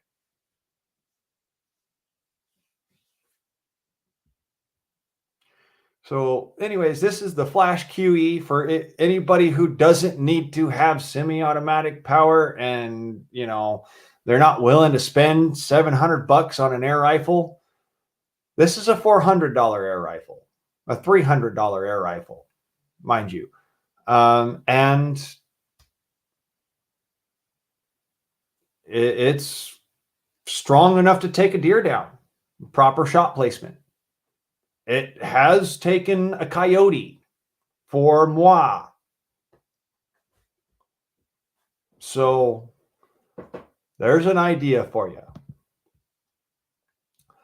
But if you are in the absolute thick of this freaking shit and you need something that, you know, and you can't purchase a firearm, all right? Allow me to introduce to you a $1,000 air gun. This is the Hatsan Blitz. Select fire, semi-automatic, fully automatic, 22 caliber, 25 caliber, and 30 caliber, and sling and lead with a cyclic rate of 1,000 rounds per minute. Large capacity carbon fiber tank that can be swapped out. This is the ultimate air gun. This is an air gun that would be pretty fucking good to take into a shit show. That right there is the Blitz. So, you know, as far as air guns are concerned, I love me a good Hatsan. You know, those Turks, they make pretty good guns.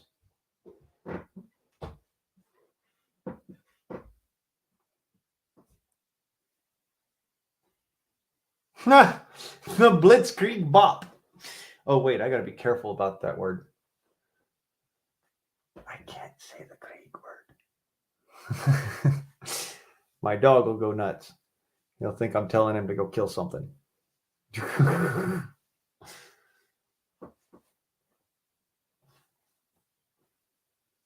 Wolf Blitzer. I love that. Yes. Yes, it's for knocking down wolves. It's a blitzer for wolves.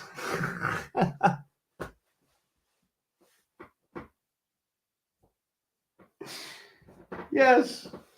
Everybody loves a good something to knock it down with, you know, some lightning in the hand. See what I did there?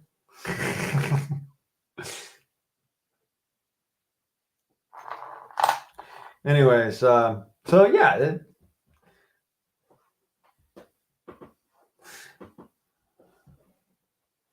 Hey, Debs, welcome back.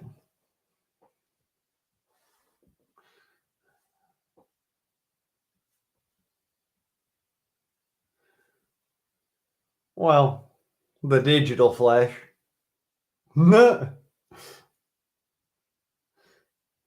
It's Moose in the keyboard.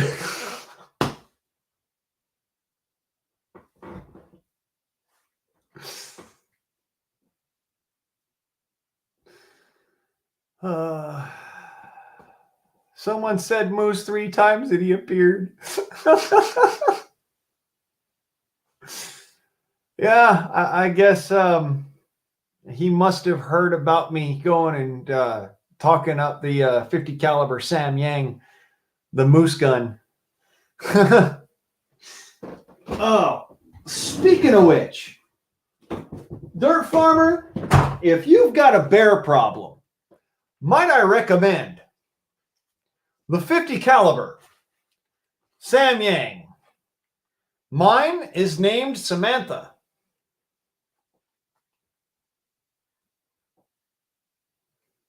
Samantha Bang.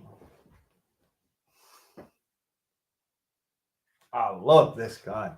Oh, 50 caliber, launching some serious freaking lead downrange. I mean, here is a 50 caliber barrier blind hollow point round. This is what this air gun shoots. A 50 caliber standard hollow point round.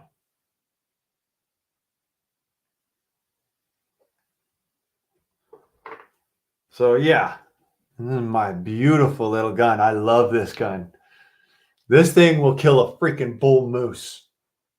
This thing right here will kill a bear. And I've watched it do a freaking Cape Buffalo with a freaking lead ball. I love this gun. I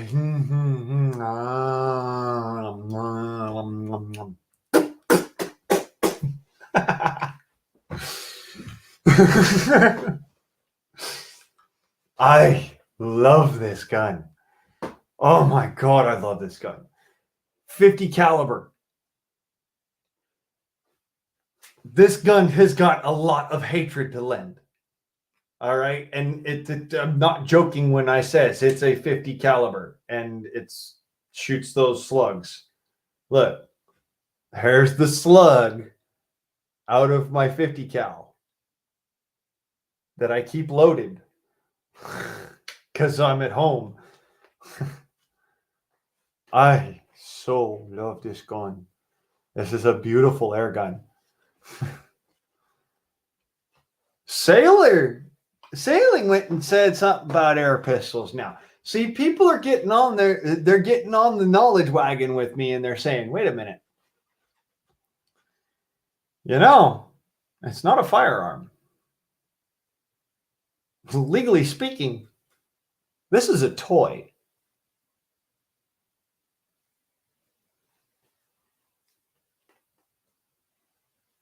Yeah, legally speaking, according to the law of the United States, this is a toy. And so that you know I'm not telling any lies, I tell you no lies. Sam Yang, right there. Air pressure gauge, right there. Oh, wrong side.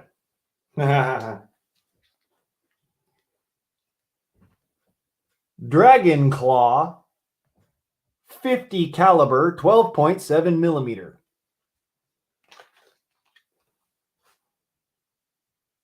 This, oh, I love this gun. It's like a freaking 28 gauge shotgun, man. That's the size of slugs I'm throwing down range. A big freaking air gun.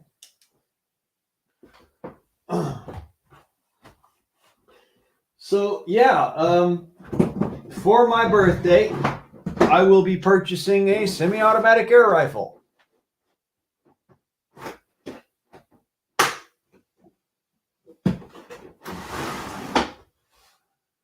Legally twerking shall not be unhinged. I love that.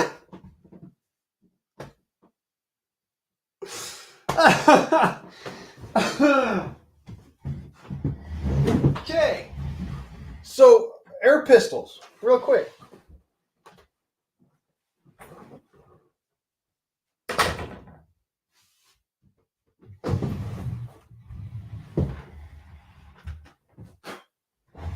That is a 50 caliber air pistol.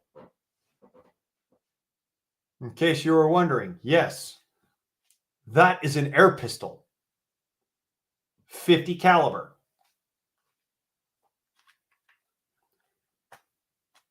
Shoots lead. Made by the Moose Man.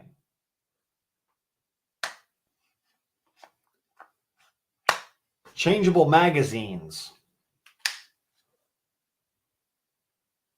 Yes, you can see it's an air pistol.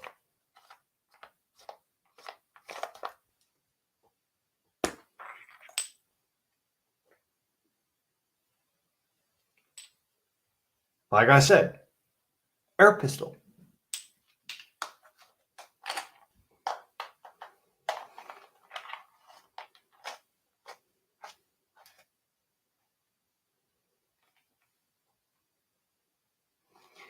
Clint Eastwood just got wood. Yes. fast as you could pull the trigger. 50 caliber lead downrange. With a good amount of get some. So, Denise, air pistol.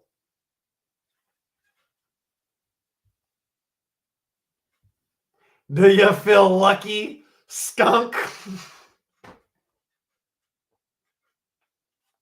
I love it, Moose. I love it. That's great. That's an awesome comment right there. Dude, like when Clint Eastwood just got wood, the Dirty Harry.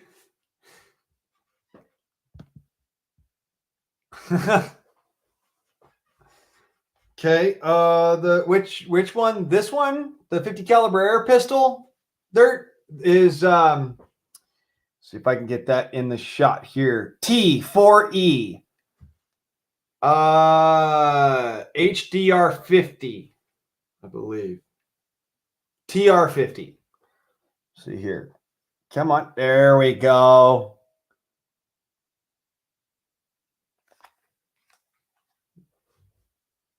That is a whole lot of fuck you. 50 caliber HDR 50 has a trigger safety. Teaches you to keep your fucking booger hook off with a bullet flinger.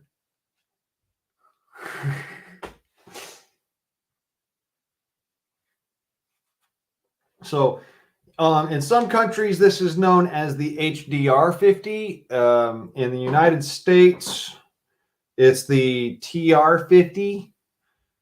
It's part of the T4E line of air guns from Umarex. You'll shoot my eye out, kid. This gun right here has got a whole lot of fucking smack to it. The only thing I will ever say is do not store this gun charged in a place where it is over 120 degrees Fahrenheit because the gun will explode. Yes. The gun will explode. This was $150.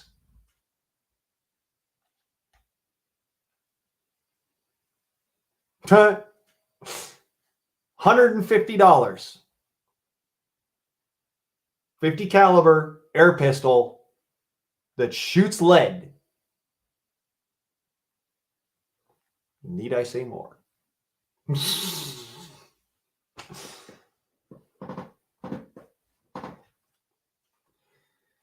I really like this gun. Oh, it just feels so good to pull that fucking trigger. It's a Claymore pistol. Yes, it is. I need to fix it. Obviously, I've got a leak in this one because it exploded on me. But that's because I was dumb enough to have it out in the sunlight on a hot day, and it was 120 degrees outside. That's my fault. I dumbassed it. Okay, this is not a gun you carry in the desert. You want an air gun that you carry in the desert? There you go. 50 caliber Sam Yang. That's what you carry in the desert. HDR 50 is for a little bit cooler weather climates. Not cold weather, but cool weather. Okay. This gun right here really does sling some hatred. And when I says it slings some hatred, let's be clear here. Ladies and gentlemen, I invite you to take a look and see 50 caliber musket round. That's a musket ball. 50 caliber ball shot.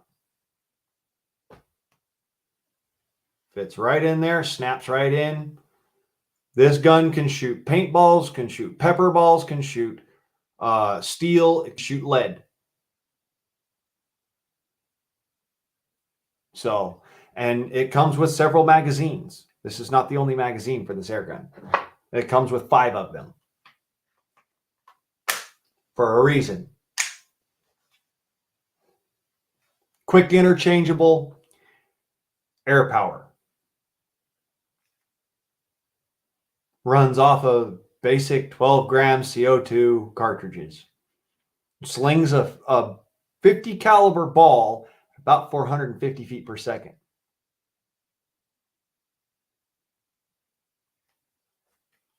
It's a little bit faster than a crossbow bolt.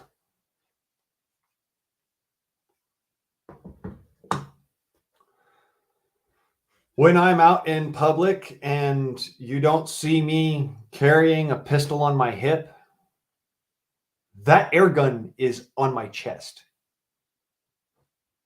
at all times. Honest God truth.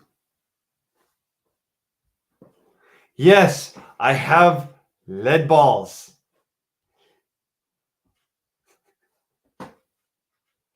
And Moose does too, but I have lead balls. They're kind of heavy, you know. Sometimes it hurts when I sit down.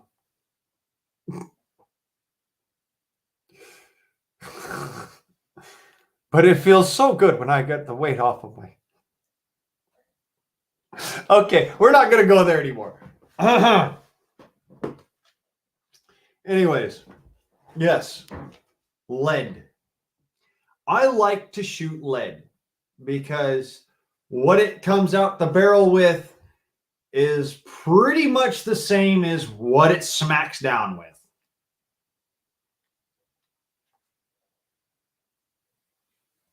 This has got enough that if I shot a raccoon with it, I'd kill the raccoon.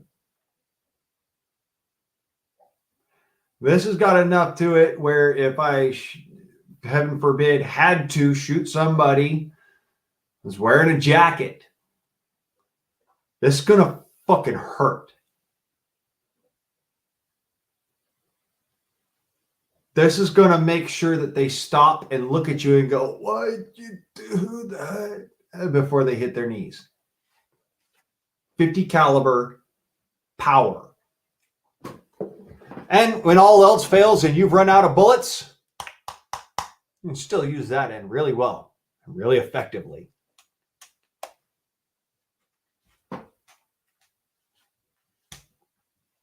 I anticipate I will be attacked by raccoons, Top. So, yes, I shoot lead because pepper spray is for pussies. You're absolutely right there, Hoss. Absolutely right. And as far as lead is concerned, this is the 25 caliber PPG Guard. Still got it. Still goes with me a lot of places. This one holds gas really well. The HDR50 doesn't hold gas really well, so I have to keep a charged container in there unpunctured in order to walk around with it. And I've only got about like 5-10 minutes of gas before that thing's no longer usable.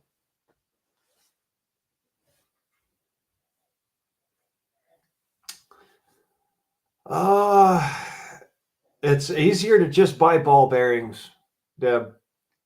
When it really comes down to it, it's easier to buy ball bearings.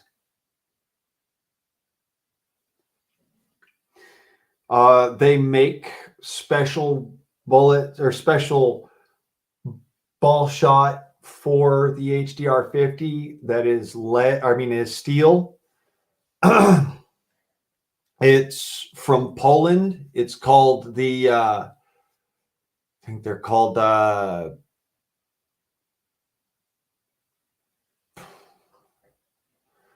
the PDR Defender, I believe.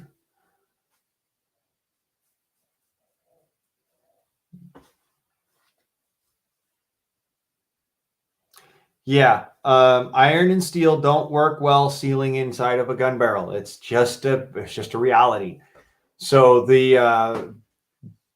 the rounds that are specially made for it from Poland come in a little plastic sleeve that you're supposed to actually load into the magazine, and then that plastic sleeve is what seals against the barrel. Because most of these barrels, believe it or don't, are made out of aluminum. This one is aluminum. It's an aluminum barrel, smooth bore.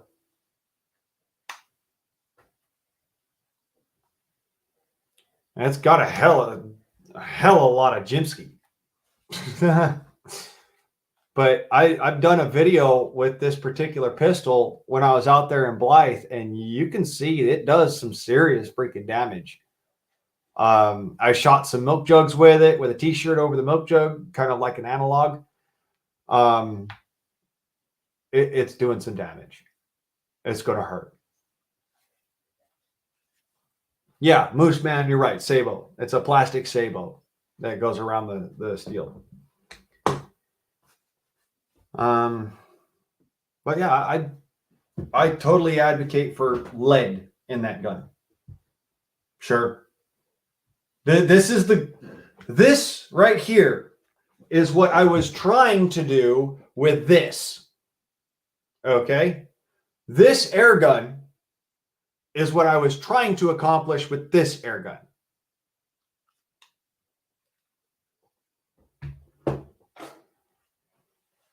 Yeah, I know you're not anticipating about getting attacked by milk jugs. I kind of am anticipating being attacked by milk jugs, but not the ones that you buy at the store.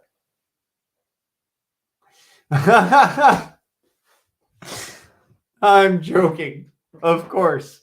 That was a pun for the fun. Just, yeah.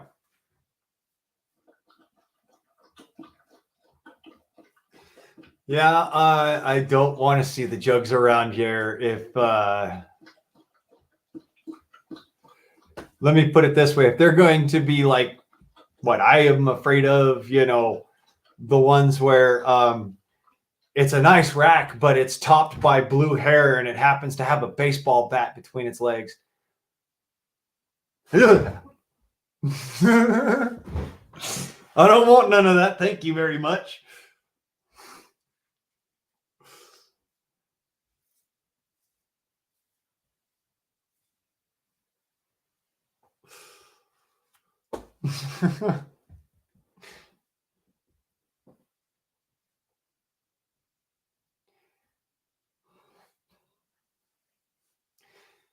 You know what, Debs? Stop that. You're going to start making me you're going to make the darkness come out.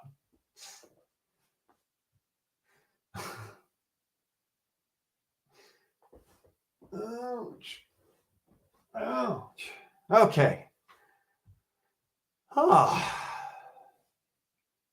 What do you know? It's 2:11. Time for a drink. I don't have any more beer left, do I? Fuck. Okay. Coffee. I want some coffee.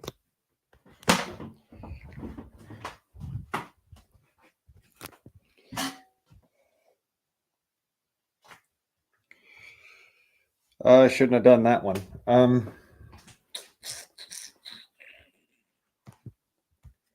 Chet. That down. That's why there's a tampon shortage. There's too many pussies in our country right now. That's funny. That's fucking hilarious. Top, why don't you bring some of that beer over here? We'll have ourselves a potty. Shit, I could use a beer. Here we are at 2 a.m. in the mornings. My dog's out there cussing out a raccoon, telling him to stay off the lawn.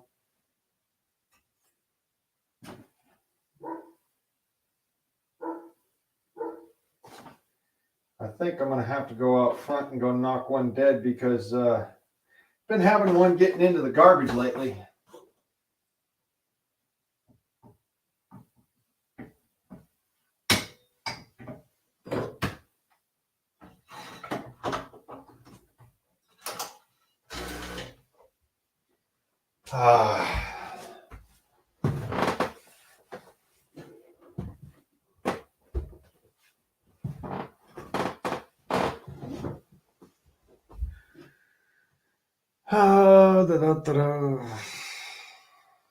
It has been a very long last 24 hours. So, 4:20 where you're at in 8 minutes, eh, brother? All right.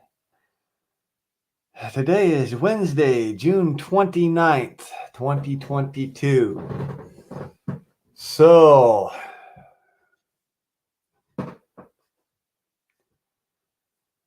well, this was the Tuesday's Gone Freedom Forum. I think I will call it now.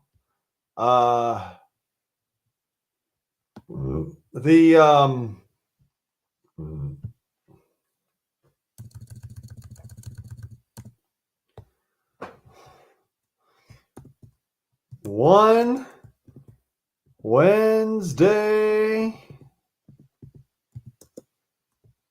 morning. There we go. Freedom Forum.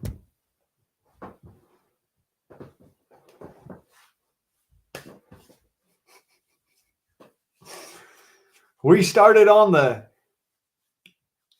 Tuesday's Gone with a little bit of some Tom McDonald singing for us, In God We Trust. And today we are having ourselves a good old time.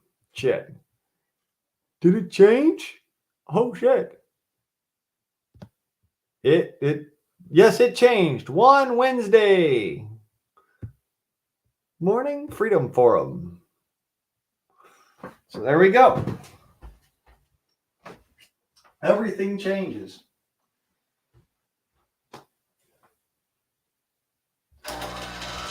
Caffeination, man. I need some caffeine.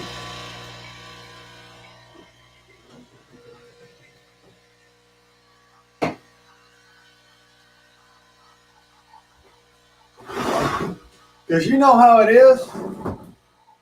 Job of fucking food for the soul, right? The chicken soup for the soul. Yeah. I want some coffee for mine.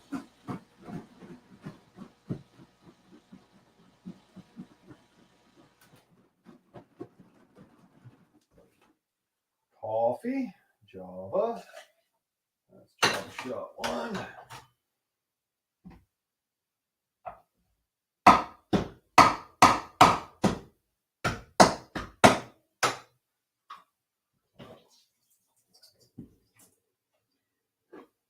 I want Java.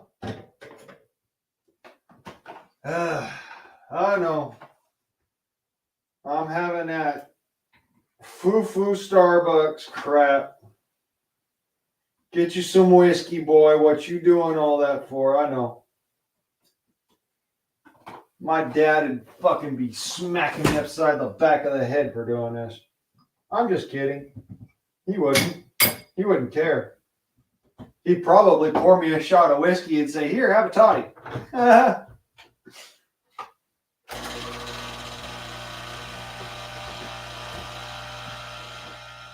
Organic whole milk, huh? Like this shit?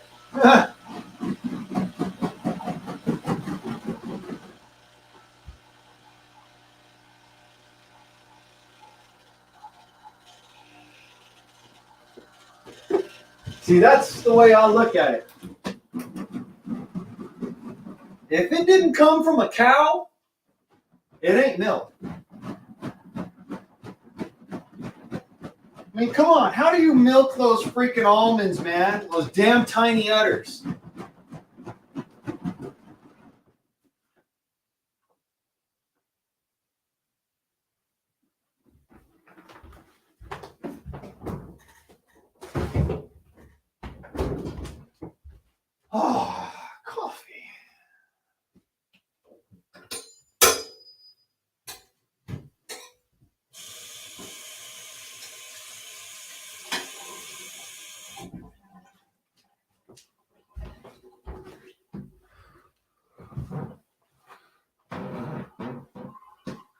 Once you go black, you are a single mother.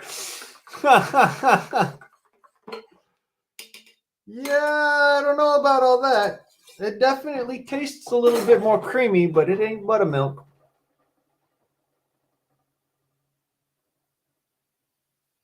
You done? Okay, we'll get back to it. Thank you.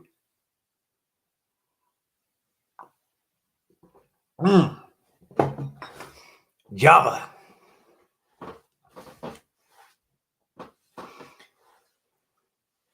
If I kept on shaking that, I might get buttered.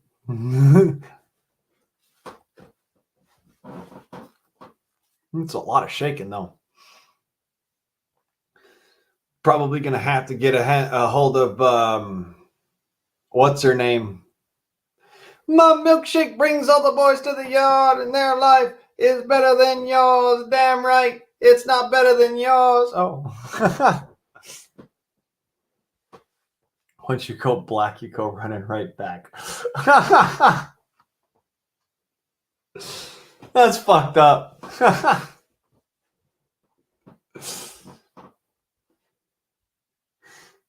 It's not as fucked up as Moose over there with once you go black, you're a single mother.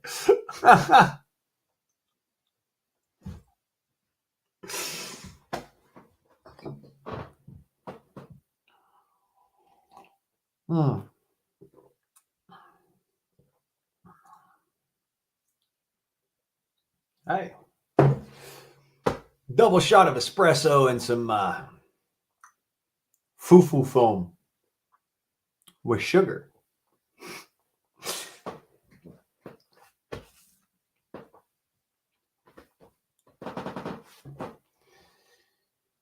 No, it's actually more like sugar with a double shot of espresso and some foo-foo foam on the top. That's how I do mine. I got a sweet tooth. What can I say? There's very few things I enjoy having them stupidly, sickly sweet. Coffee's one of them. Hey, look, it's 420 over there, Moose.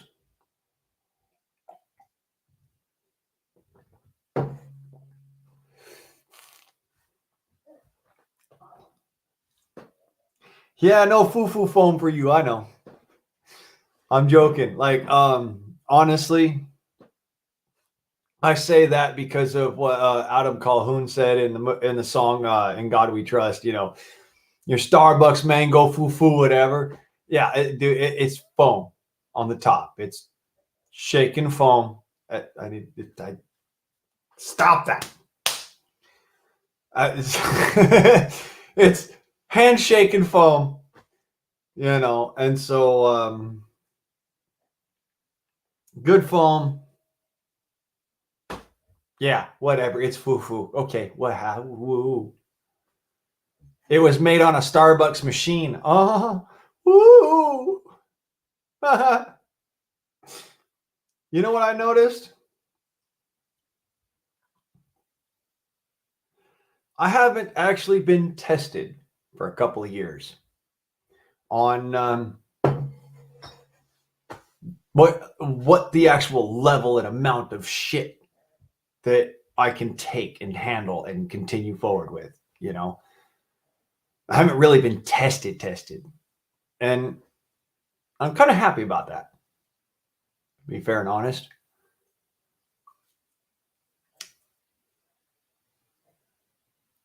I don't like the shit. That doesn't mean that I'm gonna go out there and be like, oh, but I don't have a cell phone. I don't have my coffee. I don't have my stuff. I don't have my stuff picky. I don't have my stuff. Fuck you, man. I'm really not impressed. Really, it's like I'm the kind of. I've tested negative for pussy. Doesn't mean that I don't like pussy. It means I've tested negative for it. I tested negative for foo-foo. for unicorn farts and puppy dog dreams.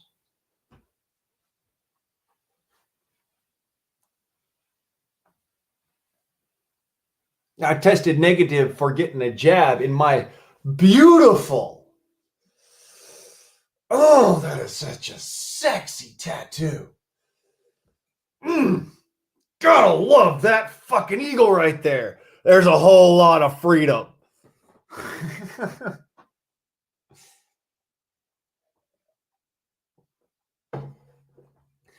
I ain't getting a shot in that. You fuck up my tattoo, man.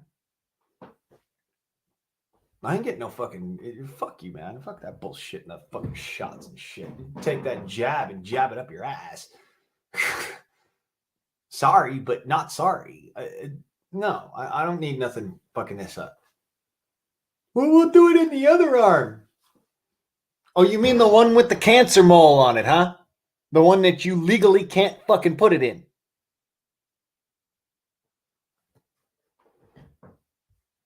You were saying? I'm not going to take a fucking jab. Not happening. Not taking your fucking PCR test.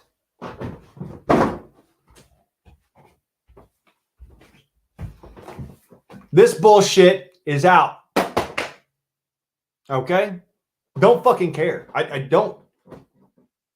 Big whoop. You caught a bad cold. Wah. Too fucking bad.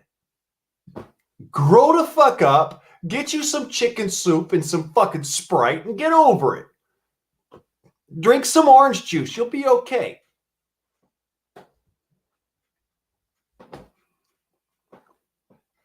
Yeah. Top. Well, I'm both. Jabless and jobless. Fuck. Because whole lot of freedom. I'll dictate my own fucking goddamn whatchamacallit, whatever. I am jobless. I am the no sleever half blood because even though I've never had a jab, I've had my measles, mumps, rubella, rabies vaccine. I've had my scarlet fever and yellow fever and smallpox and chicken pox, and I will never turn in my guns. So don't know what that's about there, turning guns, but hey, to each their own. I am not turning in my guns. I will continue to hold on to them because my guns are air guns. So miss me with that mandate bullshit.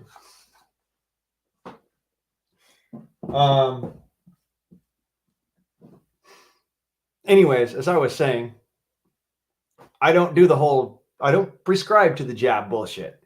I won't.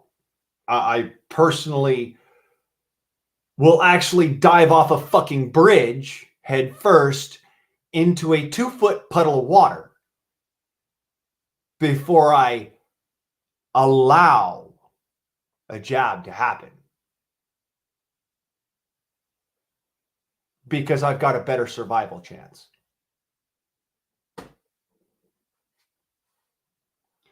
All right, I got you. I got you turning. I got you. All right. I hear you. Understood. Play on words. That's good.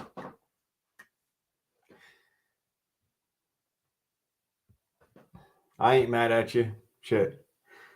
Hope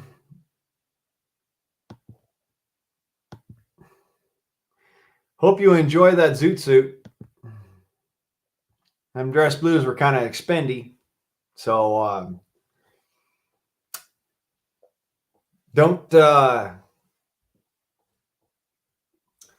what you say, don't burn your dress blues, all right?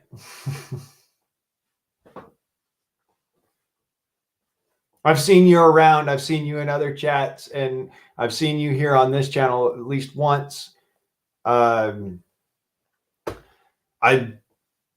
just don't want you getting blocked because of something or other. So enjoy the dress blues. Don't enjoy them too much.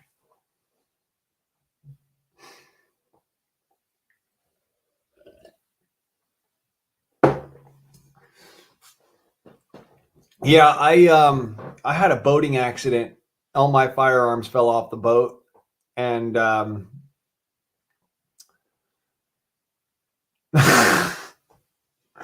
Moose, damn it!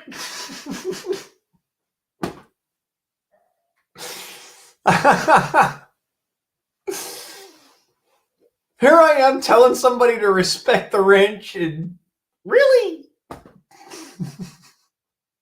I'm joking. I'm joking, of course. Don't take that personal. You're welcome to say whatever the fuck you want. This is the Freedom Forum. And if you can't take somebody else's free speech, the fuck are you in the wrong place? We joke around here. This is real America. This is who we are. We are fun, loving, freedom, fucking just real staunch motherfuckers. That's how we do. So.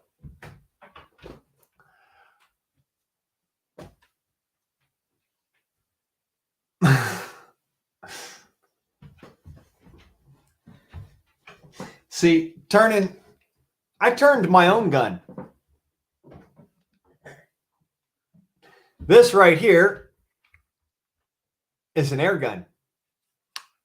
But that barrel in there did not come with this air gun. I made that myself. That magazine in there did not come with this air gun. I made that myself.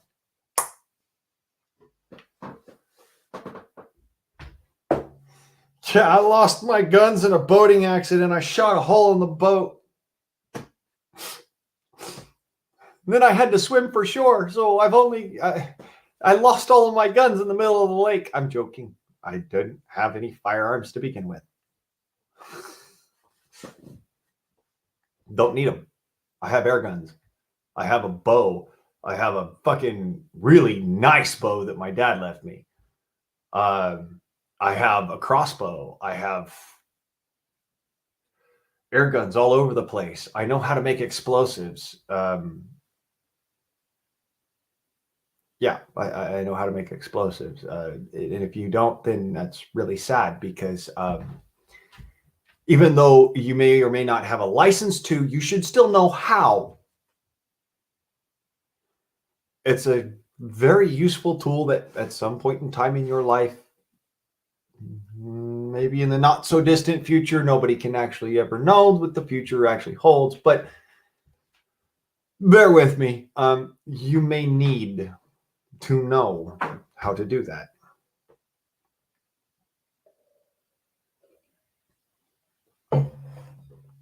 I know how to make black powder. I know how to make poor man C4. I know how to make air gun powder, which is specifically for air guns and nothing else.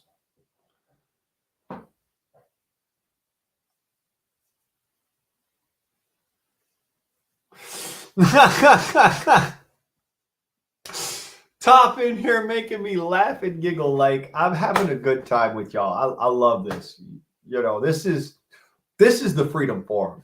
If y'all would come up here and do this on the fly, and we could, I don't care, y'all have fun, shit. Just like I said, no swinging dicks in the panel, and no over here, I think it should be right here. No pornographic links in the chat. Other than that, you're good. Really.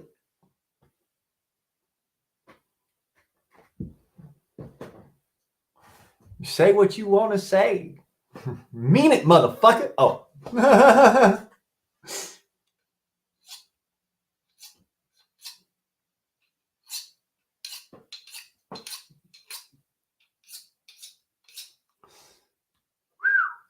Sharp. That quick. 320 EDM stone. Shit you can't buy in a store. Shit you have to fucking order from machine shop magazines. This stone is actually not a cheap stone. This was like a couple $100.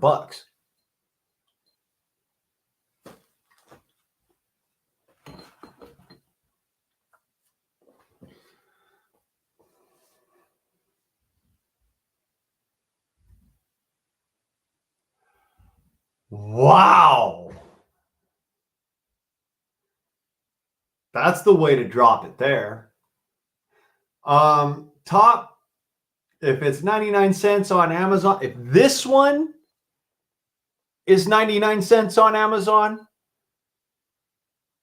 I need to go dig my dad up so that I could tell him he's a liar.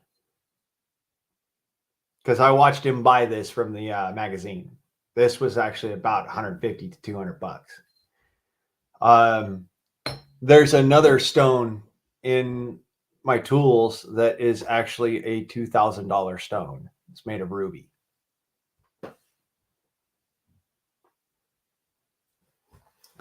What the hell am I doing? I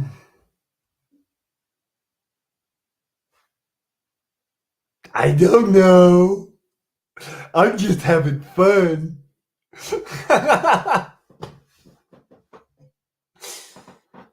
Cheers, mate.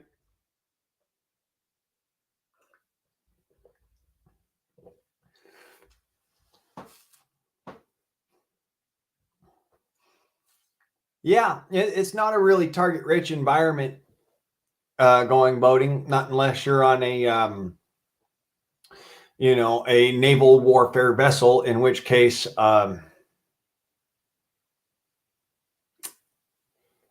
still not a target-rich environment. But you get a lot more, chance to go out and shoot guns and blow shit out of the water, I guess. Even if it's just a training buoy.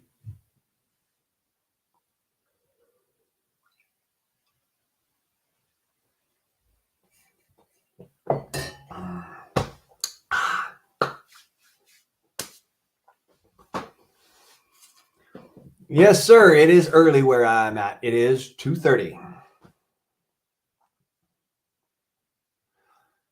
Huh.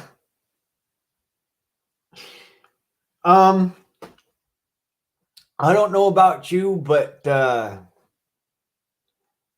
a guy, I'm not going to marry it. I'm certainly not going to marry it.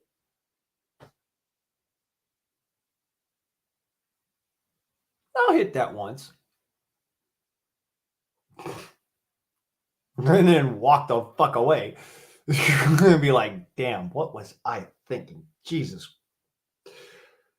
Forgive me, Lord. That was bad. Why did it? God. You stupid son of a... Like I said, I'll hit it and then I'll quit it. I ain't going to marry that. I'm sorry, but if you ain't got the sense and logic and reason in your head to do what is necessary and get things done right, or, you want to go and you want to vote for foo-foo bullshit, you want for gun control, you ain't my woman. I ain't gonna fucking, I ain't marrying you. I ain't gonna marry just because I know better, but I ain't spending the rest of my life with you. We'll put it that way. You want to spend the rest of your life with me?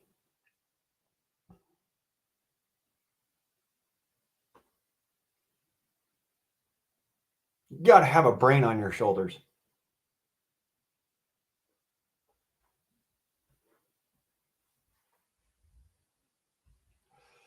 Go Navy warship me, Paige.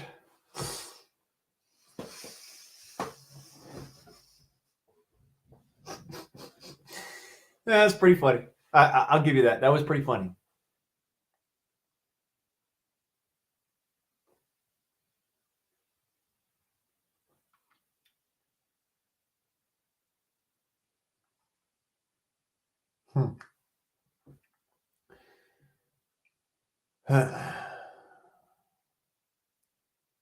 Oh, hell no.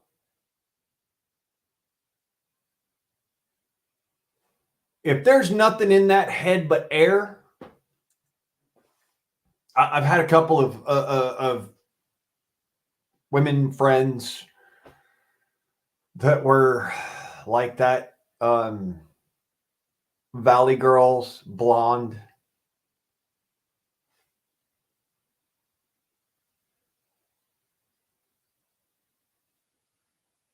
Sorry, I keep on having shit in my eye and it's bothering the shit out of me. You could put your finger into one side of their head and it would come spitting out the other side, just like,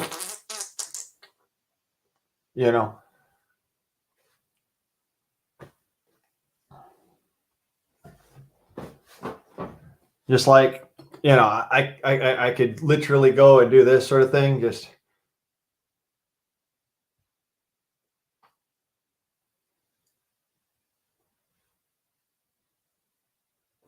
and then of course it would be like this.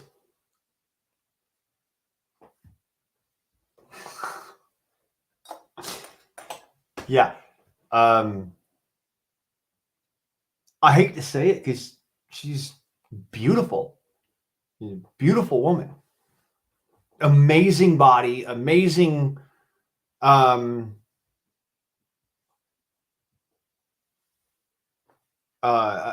amazing physique, very strong-willed, also very ditzy. Very beautiful young woman, and I honestly would not. I dated her for a little while and was like, nope.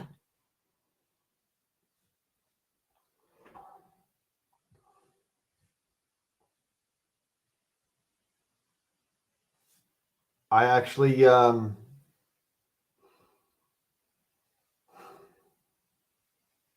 one point in time I thought that was attractive. I don't know why. Now what's attractive to me is a woman with a head on her shoulders, somebody who's actually smart, not smart, smart, intelligent,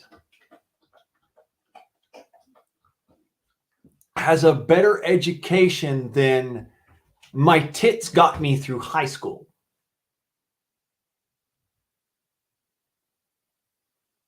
That's it. That's important to me.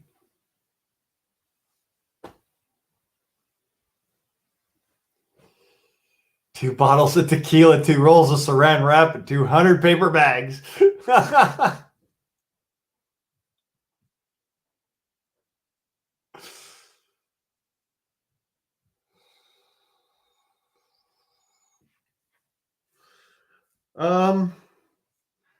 Let me just put it to you this way, Moose. I wouldn't fuck that bitch with yo dick.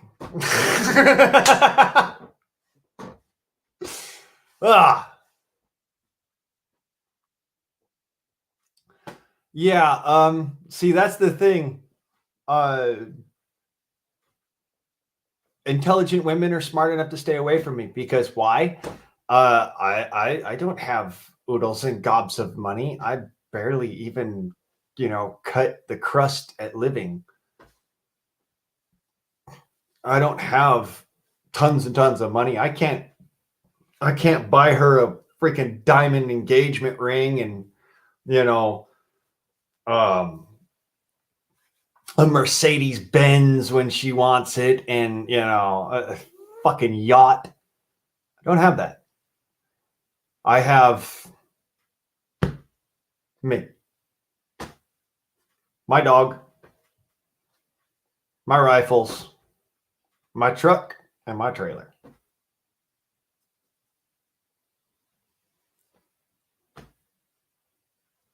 intelligent, attractive women do not see me as a catch. They see me as,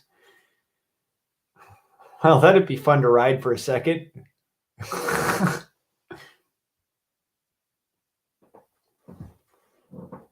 So I'm on the level of I just don't need more. Don't need a woman. I'm not gay, so that won't work out. I'm a hard-headed, aggressive man. I'm also a straight, hard-headed, aggressive, intelligent man. So that's how that works. Not going to end up having a girlfriend very soon, for very long, or for, often, or probably not ever anymore, by choice.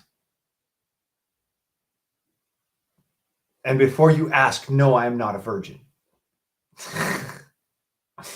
Not an idiot. And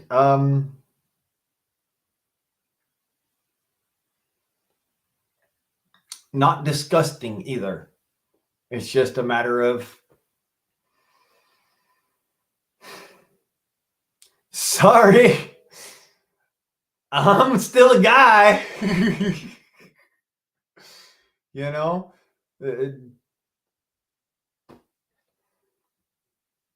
I would not touch Nancy Pelosi with a 10-foot pole. I would also not actually touch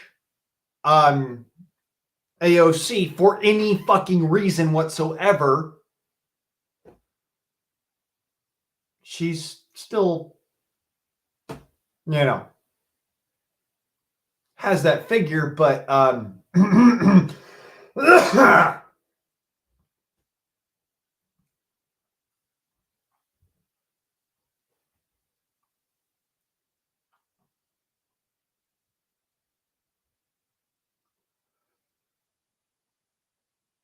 I just, it's one of those, wouldn't touch it with a 10-foot pole, but it's fun to watch it walk away.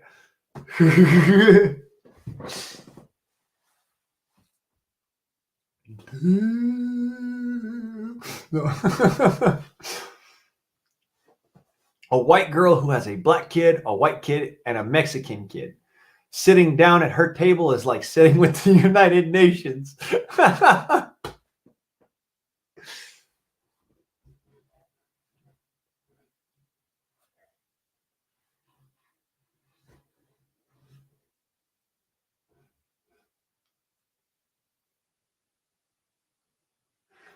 Hold tight, I have an intruder.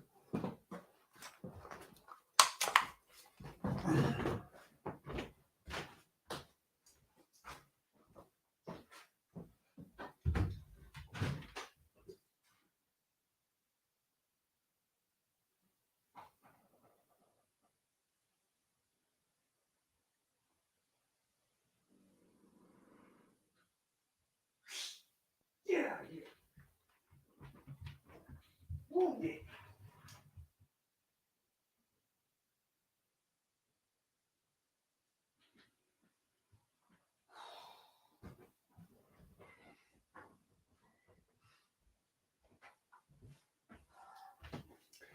Any day I don't have to pull a trigger is a good day.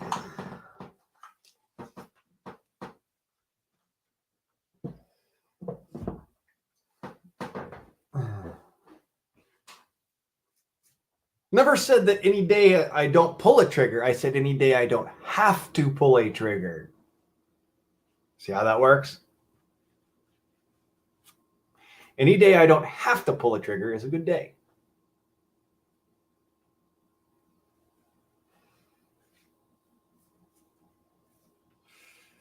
Sprechen Sie Weitchen. I think I need a cigarette.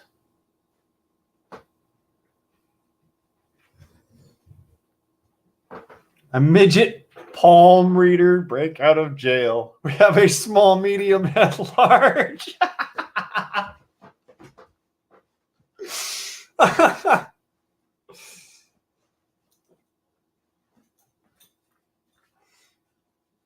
Yeah, it's a rifle. You're supposed to squeeze, but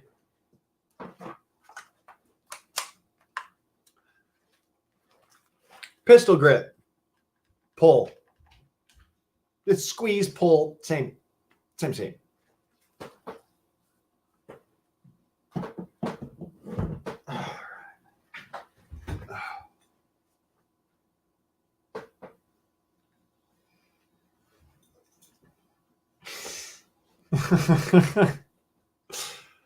Oh, Moose.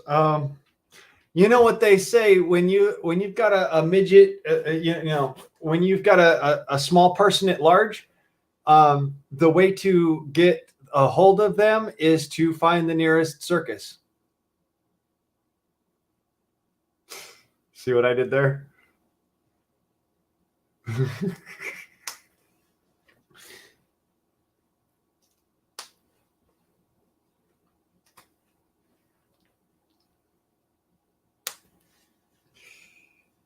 A midget palm. I'm sorry. That's still too funny. A midget palm reader breaks out of jail. We have a small, medium, and large. The ultimate freaking dad joke.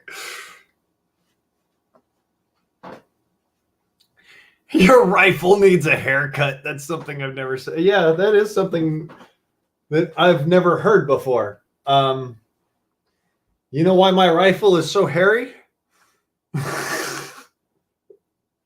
I'm sorry. The puns are great here. We're just you're just some putty motherfuckers, you know?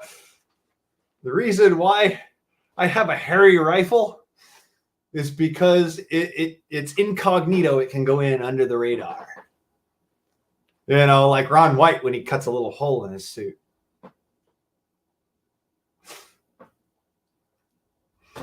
Yeah, the one thing I can say is that I am hairier than my rifle.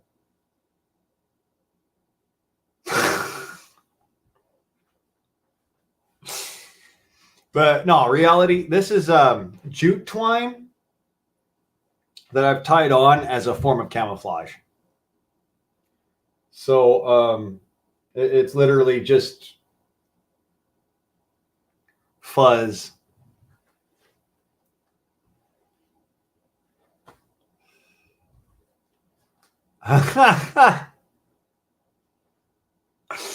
Moose. Yeah. Yes, I do sleep with my rifle. Come on. Any of you seen FMJ? Full Metal Jacket? Stanley Kubrick film? Kubrick film?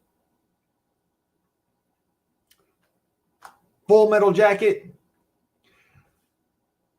Ladies, tonight you will be sleeping with your rifle because you will love nothing more than your rifle. You will forget all about Poontang, the Scratchy and Sniff, the Nanny Scranny, Mary Jane Rottencrotch. You will forget about all of that. This is now your significant other, your wife. Guess what?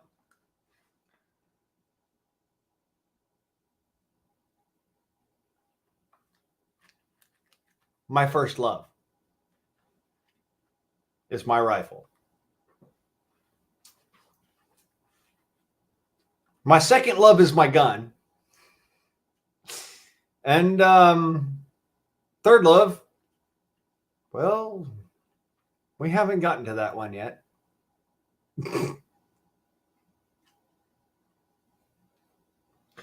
It puts the lotion on its skin, or it gets the hose again.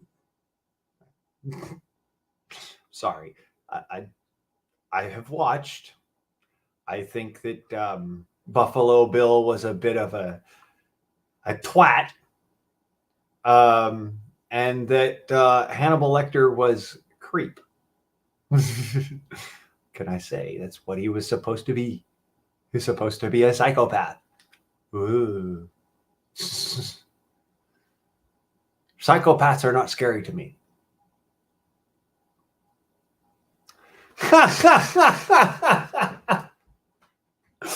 Cock your rifle has a whole new meaning now. Yes.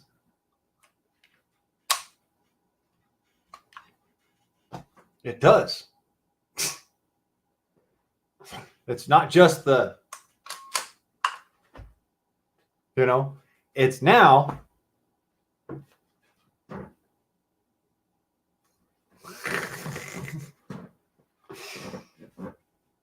I'm making jokes.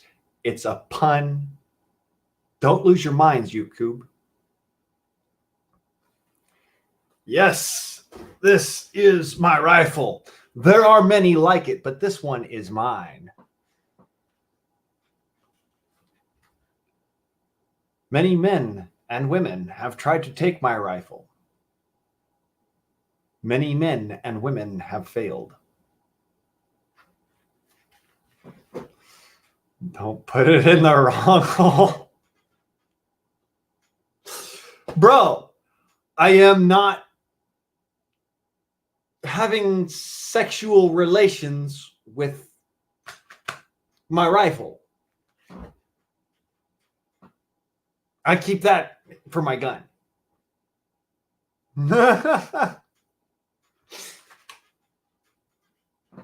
Raw. All right, I'm gonna have me a cigarette. I'm flipping a Nicky.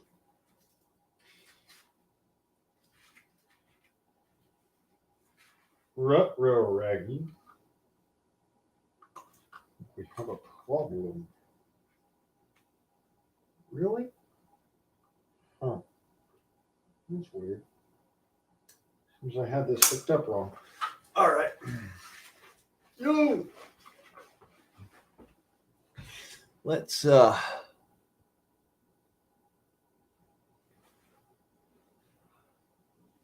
Oh, that would hurt. That would really hurt. They're turning guns.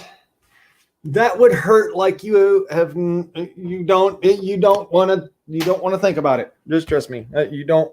No.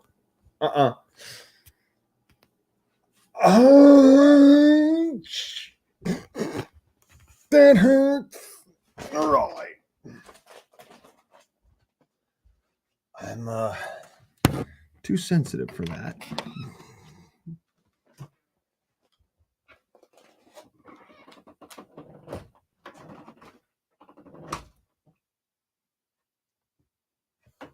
That's better.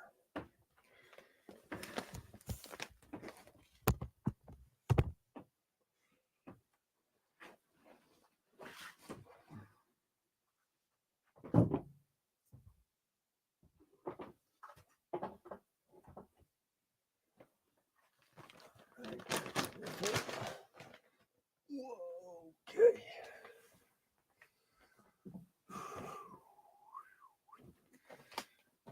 Okay. So, it's nice and quiet out here.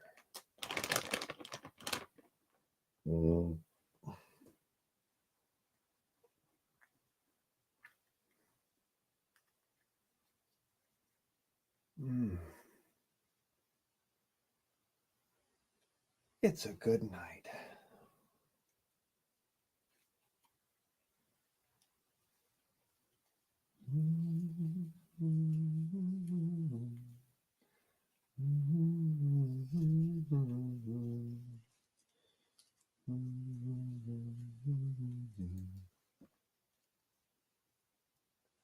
Yeah, that is true. It is better than having it stuck in the barrel, but I don't think that I want to do that, Moose. Either way, get one caught in a carrier group. Ooh. I just had a pucker moment.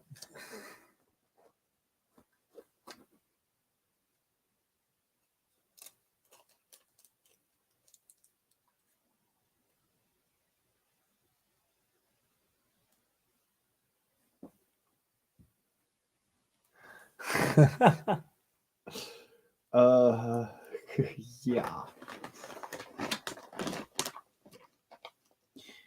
We'll just say it's that would be a golf ball cannon.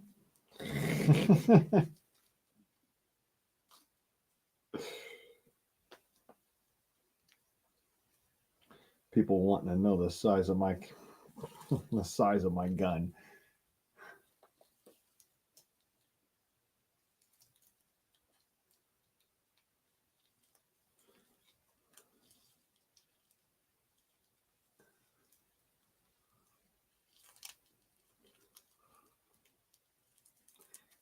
You hear that? I almost said the size of my.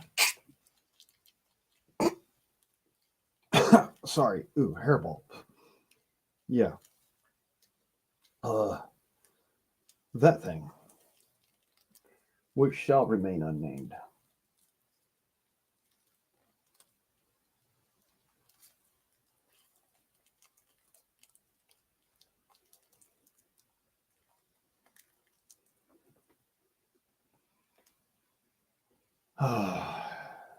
Man, I wish I had that fucking 10 acres right now.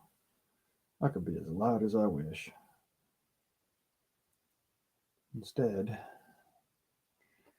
I've got to be quiet.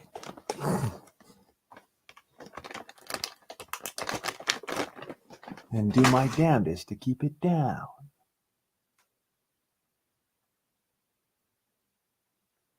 An Amish person in a horse and buggy get a DUI. I saw that video, Top, and apparently the guy was so drunk that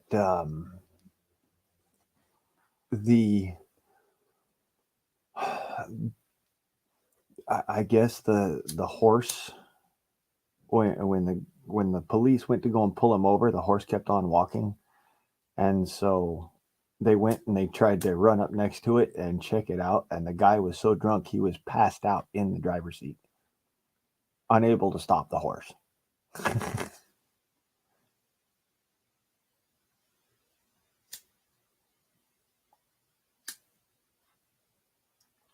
Yeah, I saw that video. It was like, what?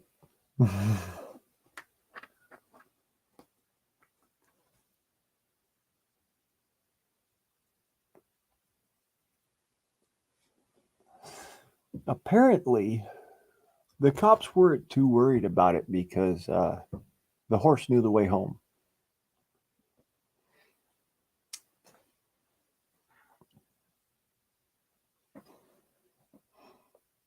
And the horse wasn't drunk, so yeah. That's how the Amish feller got away with that one.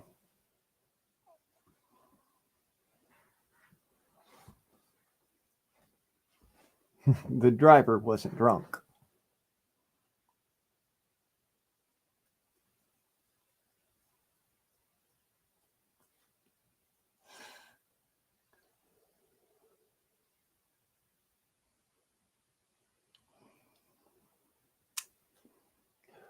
Yeah, the Amish guy wasn't driving a motor vehicle.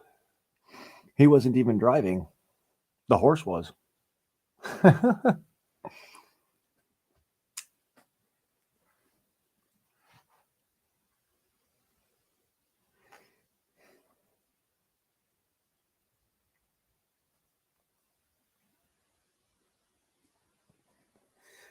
And apparently he didn't actually really catch a case with that one. The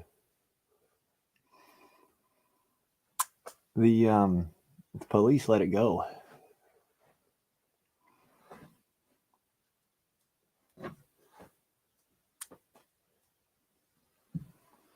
Oh, I think I got a twisted nut. That sucks. Nope, nope. No, I don't. Okay.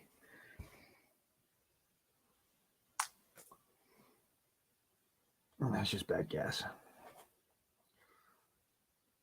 It just don't feel good.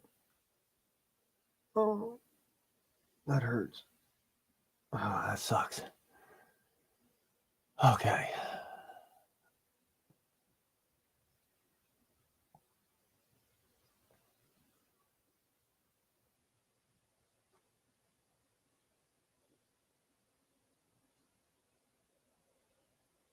Oh, ow, ow, ow, ow,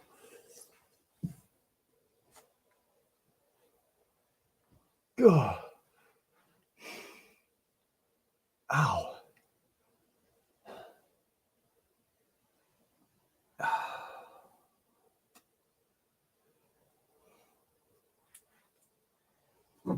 Yeah, they don't have a driver's license that.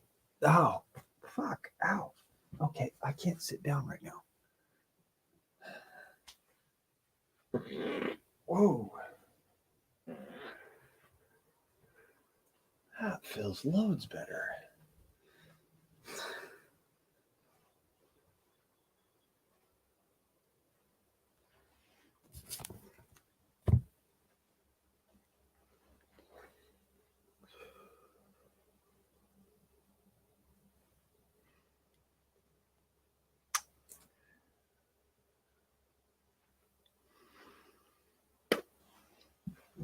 Apparently, there is a clause in the what is it the vehicle operations code that says that it has to be a motor vehicle, so it can't be like it cannot be powered via a separate entity. It has to either be powered by you or it has to be powered by a motor. It can't be, horse drawn or drawn by a bunch of mules or something. Now, if the horse is drunk, you can still get a DUI because the horse is drunk. Although I don't think it's called a DUI then. I'm pretty sure that's called animal abuse.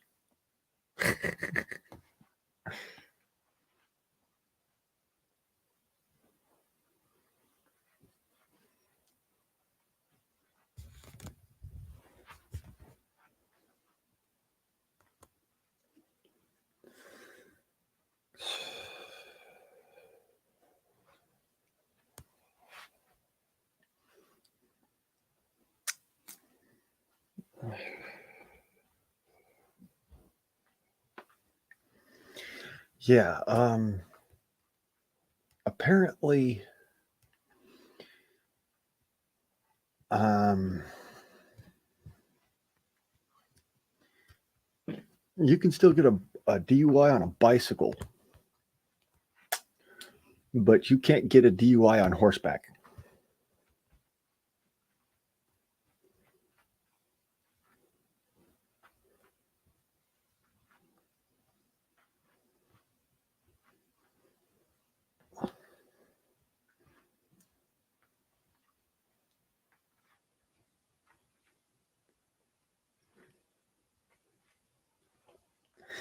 Yeah, you're not allowed to have a horse on a highway, Moose.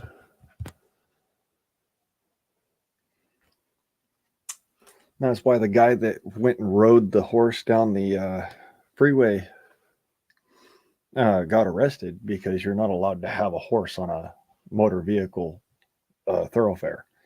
You're allowed to have it on um, any side on path to any motor vehicle thoroughfare, and you're allowed to have it on any small um, non incorporated roadway, but you can't have it on a freeway.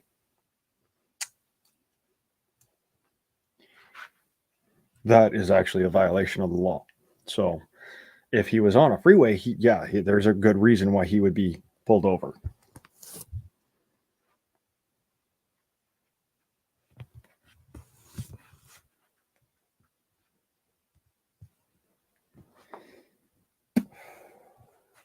Um, you're actually not supposed to have a horse on a paved road.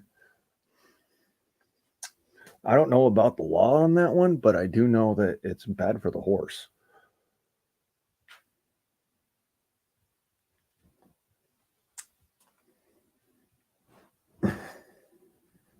That's actually why they have horse races on a dirt track, because on a paved road, if you were to have a horse run on a paved road, shod or unshod for that matter, it can damage the horse's hooves and cause the horse to be lame. So it's very frowned on.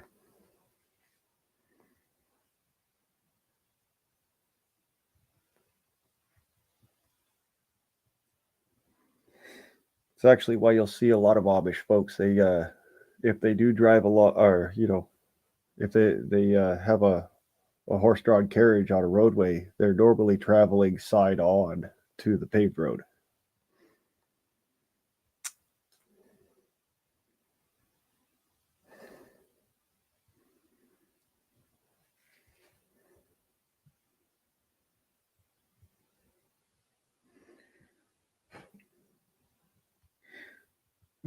Whoa. But yeah, I do know that it's very bad for you to have a horse on a paved road. Bad for the horse, not necessarily bad for the road or bad for um, traffic. But yes, it's bad for traffic. But it's not good for the horse.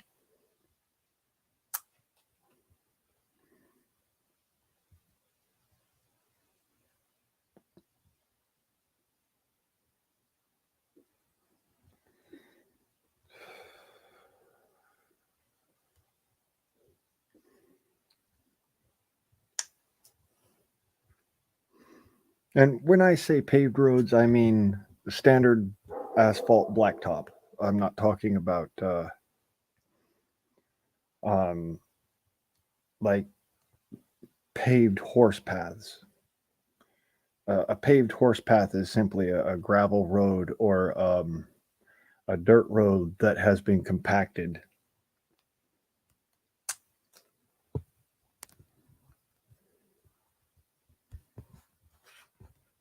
Yes, I do know that about lawnmowers and bicycles and mopeds and ATVs and boats and skateboards, because it's either powered by a motor or it's powered by your own um, personal propulsion, and therefore, basically, if you're inebriated, because there's no other form of there's not a sober animal involved, a sober creature involved. Yeah, that is a DUI.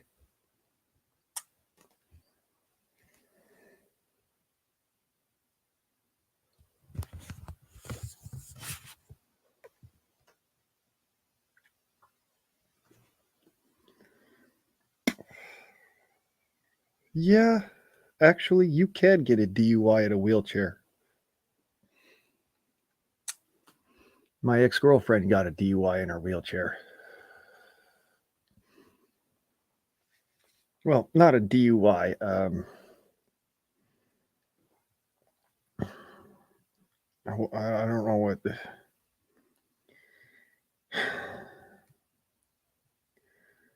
Operating a contraption without a license while under the influence. Not quite a DUI, but yes, for all intents and purposes, it's a DUI.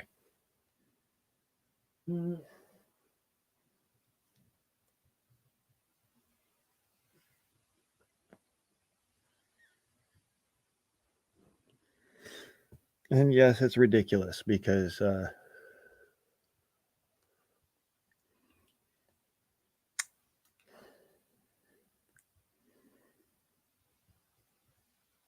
if somebody else is pushing you around, um, how do you get a DUI in a wheelchair?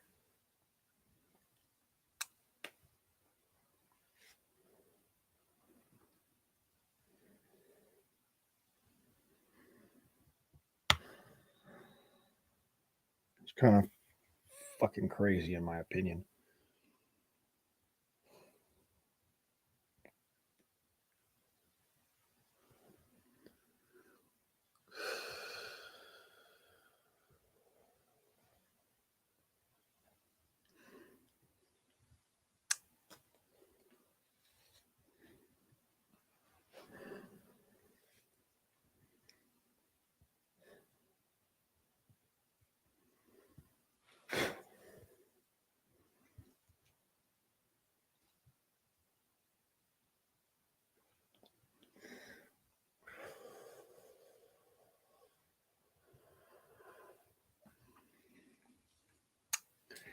And I don't want to put anything out there. Well, I don't give a fuck. This all happened in Bakersfield. If you can imagine that shit.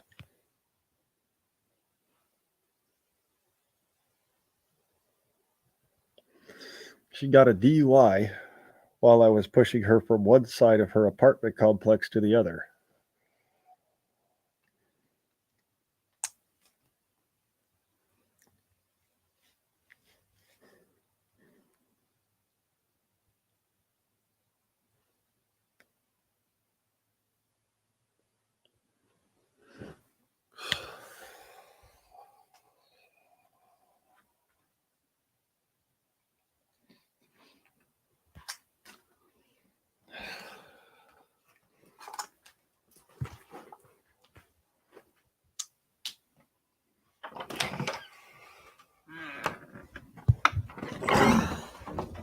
Well, turning.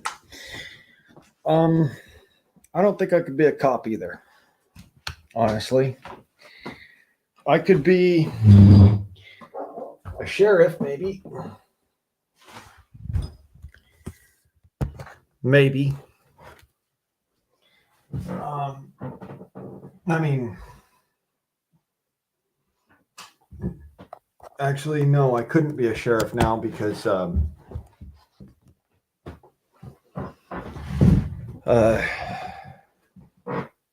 my own personal history, but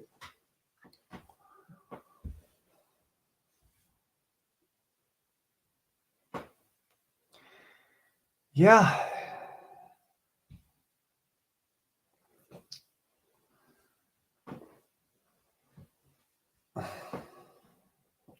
I couldn't. I just couldn't. I'd have been the guy sitting there, and I'd have been the cop that would have arrested the rioter and gotten myself kicked out of the police force for it. So, yeah, I couldn't be a cop.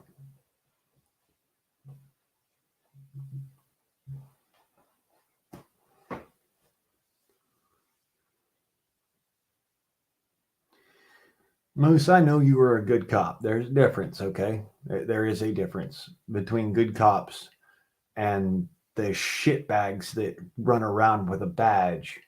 There's a difference, okay? One's a bully with a fucking, a badge and a uniform. The other one, he's trying to make the community a better place. There is a difference. So, you were a good cop. There's a difference.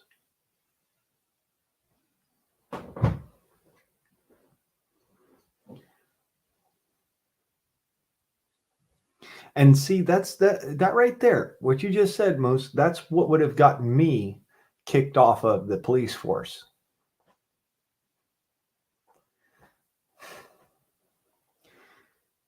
God bless America. Welcome to the Freedom Forum this one Wednesday morning.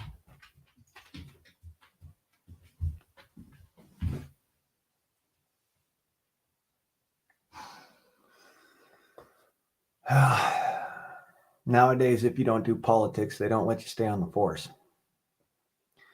I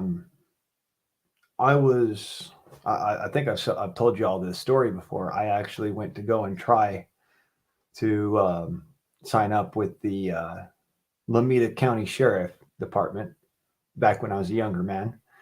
And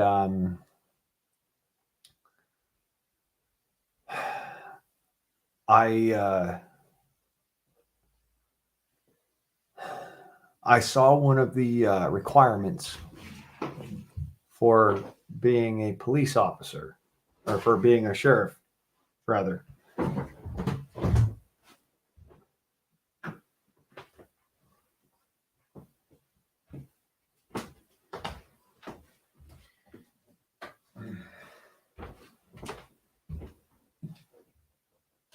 Go to sleep. Go to sleep, Pooh. Go on. Go ahead and go to sleep, Papa. Yeah, I actually signed up to be tried to sign up to be a Lamina County Sheriff, and because one of the prerequisites was that I had to be willing to shoot an individual with the intent to kill them in order to back my fellow sheriff's play, even if they were in the wrong. That I couldn't stomach that. I just couldn't. So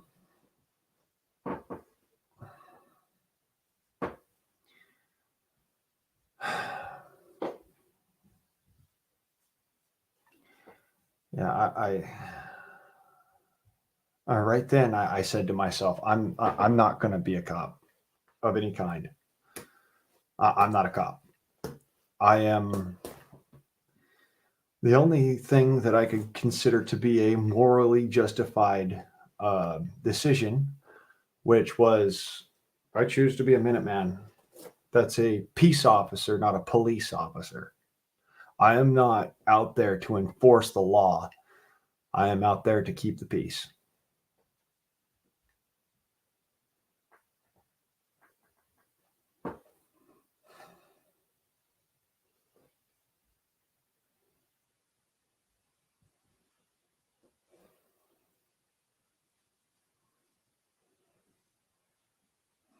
Community patrol and safety officer. Working third shift. That's a hard one. See, I was as a Minuteman, I was a lot of the time I was tasked with just unofficial support personnel.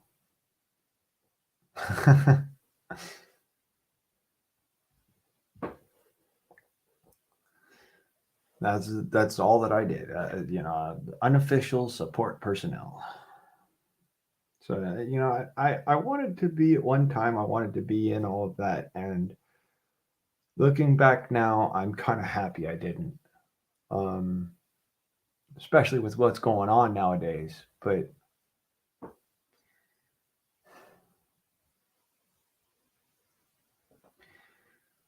yeah, I couldn't justify shooting an individual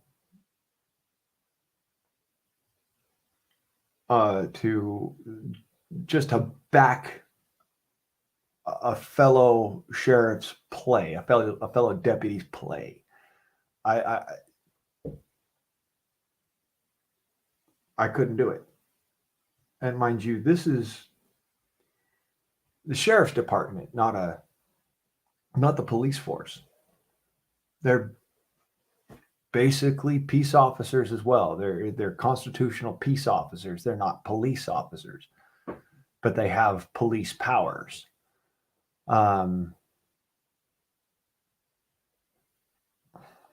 So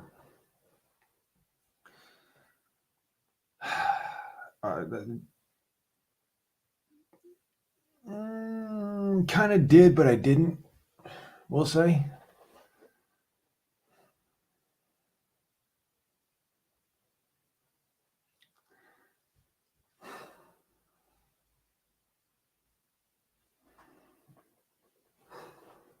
Any mores? Don't get me wrong. I'll back up a police officer.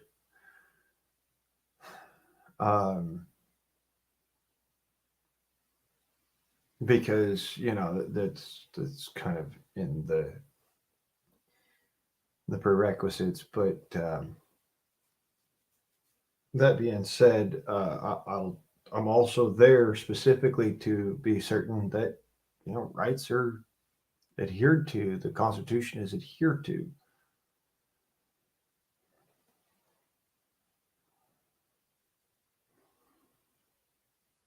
California Highway Patrol can pull you over at 1 mile per hour over the speed limit.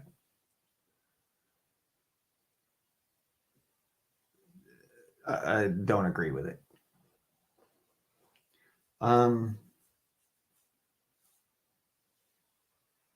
Of course, the speed limit in most of California is 70 miles per hour. So, if you're going over that speed for some reason, yeah. But still, I can't justify it. I have this problem where I can't justify being an asshole in my job.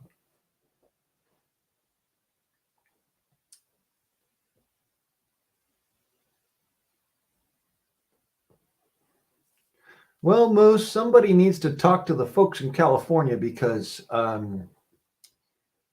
my former boss got pulled over for doing 71 miles an hour.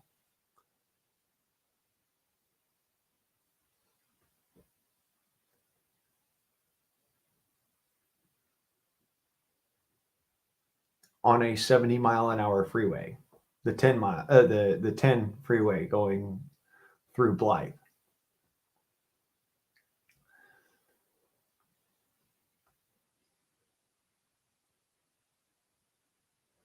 Apparently, in the state of California, you're not allowed to have a speedometer that's calibrated for that 3 miles an hour over or under, which is kind of fucking retarded. So CHP doesn't follow federal laws. You're right.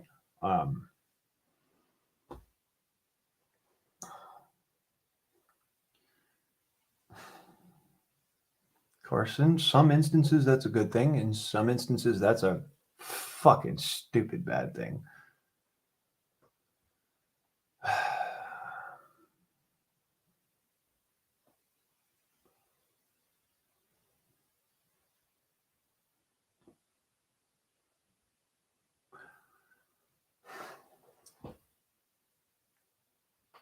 In California, everybody who's smart has a dash cam now. So when the highway patrol pulls you over for a bullshit ticket or something like that, and you can prove it, they normally get their ass thrown in a sling now. It didn't used to be that way, but now that's more the case.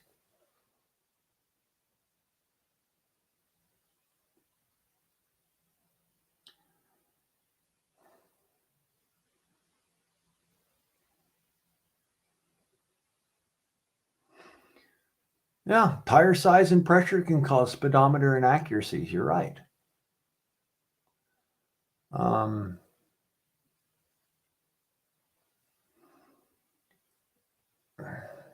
And I know that you're speaking from experience, Top, because I've been there. If Americans go to war with the government, will the military and police keep their oaths to the U.S. Constitution or follow their orders? There's a whole lot of depends in there. Somebody ought to fucking go and tell the freaking adult underwear company. They're not the only ones who have they don't have a monopolization on depends.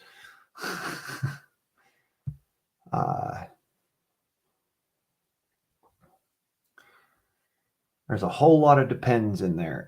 If the orders somehow, in some way, adhere to the Constitution, then that's not likely that they will play the game of keeping to their oaths. Barry, hello. Howdy do. Hello, can you hear me? Yes, sir. There we go. 1 minute. Are you getting feedback from your voice? No, sir. Does that mean that I- you have something running in the background? Well, I've got the StreamYard open on the phone, and I can hear you clearly. But when you talk, I wondered if you could hear yourself back because it's coming out of speakers, and I'm talking through the normal headset. Oh, no, I don't have No, any feedback. that's good. That's good. That's good.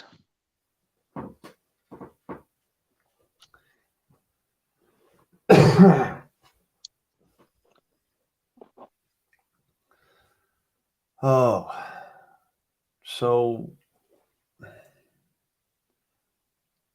damn, Moose, you got tossed for quoting a Supreme Court ruling? That doesn't sound like a defense, or I mean, a defense attorney, a district attorney. That sounds like somebody with a power issue.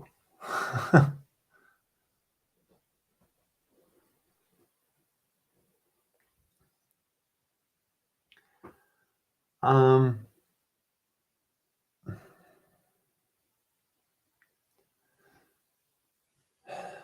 yeah, I don't have a problem with cops per se. I have a problem with corruption, just like you, Top. And I'm pretty sure that Moose is the same way. Can't stand corruption. It gives it gives good law enforcement a bad name.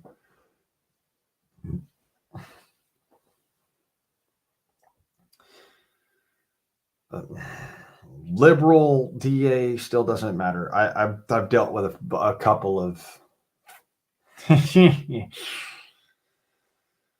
I've had some DAs where I wanted to seriously, I wanted to question whether or not they knew their jobs, but you know.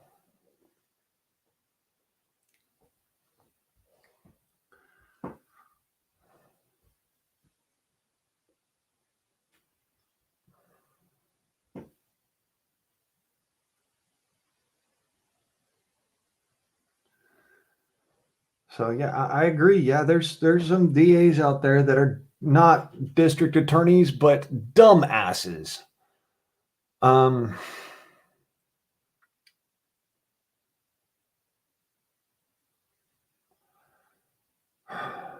law enforcement gets a bad name when they adhere to that order. God bless America. Um, it they're not. It's not their job to stand down to a criminal. It's their job to arrest that criminal. And when they don't do their job, then that's when they get a bad name.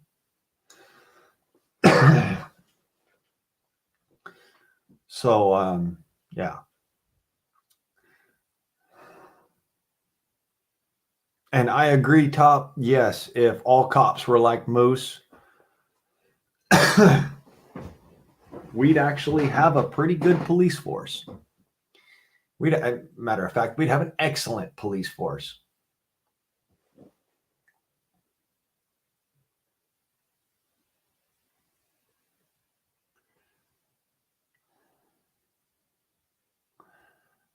Oh, Soros? Yeah, that fucking old guy. That sore ass motherfucker. The son of a bitch that moved to America because apparently he couldn't manipulate Germany anymore.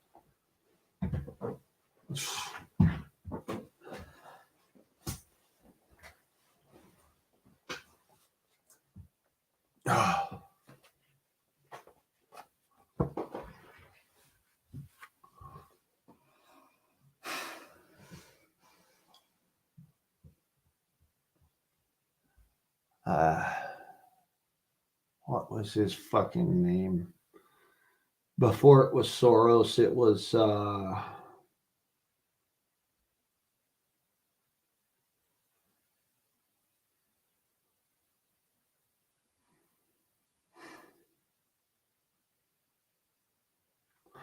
God, he had just a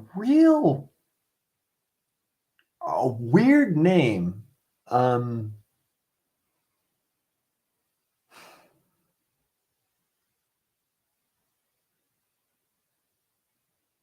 It was a declaratively German name, but to me, it sounded weird.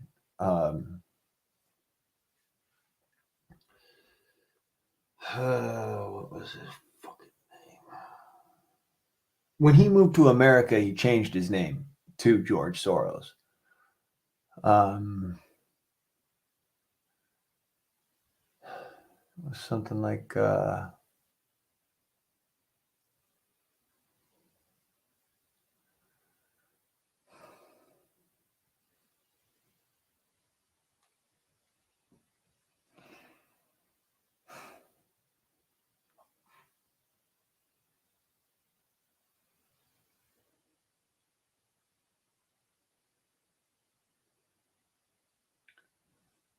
George.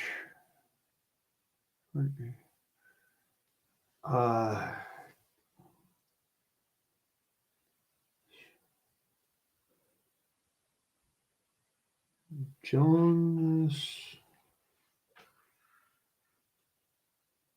Johannes Johannes.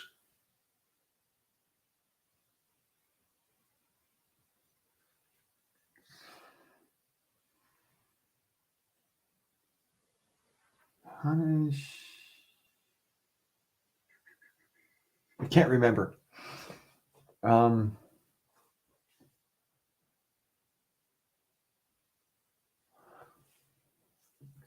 So yeah, I'm gonna be honest with you, Moose. Everybody would rather be treated like a human being than like a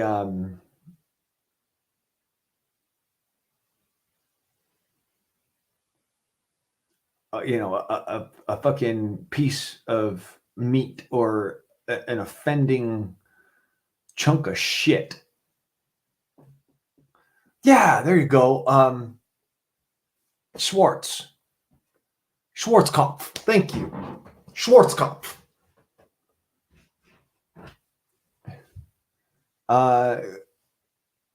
Grigory Schwarzkopf. Thank you, Turnin. That's right. It was Grigory Schwarzkopf.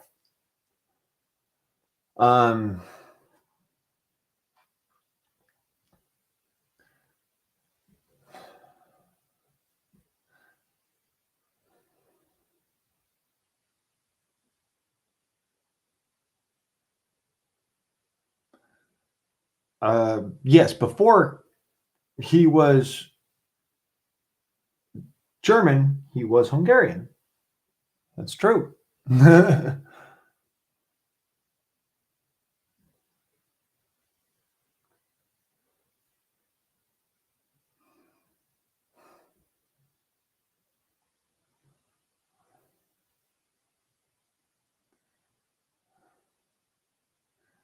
Giori Schwartz.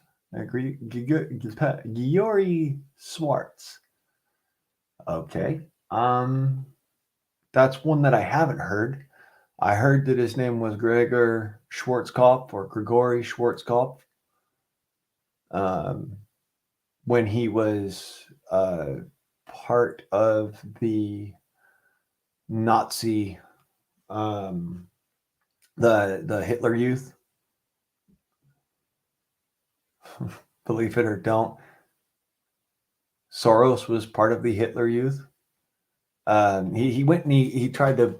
He actually got this to be known as true history. that he was the story goes that his reason for leaving Germany was he was of Jewish descent. But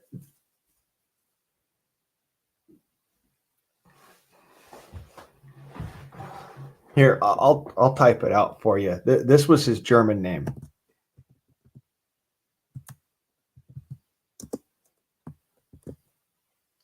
Fucker. Fucking goddamn computer. Everybody, hold on to your shit.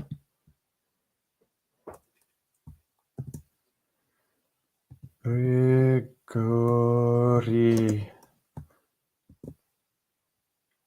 Schwarzkopf.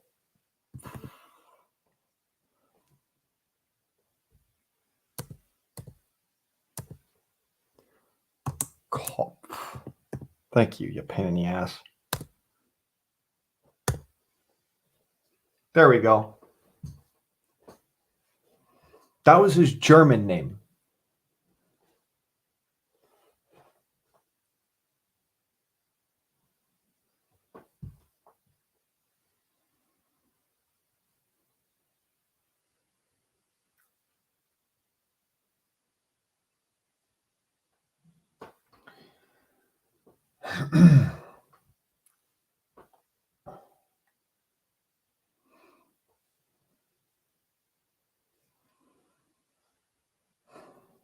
And he was Hitler Youth. He was part of the what is it called? The Grafsjud. Yeah, Grafsjud. Yeah, he was at one time he was Nazi German, and before he was Nazi German, he was Hungarian. His family comes from Hungary. They moved to Germany during the after-war period. His dad got a job as part of the Nazi Party.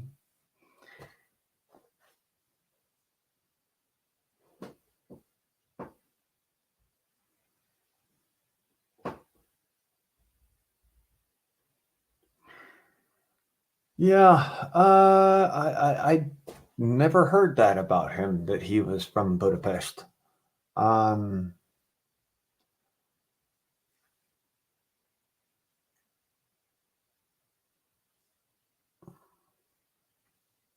But Budapest is in Hungary, so there is that.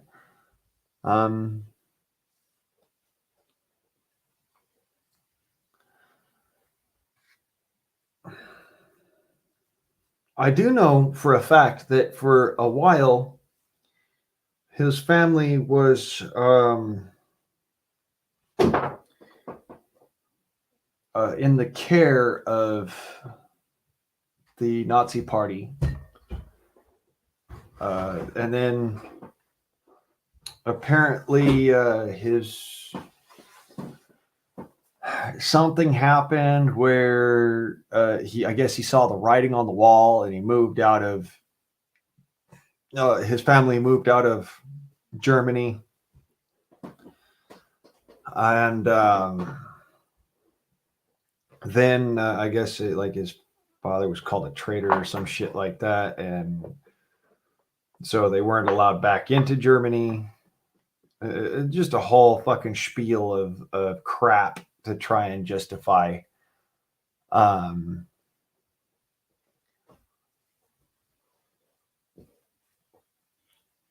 basically what amounts to he was a fucking a Nazi sympathizer. And when he came to America, it was with the background of his family were Nazi sympathizers, and So they did not do well in America for a while.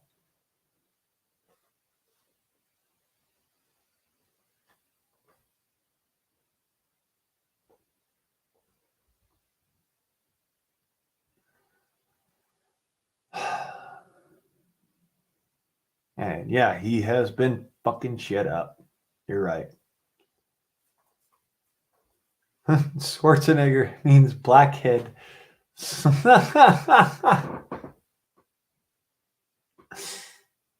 Well, okay.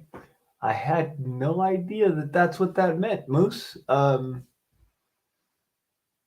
Interesting.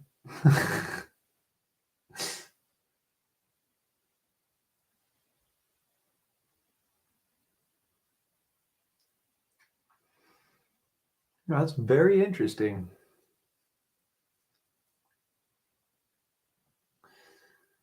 I don't even know how Sorry Ass is still alive, to be honest. I mean, the man's got to be in his 90s. I mean, he was a kid before World War II. I mean, he was born before World War II. So it's just like, what? How do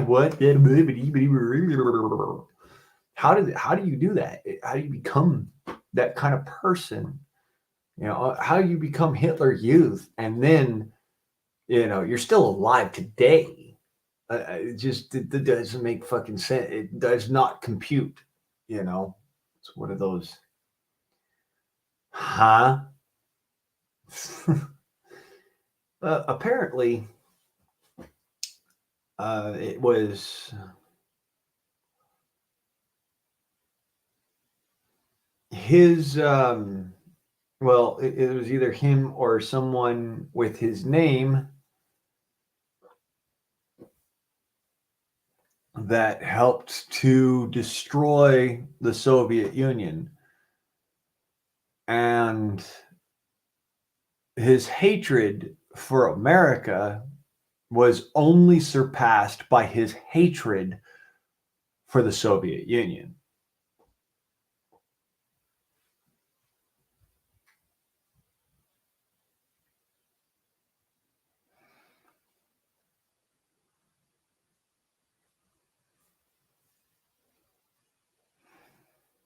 I don't get how that man could have come to the United States and spent all of that time during the Cold War in the United States, helping the United States to destroy the Soviet Union, and United States officials did not know or did not care that he was a Nazi.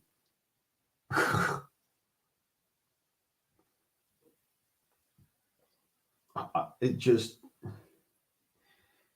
I understand, Operation Paperclip and Werner von Braun, and but I can kind of get my head around that one. According to Werner von Braun, he did not approve of the Nazi Party. However, there's footage of him sitting there and approving of the Nazi Party. But be that as it may, we got to the moon thanks to Werner von Braun and his inventions. So I can kind of get in my head around it. I can understand it sort of, but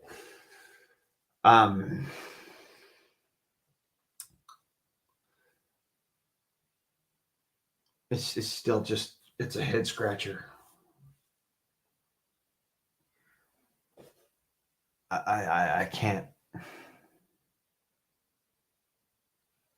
justify the man. I really can't. But that being said, Soros, on the other hand, Hitler Youth, Nazi sympathizer, willing participant,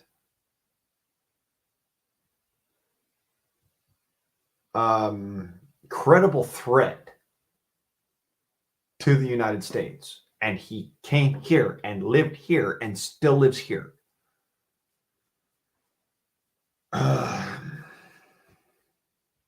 He became an ingrained part of society here in the United States. That's what I'm saying. How does that continue? How is that allowed? Who would allow that?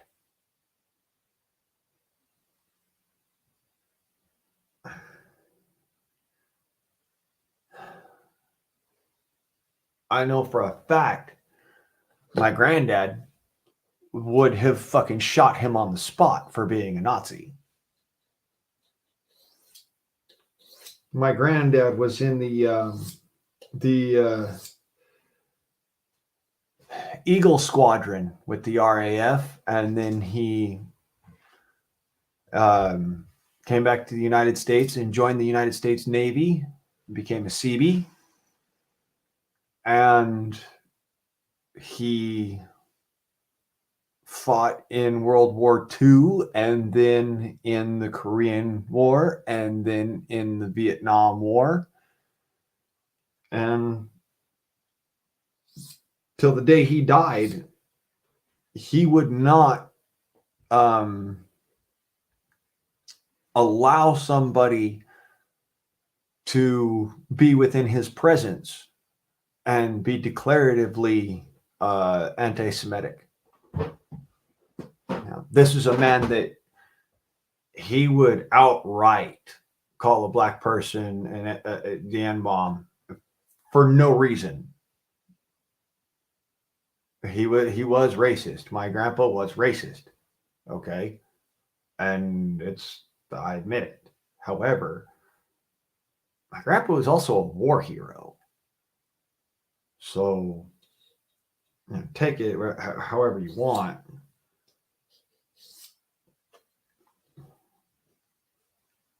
He would have shot Soros on the spot if he'd have fucking ever met the man. I'm kind of glad that he didn't, because my grandpa didn't spend time in a fucking brig or, in Leavenworth. And I'm fairly proud of that particular fact. He served his country with distinction. So,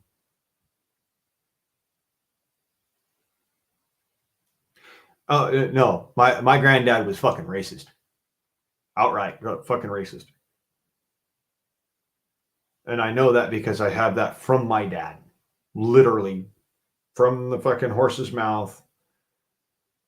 My grandpa was a grade A elite racist.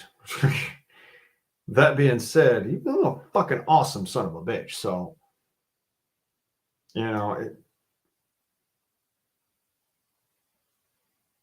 at the time that my grandpa was alive, he that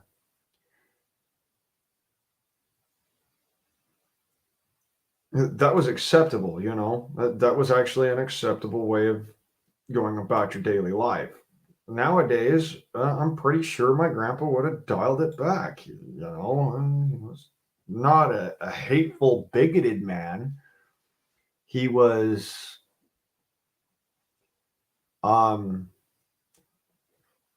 he just didn't bandy bullshit. He spoke the way he spoke, and if you didn't fucking like it, too goddamn bad.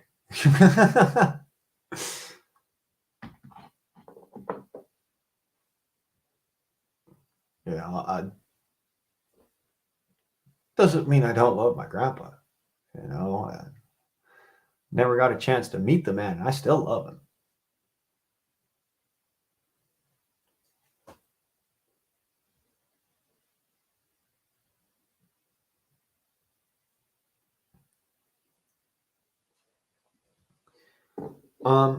No, let me put it a different way.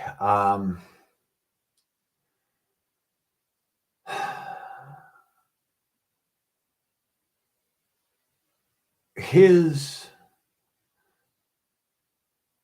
speech was racially driven. His idea of marriage was racially driven, but he did not hate black people. He did not hate Mexican people. He did not hate any individual for anything more than that individual did. That being said, he did not approve of interracial marriage. So,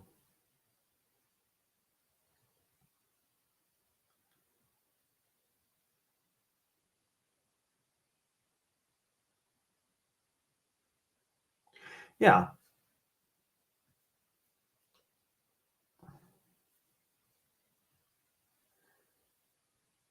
So he didn't hate people based on the context of their character as much as he hated certain instances that he didn't agree with.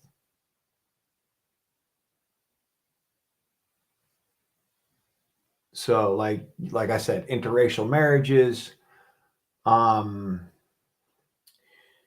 black people in combat, he didn't approve of it, but he just dealt with it, especially for the Vietnam War. He just dealt with it.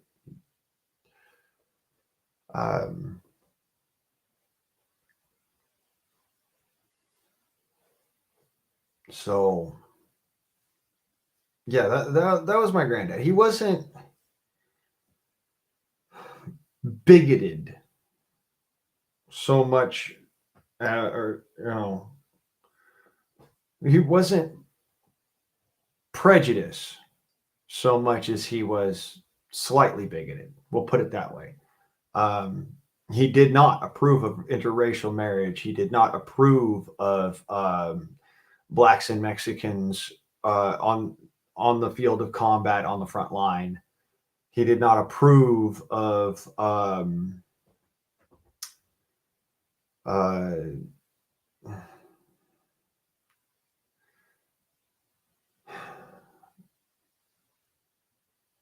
he had some very choice words, according to my dad, about black people riding with white people on the bus.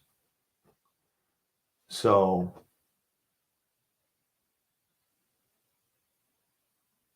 yeah, in modern day context of what racist is, he was racist.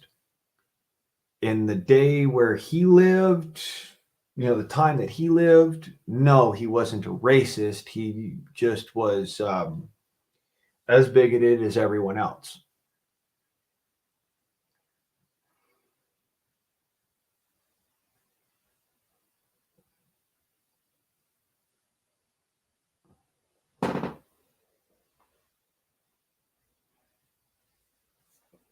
So yeah, he wasn't. He didn't just judge people on the content of their character. I'll say that it's painful, but it's a reality. He didn't just judge people on the content of their character. He wasn't able to be outright, outlandishly racist and like super white supremacist and all that crap, because my granddad was part Native American. So he couldn't really be misconstrued as a white supremacist, but he was just like all combat veterans, he was no fucking angel. That being said, he was a war hero.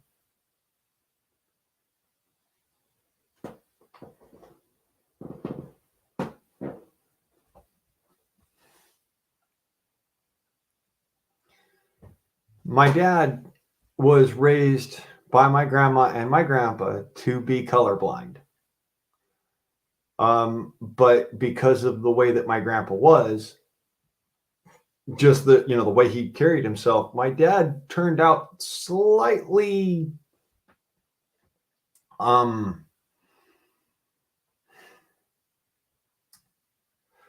let me put it this way. He didn't have a filter on his mouth. So my dad called people the N-word. He called people spics and wetbacks and yeah, slurs. Okay, this is my dad, mind you. One of his best friends in the fucking world was black. Another one of his favorite coworkers to hang out with when I was younger was Mexican. But he did not have a filter on his mouth. So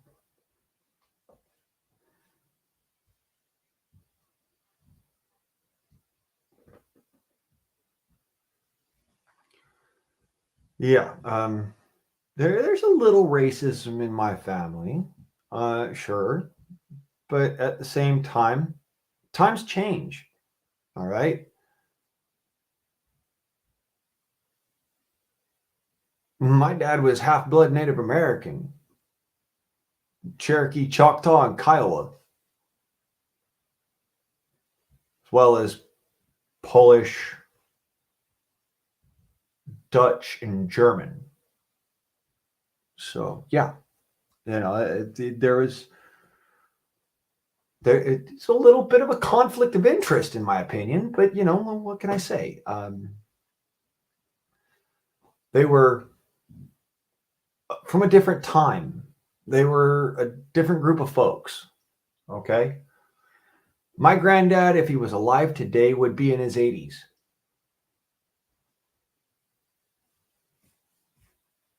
'90s. No. I take that back. My grandpa John was born in 1928.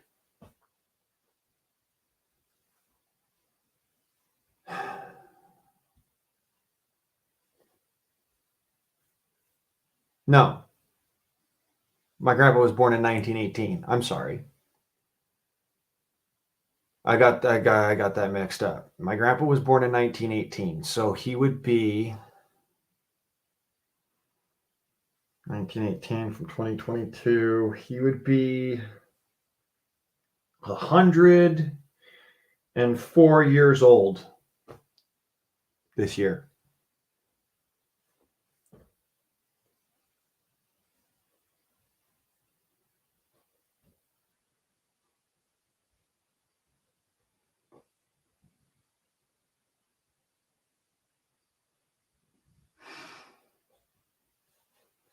So you kind of have to understand where I'm coming from with this. My grandpa lived through, the Depression as a child, and then married my grandma in, I believe it was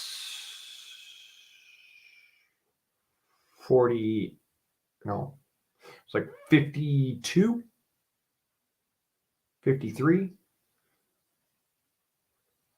So yeah, he was maybe 17 years old when he went to when he joined up with the Eagle Squadron, and then I think he was like 19 when he joined the Navy.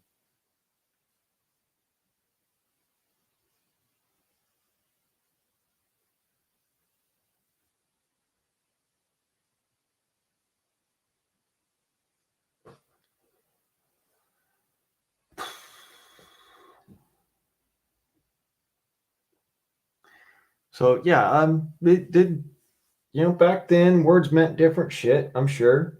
By nowadays context, my grandpa was a fucking raving racist. By his day and age context, my grandpa was one of the nicest fucking half breeds you ever met. So there's that.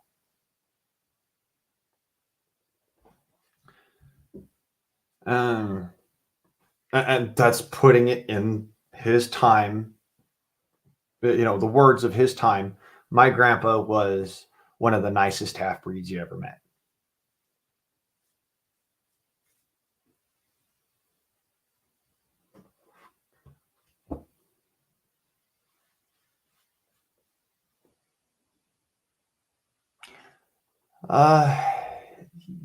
Well, let me put it this way. My grandpa retired from the Navy in 1978 with honors and awards as a highly decorated sailor. And he died maybe 3 years later from an aortic aneurysm from drinking and smoking like a sailor and eating salt like a fisherman.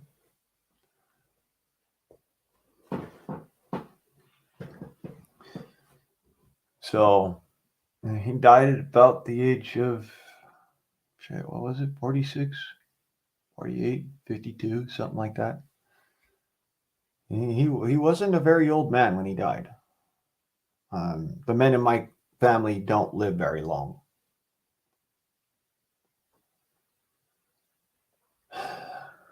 We have we have an expiration date.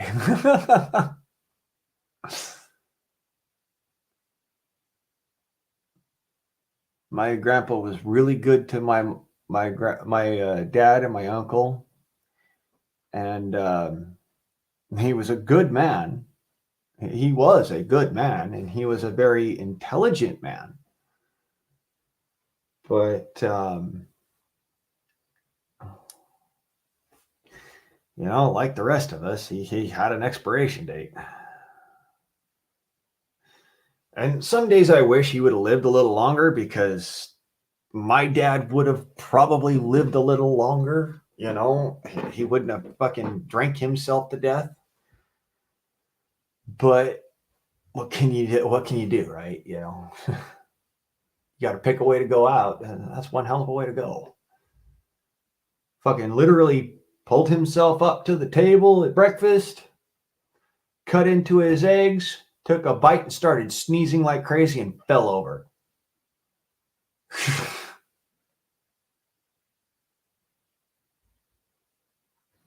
After a fucking hole about the size of a quarter blew out the back of his heart.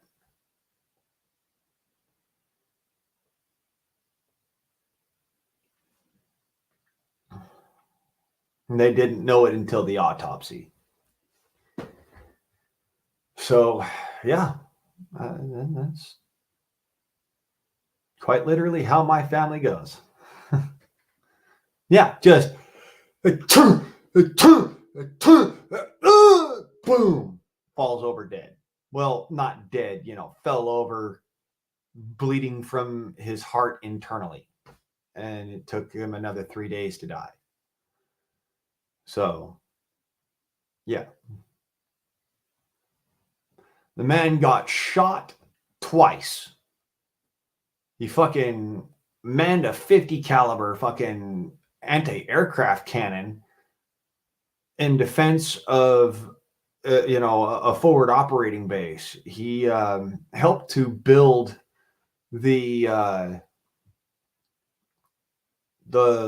installation in Antarctica, the American installation in Antarctica. He helped to build the SEAL CB barracks in Vietnam on Dong Island in Da Nang. He was on the Big E when she got hit by a torpedo, or not torpedo, by a bomb. and he was the man down there telling the guys what to do, where to go, and what not. He was with Eagle Squadron when they fought over the Battle of Britain, and he was shot down twice. Made it back to Britain both times. You want to talk about a motherfucking badass. My Grandpa John was a badass.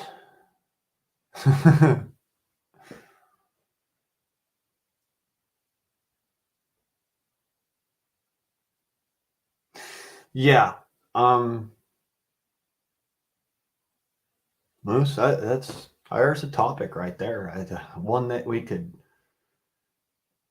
do a whole fucking live stream on, just on that.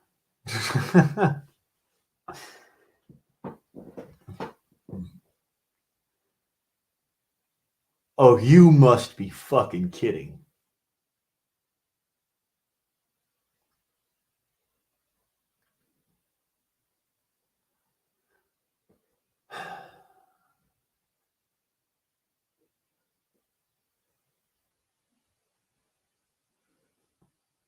Fucking you met Charlie, huh? He was on the Smith plantation, the property that my family back in the day before the Civil War, they owned that property, and then they became migrant farm workers who would come back and farm the property after it had been turned into a sharecropper's property. Now, it's the same property, mind you, that Triss lives on now. My cousin Song of the South.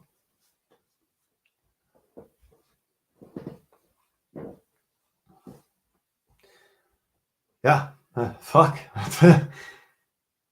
Isn't that some amazing shit?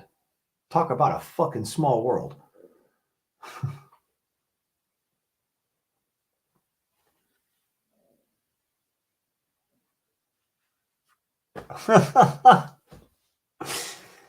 Yeah, turning, I think I would want to go the same way as that right there. I think I'd want to finish and go out with a smile on my face.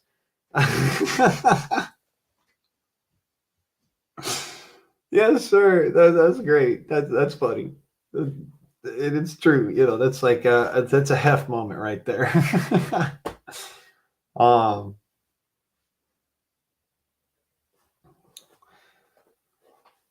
whew. Yeah, we could definitely fill a whole live stream, Moose, with what Charlie told you. I'm certain. Because that's one thing I could actually say for the Smiths. They did not treat slaves like slaves. They treated them like family. And that's how I remember it. That's how my great grandpa told me when I was a little 2-year-old, 3-year-old before he passed away. It's how my great grandma told it to me. And they were both children on that plantation. Well, my great grandma, or no, my great grandpa was a child on that plantation. My great grandma was married to my great grandpa just shortly before, no, shortly after the war. So, my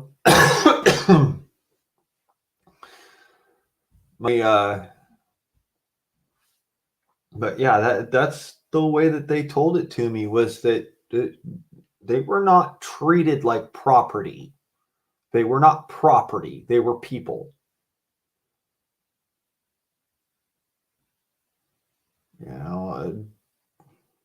Hey, cuz, how you doing?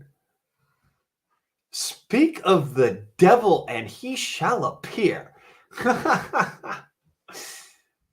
Yeah, as I was saying, my cousin lives on the land that my family, the Smiths, back in the day, before the Civil War, owned.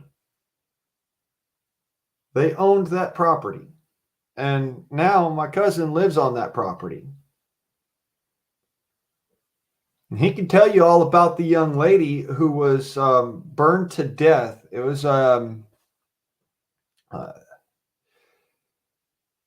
was my great aunt.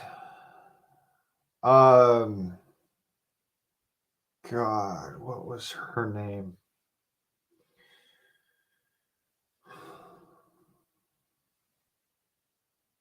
So I don't want to get this wrong. I can't remember exactly what her. I know my great grandma told me the story. All right, Top. Thanks for coming by, brother. It's been great. I'm glad you came by and you hung out so long with us. That was awesome. Thank you, brother. Thank you.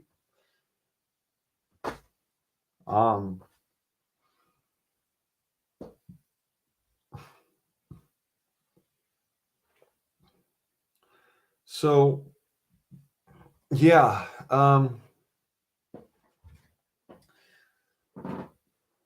I can't remember what the little girl's name was that died there, but that was my great aunt. My great grandpa's big sister, actually, older sister. She died very, very young. She died from, believe it or don't, being trapped in the. I'm pretty sure that she died trapped in the chimney, hiding from Union forces.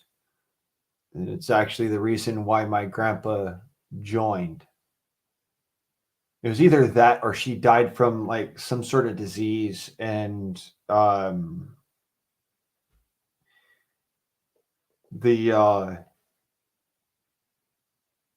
the disease killed her, but she still hid inside of the chimney in order to try and get away from the Union soldiers. So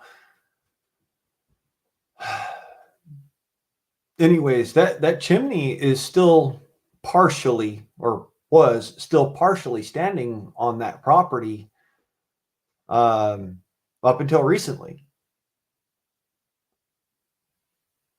You know, I'll let Song tell the story. I mean, he knows a little bit more about my great aunt's story as far as what the property itself, because he lives there.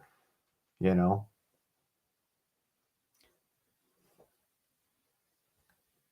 Okay, Turnin. You have a good day at the range. Let me know how it went, yo. Thanks for coming by.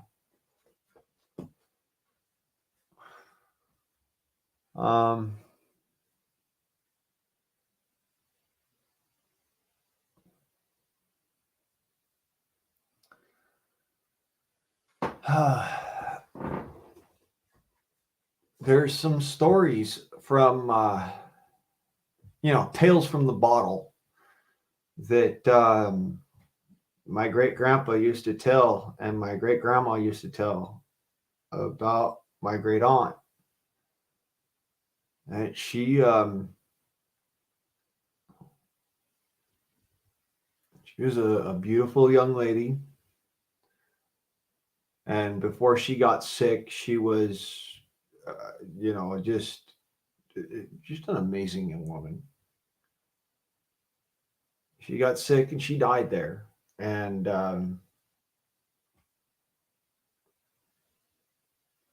the Union soldiers, they came in and they destroyed the property and whatnot, and rampaged and killed a lot of my family. And that's why my great grandpa Smith went and joined the Confederacy, believe it or don't. Eiler Smith.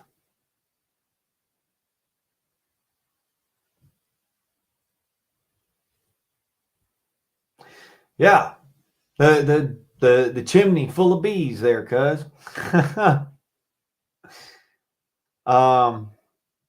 Whatever you do, don't piss off my great aunt. She'll have the bees chase after you. Again.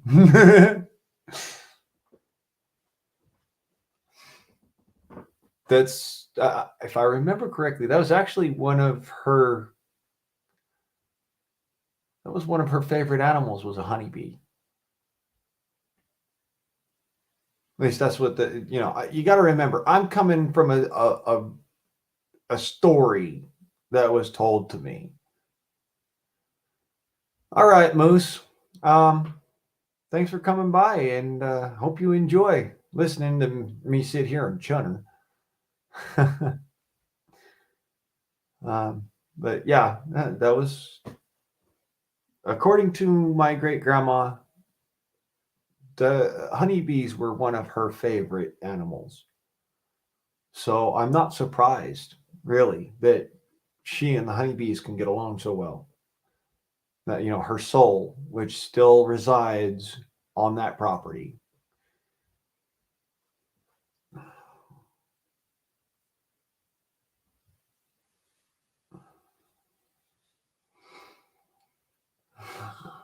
It's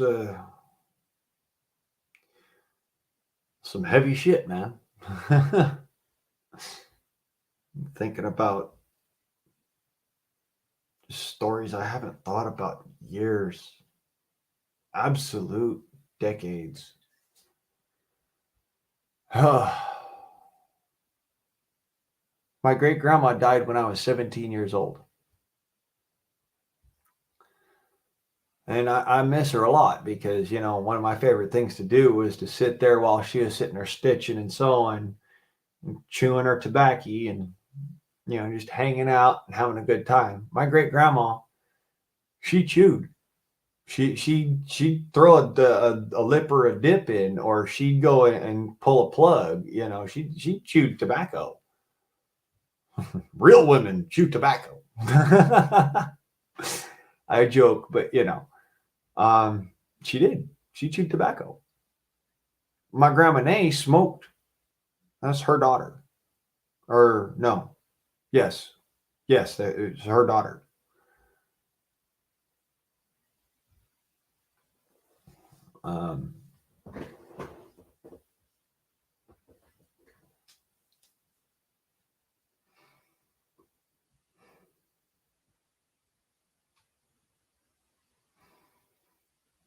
So, it kind of runs in the family, the tobacco thing, tobacco culture.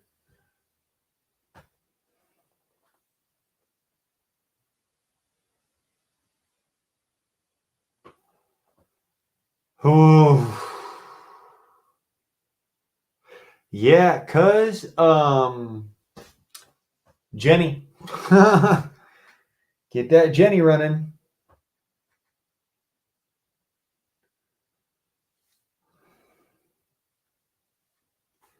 Hundreds of bucks of frozen meat. Holy crap.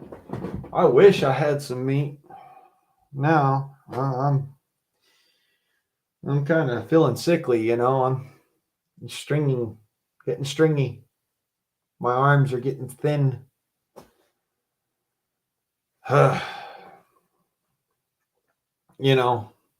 getting skinny. I'm losing weight. I'm losing muscle mass because I can't afford meat. I barely afford electricity.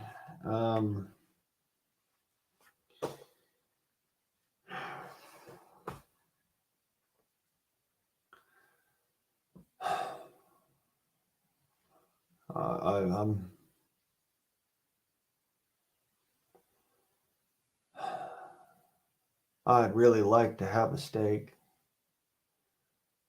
Heck, I'd give a lot for a hamburger right now. I'd give quite a bit just for some beef stew. Or some chicken.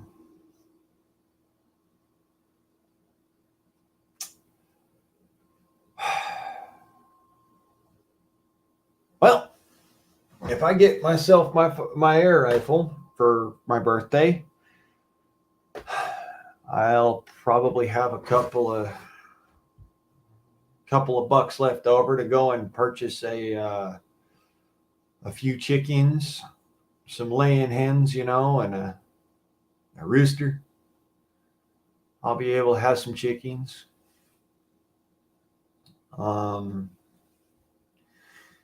Problem is going to be keeping Houdini out of the chicken coop because it's a matter of getting him to understand this is where eggs come from, and we have to be kind to the chickens, otherwise we won't get eggs. And we got to be kind to the chickens and let them have a few eggs of their own so that we can have more chickens. So it's a learning curve that is going to be difficult because he's a dog, he's a predator naturally. So, yeah. Anything made of wow. No grain on the shelves. Yeah, I'm going to be eating rice pretty soon. Don't know if I ever told you this, cuz, but I can't digest rice. Something about my physiology doesn't let me do it.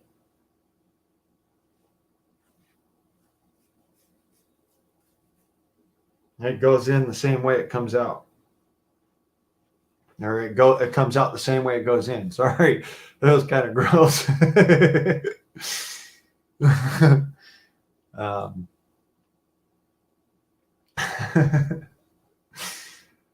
Yeah, I can't digest rice, but honestly, that's where I'm at. I'm gonna be eating rice pretty soon. So that's all I got. My peppers are growing all right. I'll be able to have some peppers. My squash is starting to bloom, so I might have some squash. That is, if the damn raccoons don't get to it first. My gooseberries are blooming. My strawberries are growing in real nice. My mint, oh my God, my mint. Ooh, I got so much mint. I'm gonna have lots and lots of mint tea.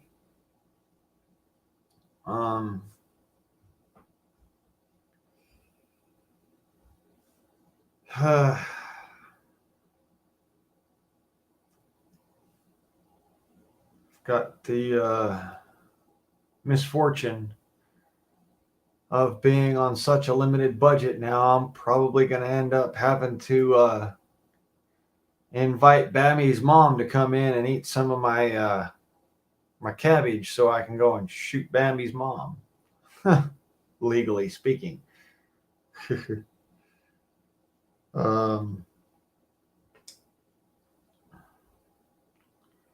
Meat on the hoof, if you know what I mean. I hate that idea, but the reality is, what else can I do?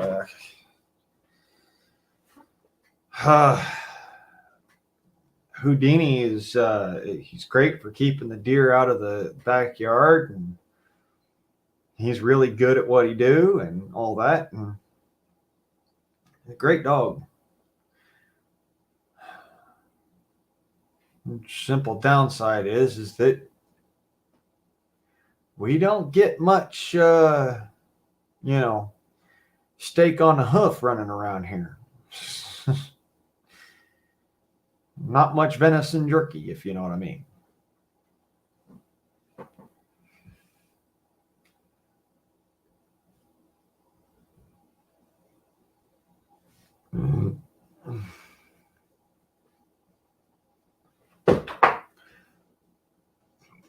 Yep.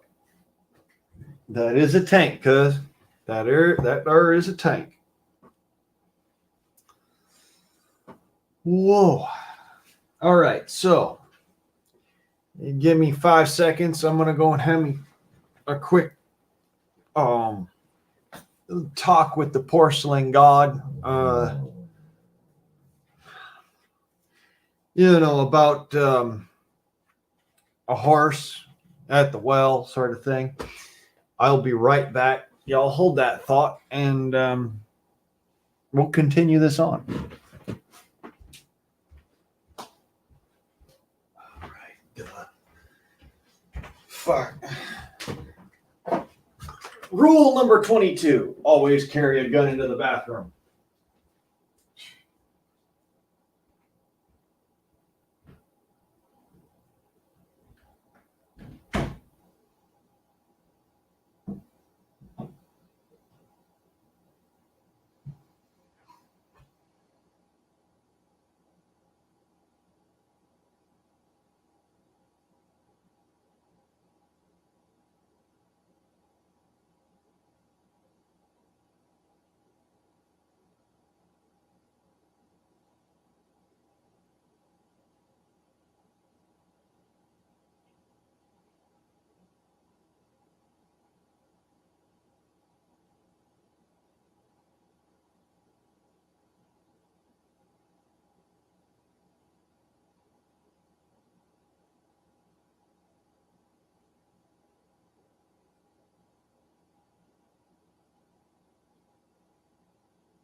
Well, the man didn't want to buy the horse. So I'm not too worried.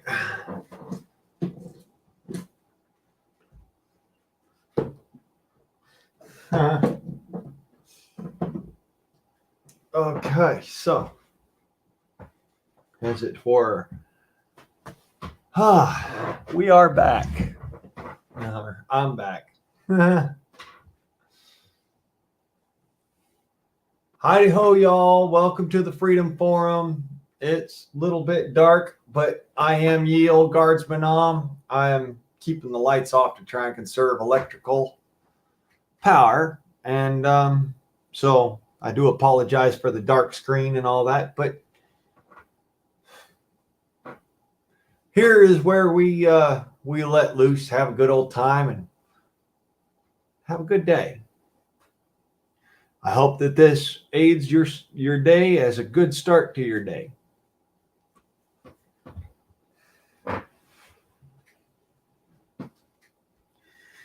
So, did I tell you, cuz?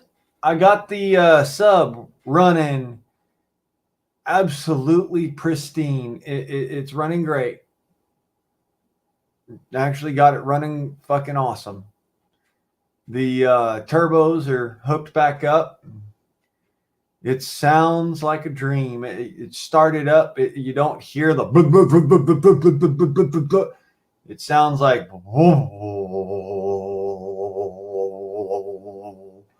I love the noise my truck makes now. It doesn't sound like a tired old, tired old Chevy. It sounds like a brand new Chevy.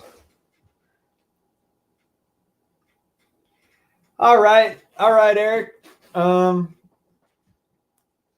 gonna keep this thing rolling for as long as I can, but you're welcome to come back anytime. Thank you for coming in and saying hi.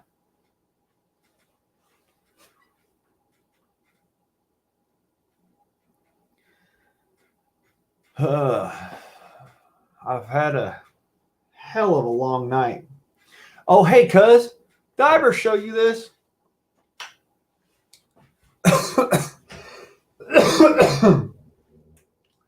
That's the 50 caliber air pistol. That's my HDR 50. Yes, that is a 50 caliber air gun. A pistol. And look, this is the bottom of it, okay? I'm going to take out that little knob there, and out drops canister, gas canister. Nice. Yeah. 50 caliber air pistol. And this thing ain't slinging no fucking pepper balls or any of that shit. These things right here are lead slug or lead balls. Here, look. This is like something that you shoot out of your black powder gun there. Lead ball. 50 caliber air pistol.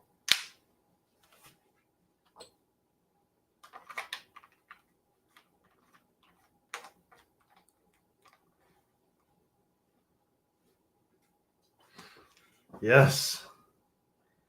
I've got some fucking major firepower on my hip.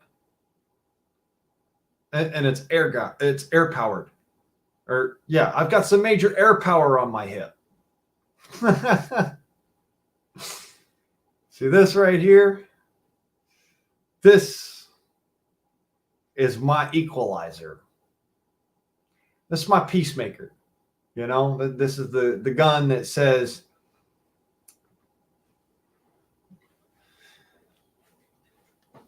I used to stack fucks like you 6 foot high and use you for sandbags.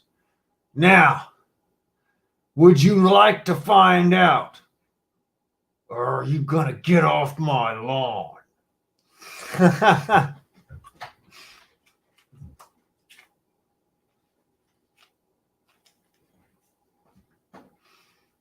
Yes, sir. That is an air pistol. And this up and coming, see here, 2 days from now. That's 2 days from now. Yeah, 2 days from now, I am going to be getting myself a brand new battle rifle. Because you can never have enough guns. If I need anything, call you. Well, hell, how you feel about sending meat in the mail? I'm joking. I'm not gonna ask you to do that. You know how I is. I ain't asking for nothing. I'm gonna do it. I'm just gonna do it.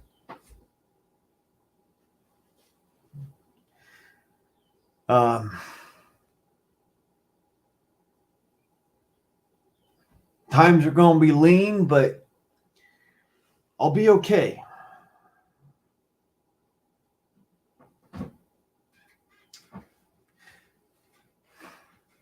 I'll have a 50 caliber air pistol and a 50 caliber air rifle and a 25 caliber air rifle and a 25 caliber air pistol and a 25 caliber battle rifle.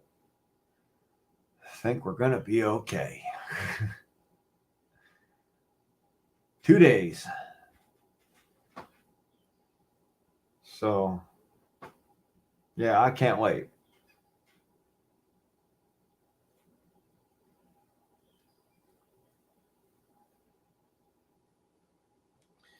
Tell you what, though, I'd welcome a deer to jump in my backyard, and not have Houdini try and chase it off, so I could shoot the thing. I'd welcome the meat.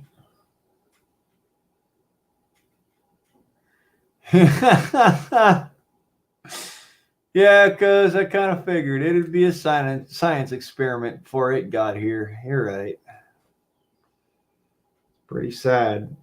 I really, of all the things that I need, one thing I really need is food.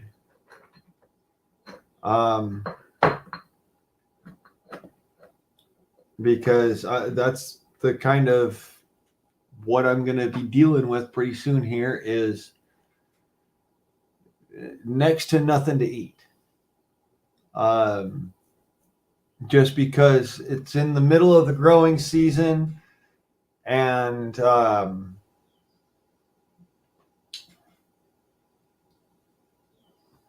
it's also in the middle of the summer, so rabbit is actually out of the question.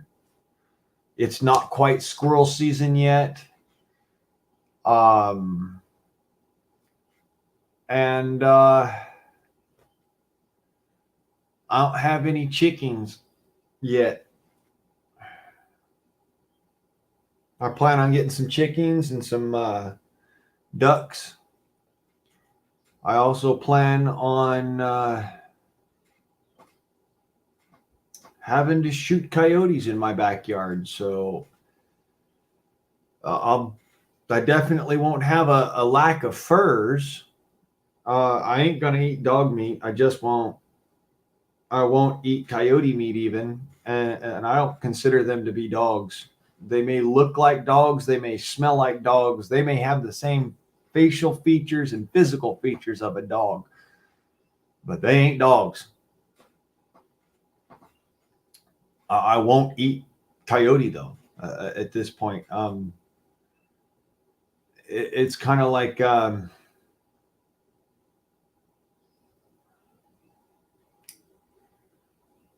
go and I'll buy a science experiment before I do that.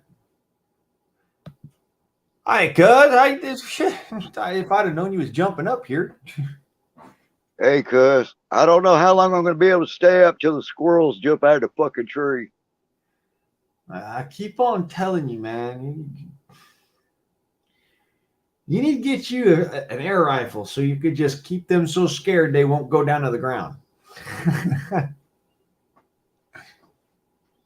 Little, I call them cluster nuts. Let Jingles loose on them. He'll gum them to death. Hey, cuz,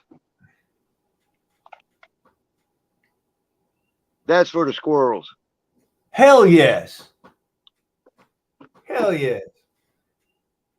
A little bit of, a little bark to go with that bite. That is a converted 36 caliber to a 38 special. Yes, sir. You showed me that before. I like that gun. I really do. The nice thing is that you can run that gun on black powder. You can run it on 38 special cartridges, and it'll run on either one. I can shoot black powder or cartridges, either one out of it. Yeah, a great little gun. You know that there's a company up in Virginia that makes those cylinders for them things. You have to special order them. Yeah. I think it's called Taylor's, I believe. Yeah. I was a while back when I still was thinking about getting a firearm before I found out I couldn't have a firearm. I was looking into that. And when I found out I couldn't have a firearm, I was really looking into before the air guns, of course, I started looking into maybe getting my hands on like a recreation of like yeah, you know, a Colt single action army or a Do you know as of today, you do not have to fill out any kind of FFL to purchase a black powder. You can have it mailed to your house. yeah, I knew that was the case way back when. That's The one of the reason I, reasons why the, I'm re- looking. the reason I say that because I have over the years I've never had to fill out any kind of federal forms of any kind. They pack it up, put it in a box, and UPS and send it to your house. Yes, sir. Now, I've told you before why I get air guns over black powder guns, I believe. And it's specifically because that big old cloud of smoke that you can't see your target through. Yeah, that's why I get air guns, because I like to I, be able to see my target. I've noticed some of mine, some are worse than others. You know, like the Kentucky long rifle. Now that bad boy puts off one hell of a cloud of smoke. Yes, sir. Of course, you know, you're using like 70 grains of black powder. Yeah, it's 70 to 80 grains of powder. So, yeah, you're talking some. That's a lot of powder burning. It kind of sounds like a miniature cannon when it goes off. Oh, boom.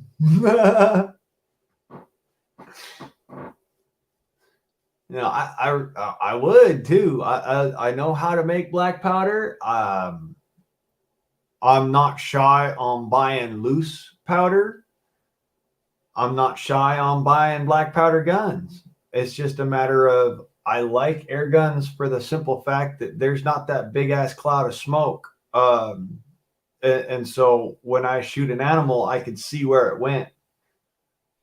Now the conversion on that thing, the conversion, you don't. It's like a normal firearm. It doesn't produce any smoke.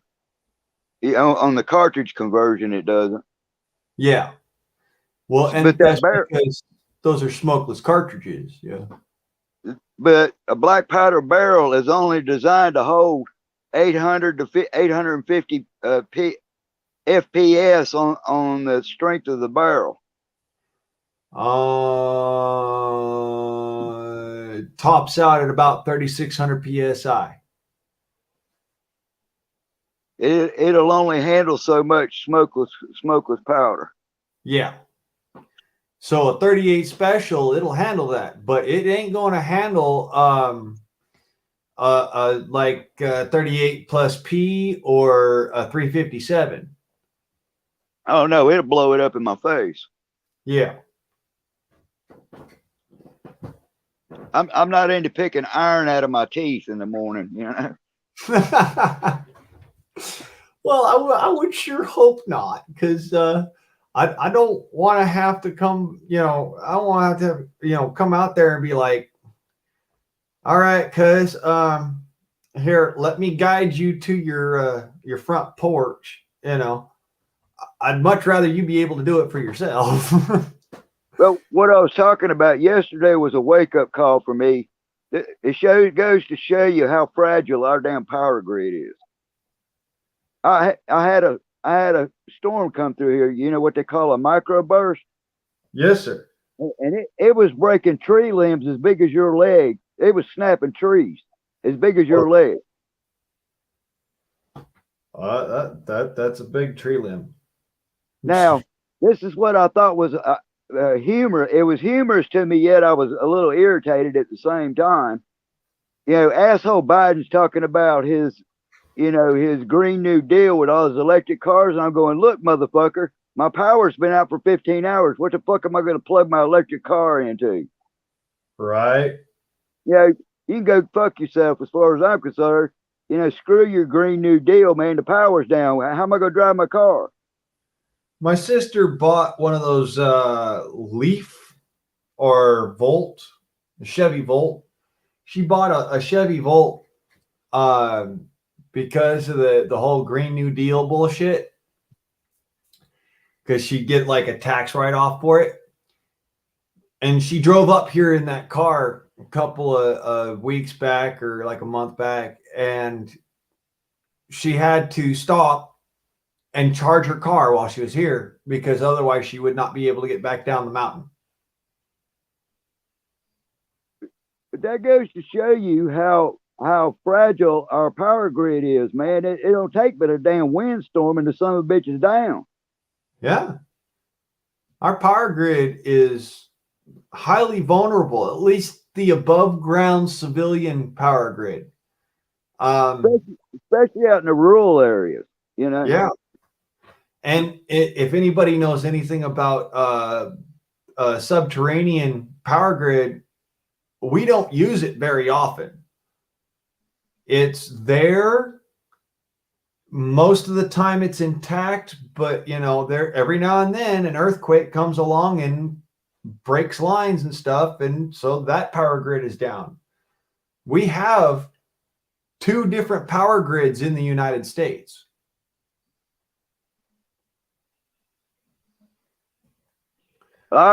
It was a good wake up call for me for my power to be out for 15 hours. And I didn't really give a shit one way or the other.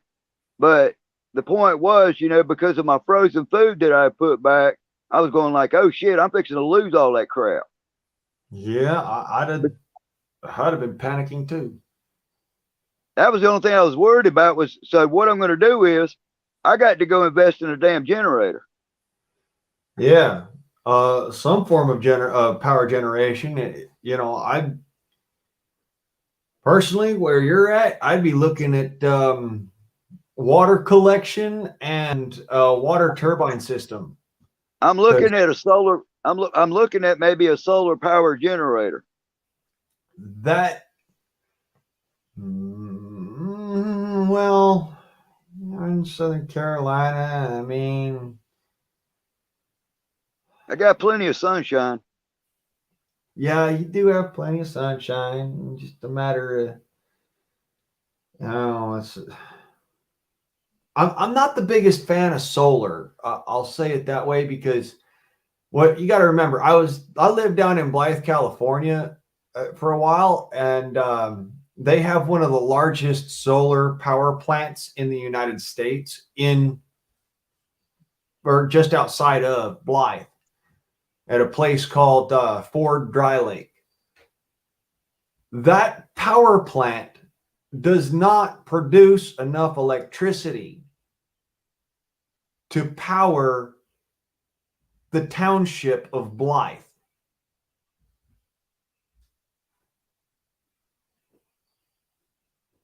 It's in the desert. It's in one of the sunniest places on earth and one of the hottest places on earth. It runs off of heated oil, and yet still it doesn't have enough juice to power all of Blythe. We have to port in electricity from the gas company right across the river.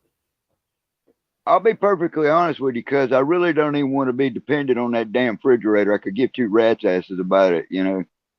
Oh yeah, I'm with you on that. I don't like the fact that I've got a fridge running. It's a energy sucker. It's an electrical vampire.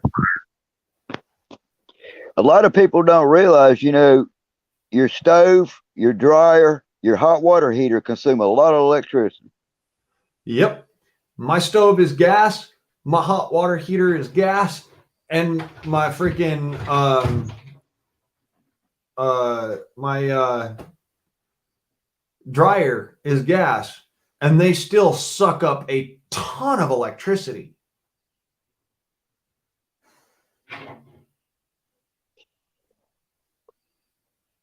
I've just realized that I better focus on the basics, you know, because when the grid goes down, you know, that refrigerator ain't gonna mean a rat's ass.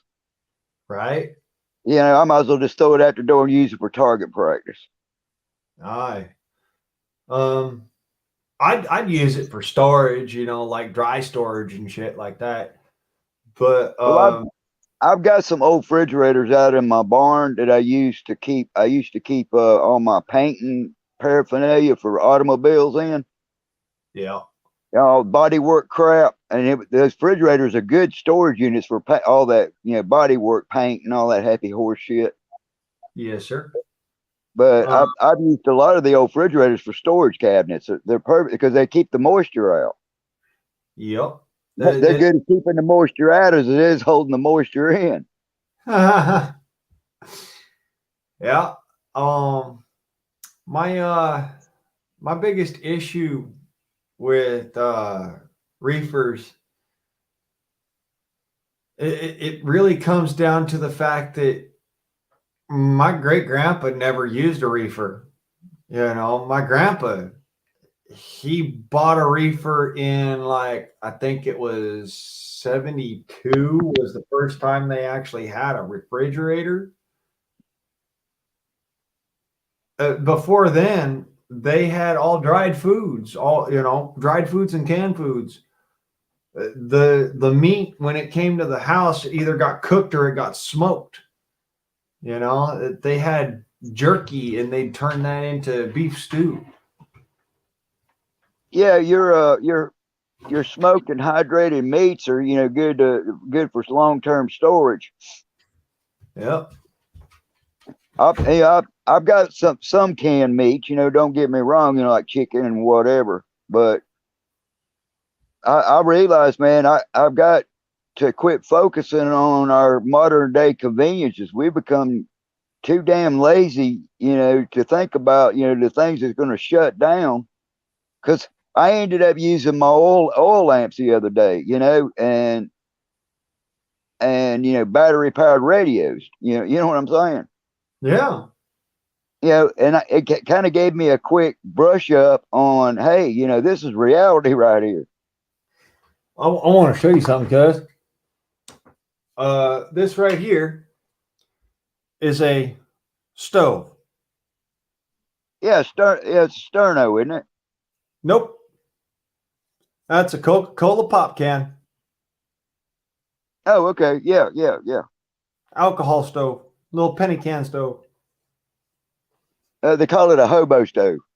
Yes, sir. Eric, going hunting this weekend.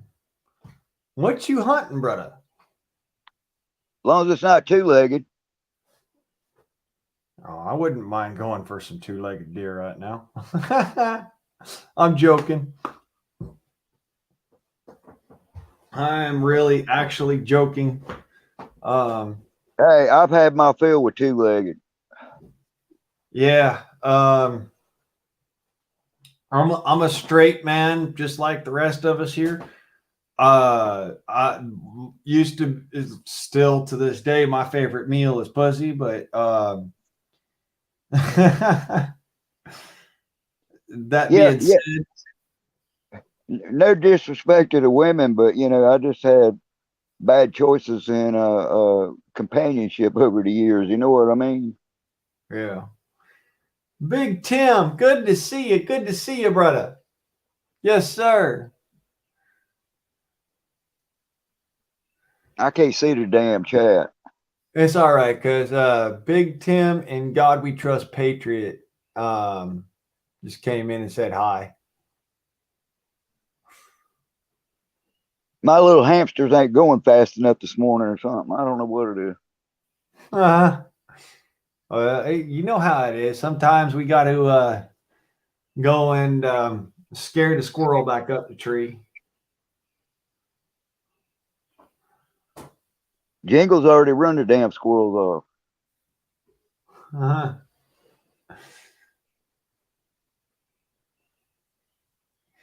Oh, yeah. He's going hunting for the unbelievers.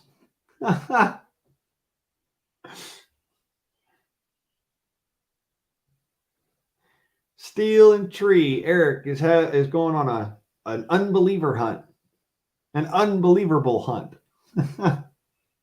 As long as he's not hunting for Sasquatch. Oh, shit! You know it. I might get hungry enough coming up here. Better take the Jack Links and the whoopee cushion. Testicles the Mighty better watch his ass. I keep pushing the comment and it won't damn let me up on it. Well, that's all right, cuz. Big Tim says, I wish I could stay longer, but I have to go to work. Bye, everybody. See you next time. Big Tim, thank you for coming by. You have a good one, and hopefully work ain't a shit day. You know what would be cool, Blaine? I thought about it the other day about, I wonder if I could find me an old used houseboat that I could fix up and I put out on the damn lake and I could go out in the middle of bumfuck Egypt out in the middle of the lake somewhere and anchor the son of a bitch. You know, that's not a bad idea. Yeah, like an island out in the middle of, a big ass lake. I ain't talking about a pond. I'm talking about a lake. Yeah. If you was talking about a pond now, I'd say, well, you could just get together some wood and some of them totes, them little, 40-gallon totes. Now, And just I'm not trying to be Tom Sawyer, but well, yeah, but that's what I'm saying. You could have just Tom Sawyered it on a pond, but on a lake though, no, but you have a boat. you talking about like a secondhand houseboat that you could anchor out there. You'd have one hell of a moat between you and the dry land. Yes, you would. You'd have a lot of ability to turn around and say, fuck off, motherfucker. Yeah, like find a little bitty ass island. A lot of these lakes got little islands spread all over the place. You know what I'm saying? Yep. Some of them big enough to build a house on, damn near. That is true. There's a couple of islands out there in the Columbia River right next to here where I'm living at that if they weren't national wildlife preserves, I'm pretty sure there'd be some houses on them.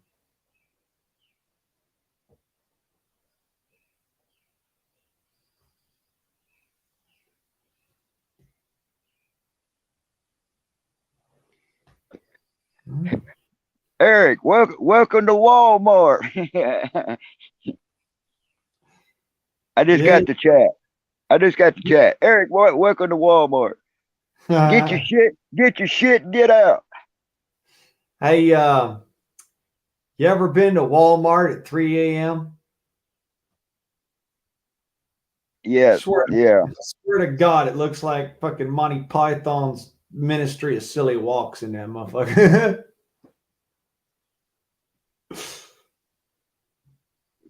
Yeah, you got some grouchy old fucker at the front of it giving you smiley buttons as you're walking in, right?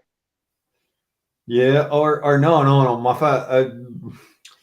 My favorite one is the old feller that's sitting there and he's a door greeter and he's been a door greeter for the last 65 years. And he can't see you through his Coke bottle glasses, but for some reason, he always knows where you are.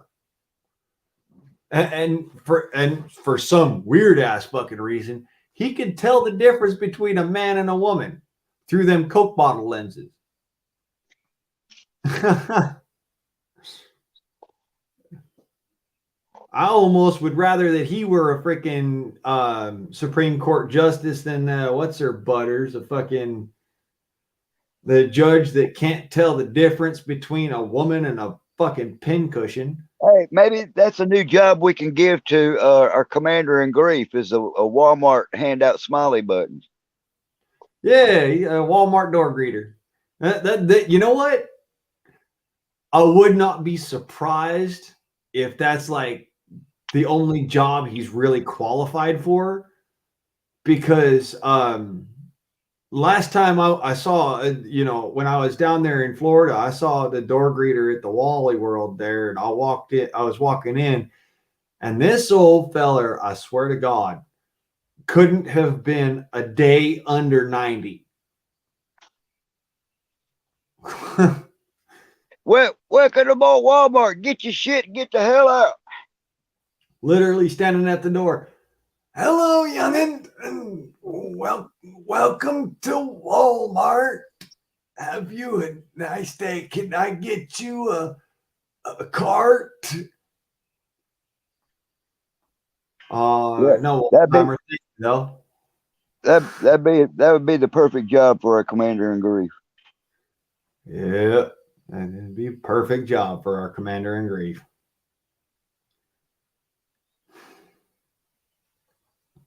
But what I was talking about, that storm that come through, I saw it on the Doppler radar. It was coming my way, and it was coming from the north direction. It was coming down from Asheville, North Carolina, towards me, and it was a small storm, and I didn't think much about it. Well, because of the microburst, there was 70, 80-mile-an-hour winds with it, and I Yeah. mean it was snapping trees, cuz. Well, I wouldn't be surprised about it. Normally the smaller the storm, the more concentrated the weather is. That being said, most also at the same time, smaller storms don't normally, they don't normally have the staying power. Them big hanging pots like you have on your front porch with the macrame, the hanging down. Yes, I sir. had a bunch of them. You know how heavy them damn things are. And they were out Yes. there on my front porch, and they were going sideways on the porch from the wind. Whoa. I mean, they were almost, at a 90-degree angle almost from the wind blowing across the porch. If I was you, I'd be getting up there on top of the roof and checking on the shingling. Yeah, I got a tin roof. Even more so. That tin would come off of there and it just peel off like a banana. And the main reason I done it out of tin because I know that tin will outlast shingles by 100 years. Yes, sir. It will. By a long shot. It will. However, you'll put 5 sets of shingles up there before you replace one set of tin. yep. However, in a windstorm, you might lose about 10 to 15 shingles, but it might just give you a couple of leaks, whereas you lose one sheet of tin and your fucking room is flooded, What I was worried about, I got some pre-18, I got about 1880 lightning rods up on the roof. I mean, these jokers are 8 feet, 8 feet tall. Oof. And it's the old school lightning rods. I mean, these damn things are huge. They got the big glass balls on them. Yep, the glass balls that light up and glow when the lightning hits them. Yeah, well, it was compliments. I stripped off an old barn and I got the whole system off of it. The lightning rods themselves, and it's got the cables on them. The cables are about almost 2 inches in diameter. Yeah, they're small. They're twisted steel, and they go across these porcelain.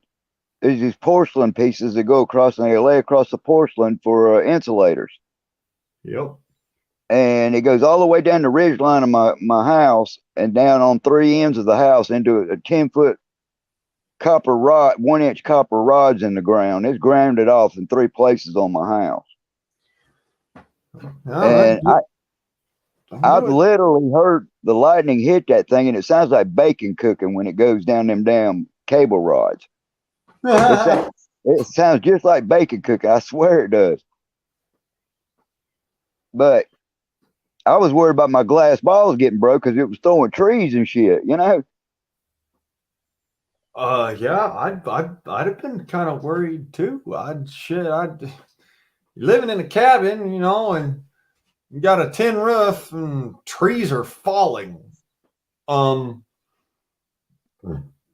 They're right beside. I built my house right beside a tree. I guess it's about 150 years old. It's what do you call a red oak, pin oak? Jesus. And the base of it is about the diameter of the inside of a 6-foot pickup truck. Yeah, that ain't no small tree. Yeah, this son of a bitch is huge, man. I mean, it looks like something out of Jurassic Park. Look like one of But them big old banyan trees or some shit. the reason I done that because that tree puts off a massive amount of shade in the summertime. It keeps the heat off of my house. Well, yeah, of course you're gonna want a good tree around for the sunlight and whatnot. Pardon me, I'm just gonna make me something real quick to eat. I've been going at this all night, so and it's just breaking sunlight now. Need to give myself some couple of ramen noodles. That's all I can afford. But anyways, as you're saying, oh shit. I think the squirrel fell out the tree.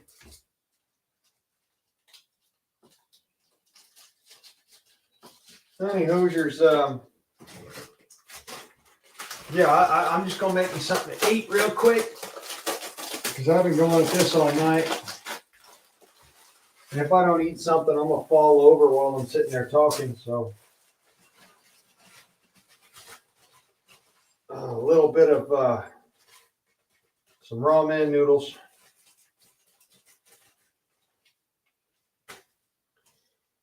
And I'll be all right. I think I'm gonna go ahead and call it a day, but it is what it is. There's not much we can do about it. Them storms are just rolling through in all sorts of places. We got a storm over us today. It ain't much of one. I keep on wondering if it's going to rain. But it's a storm. I'm thinking I'm gonna have myself my my ramen noodle breakfast, noodle soup for breakfast, and then I might give my cousin a call and hang out for a couple of hours that a ways. But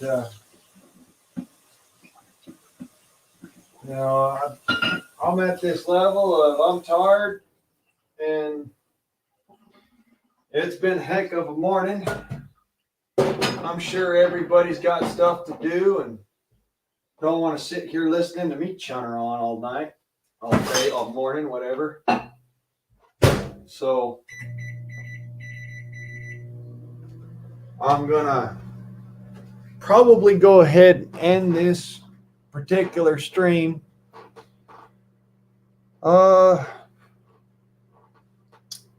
I'll probably see y'all in a few days for the I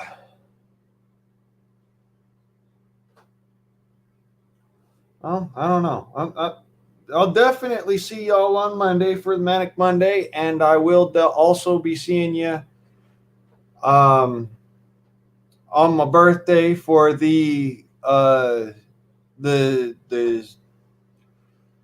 we'll call it the shoot and see live stream. I'm gonna go ahead and I'm gonna shoot my air gun on the live stream for y'all. We'll check out that Hot Sawn Invader. So anyways, it's been real, y'all. I appreciate you coming by. Until future instances, this is Yo Guardsman. I am out.